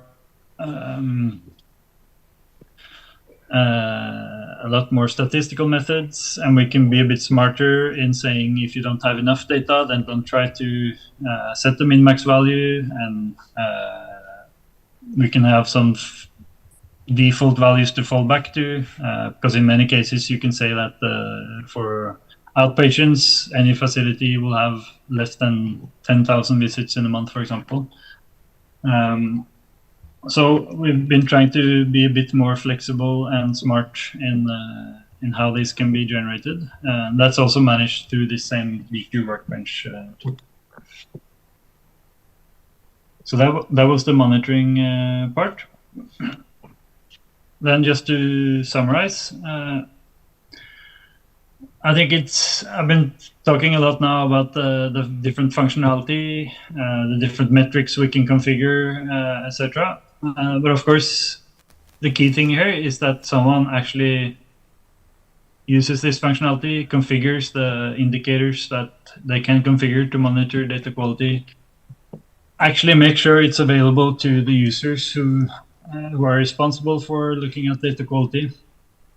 So to sort of help with this, we have in the data quality toolkit also set up sort of a checklist of what we think should be in place in any DHIS2 implementation when it comes to data quality, to say, for example, that there should be a dashboard with the key data quality metrics available for the users, that the users who are involved with data analysis should have access to the relevant data quality apps, that data sets have been reviewed for potential validation rules, that they have been created, that there are SOPs on how to address, covering both what the responsibility is of users at different levels, and also what should be done when data quality issues are identified, etc.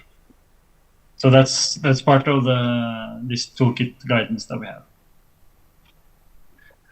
Yeah. So final slide is just some links to the data quality toolkit. I can just briefly show them. It's in this DHIS2 implementation guide documentation page, and we have different sections here looking at the data quality principles coming from the DQA framework of WHO. We have a section covering how to set up validation rules and design data entry forms, etc. A section on the data quality assessment, covering both the different metrics and how to configure them in DHIS. We have a separate section on denominators.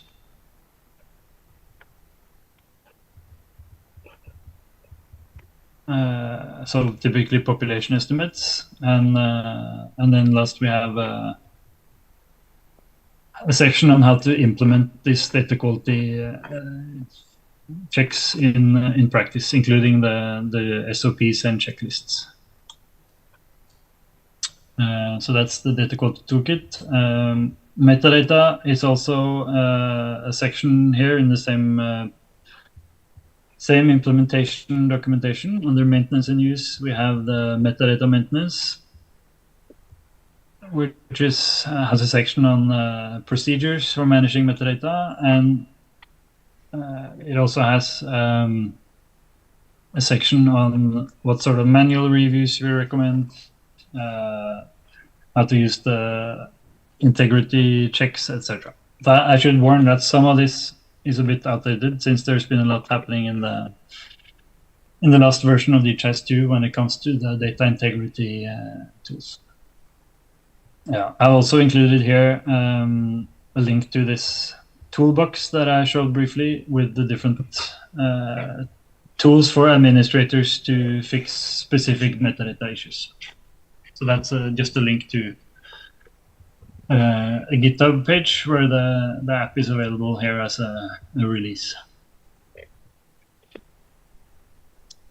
So that was what I wanted to cover. I know it's been a lot of talking and a lot of topics. We do have a few minutes now, I guess, if there are any questions at the end. Yes, thank you so much, Ula, for single-handedly handling couple of very difficult topics when we train people on DHIS2, which is about metadata, data quality, data integrity, right? So these itself are separate training programs, and we wanted to bring, of course, and it's quite unfortunate he couldn't be here in person, but he's the brain behind, as most of you are aware, the WHO DQ app.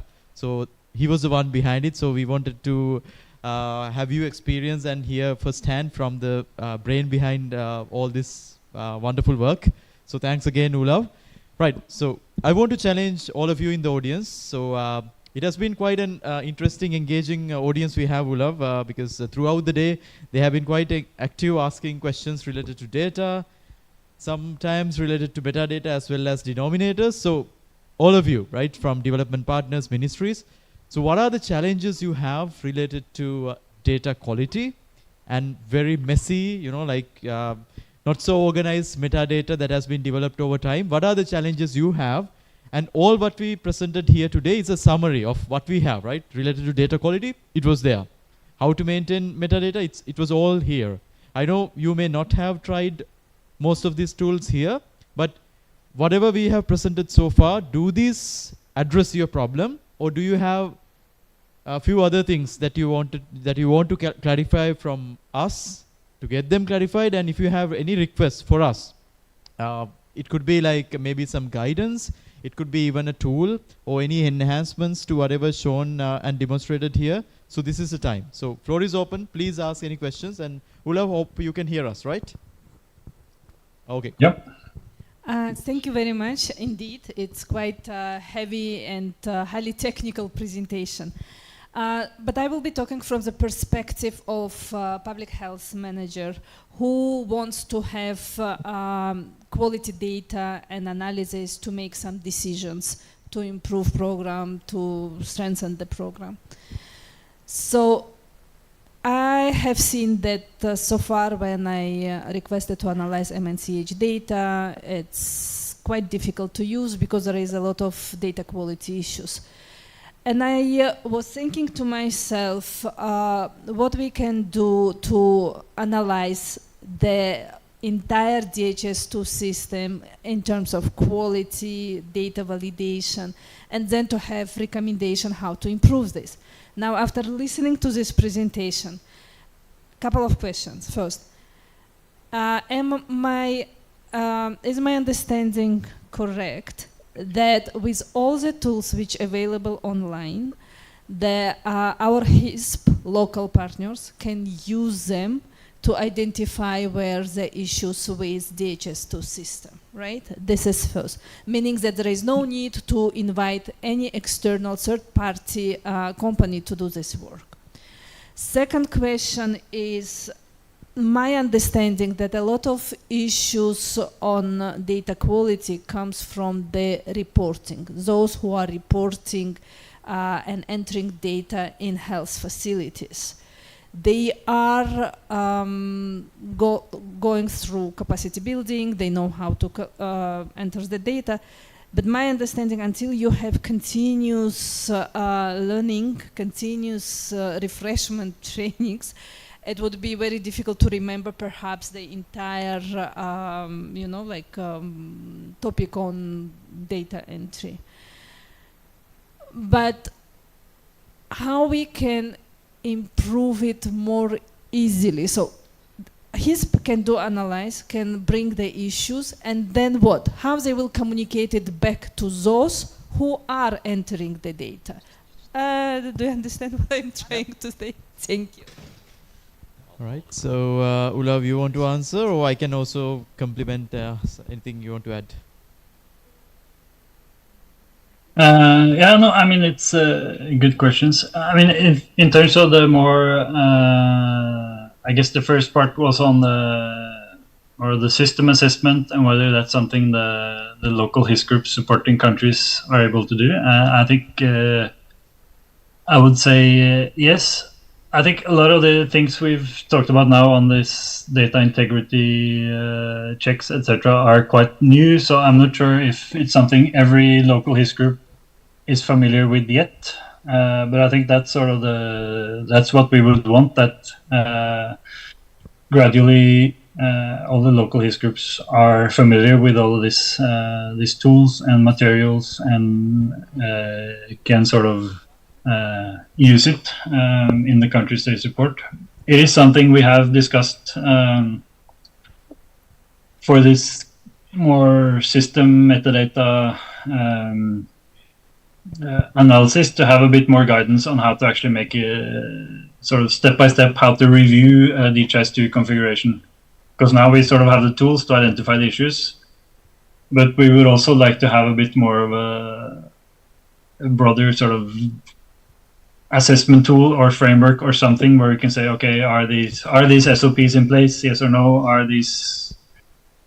Have you run these kind of checks, and is the database sort of in a good shape? And do you have these naming conventions in place? And do you have a procedure for doing changes to the reporting forms, etc.? So that's something we don't have now, but I think we have, as we worked on this, we worked with a few countries where we try to more or less do that kind of process where we review and we make a make an implementation plan for how to address these things sort of in prioritized order. This is the most critical for the functioning of the system, so we want to do that first, etc.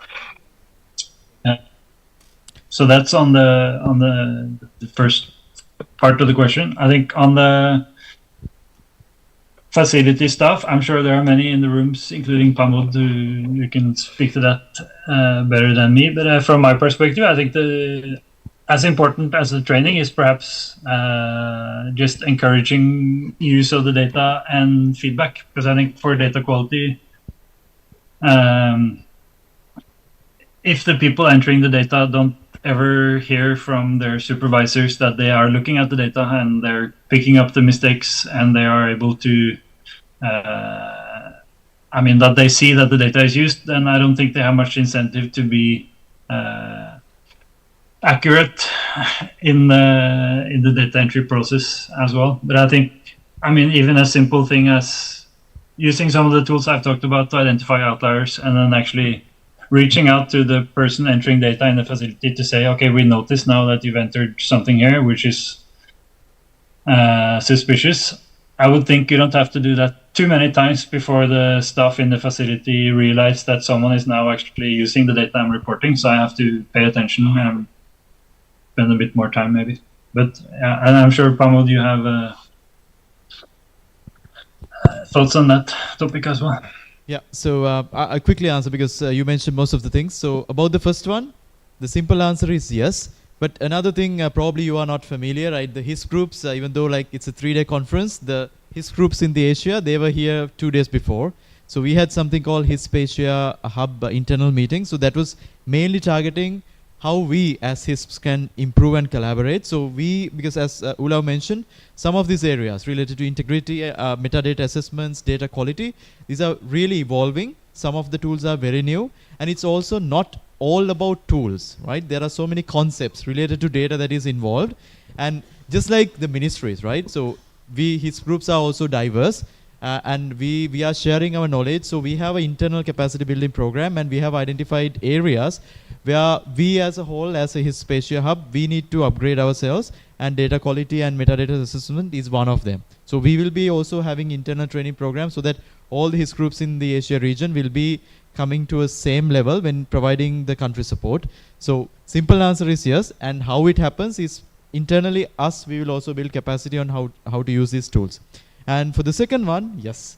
There is so much technology can do. There is also things that needs to come in place with policy and all. So final day we have a session on data use, and we have few countries presenting, and we kind of try to, because we supported by WHO HQ also did a recent evaluation of data use in some countries, and data use and data quality goes hand in hand, right? So if the data is suspicious and not trustworthy, they won't be using data.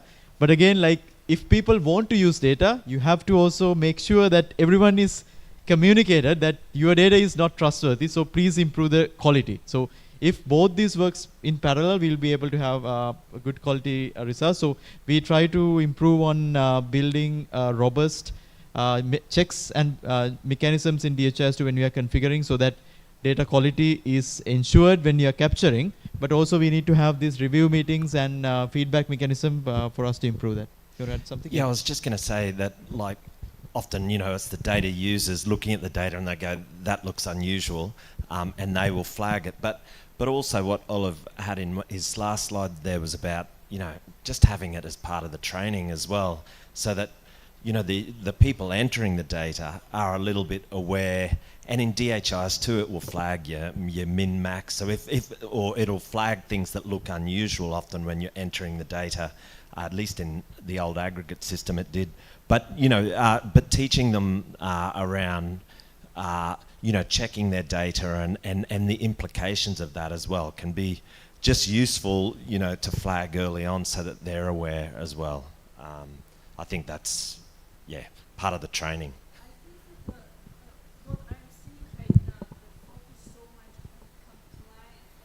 For example, in Pakistan we have these DHIS2 cells in each province, right?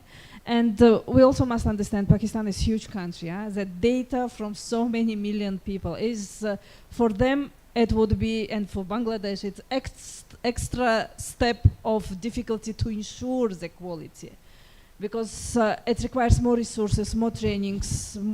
So we have this DHIS2 cells. They are trying to ensure compliance right now because we are still scaling up and rolling out DHIS2 to the district. And then when we discussed, they said that yes, next year we will be focusing on the quality. But now if HISP need to have trainings to update themselves on the new protocols and new monitoring tools, then my assumption it will take some time. Then you need to train all these DHIS2 cells to be able to find the, like quality issues when they are receiving data from so many health facilities. So I'm just trying to stay and manage my own expectation as a health manager. What would you say? Like, to achieve the quality we want, the average years, to expect, because like we want it immediately, we want it now, but then we understand it's difficult to do.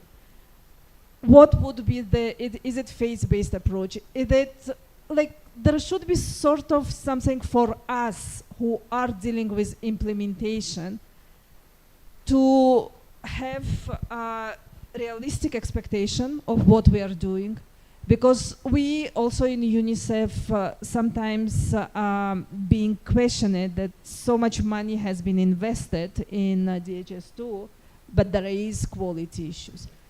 And it is expected, the quality issues will be. It is still being rolled out. But there should be some, I don't know, like some sort of guidance for us as well, to manage our own expectation, to know what are the steps to achieve that good system. So just a clarification now about data quality. When I mentioned like we are doing this internal capacity, because it's a agile, ongoing, evolving thing, meaning like all the HIS groups have used WHO DQ app, so these concepts have been there forever, and meaning like everyone knows what is data quality and how we are kind of configuring data quality in DHIS2 systems, and know that all the HISPs are doing. What I meant by like what we will be upgrading is all these new tools that are kind of developed in the global community and UIO, updating ourselves. So that said, I think the approach and what is realistic is that, so I mean, the HISPs were able to respond during the pandemic within days and weeks, right? So meaning this is also something that is doable from our side.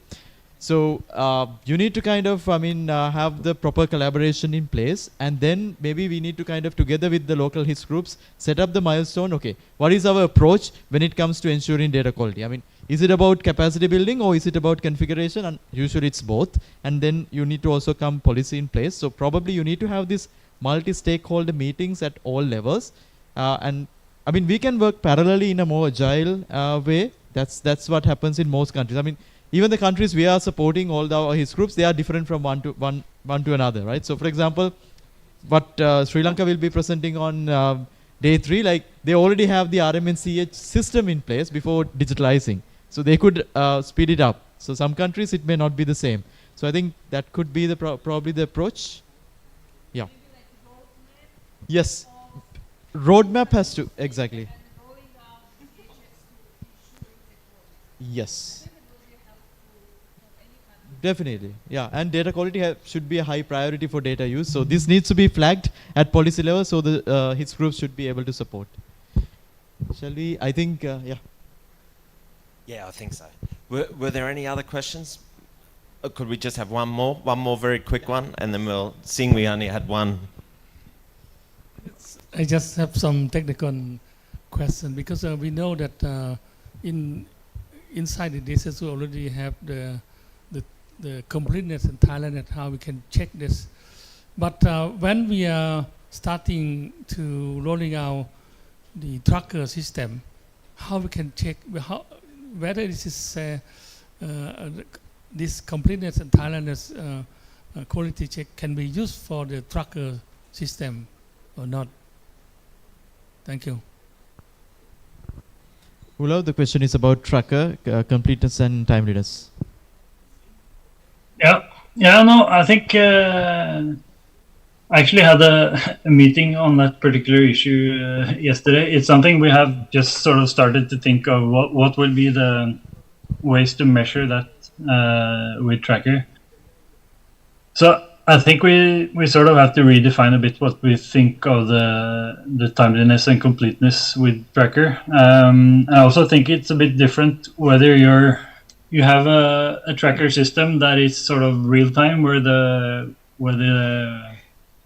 service providers enter data directly into Tracker as they're seeing the patient, is a bit different from systems where you still have paper registers or paper records that you then enter into Tracker. Because I think if what you want to measure is how quickly does the data get from paper registers into the digital system, that's actually something you could start doing now just by, for example, comparing the date that the encounter took place. When did the patient actually see the service provider versus when the data was entered in DHIS? So that could be sort of your timeliness measure for Tracker. How many days does it take from the patient visit until it's entered into Tracker? So I think we sort of have to rethink a bit what we define as timeliness and completeness with the Tracker. Same with the completeness, perhaps for Tracker. In addition to maybe trying to estimate how many cases do we expect in a month and how many have actually been entered in Tracker.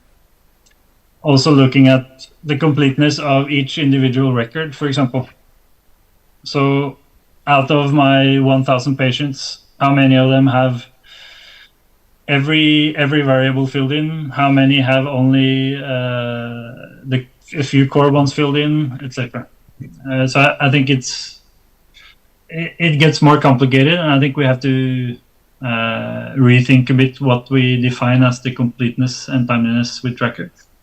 But I think there are some things that we can do already, like this kind of measuring the delay from the patient encounter to data entry, for example. It's quite straightforward already to start measuring. Okay, thanks, Olive.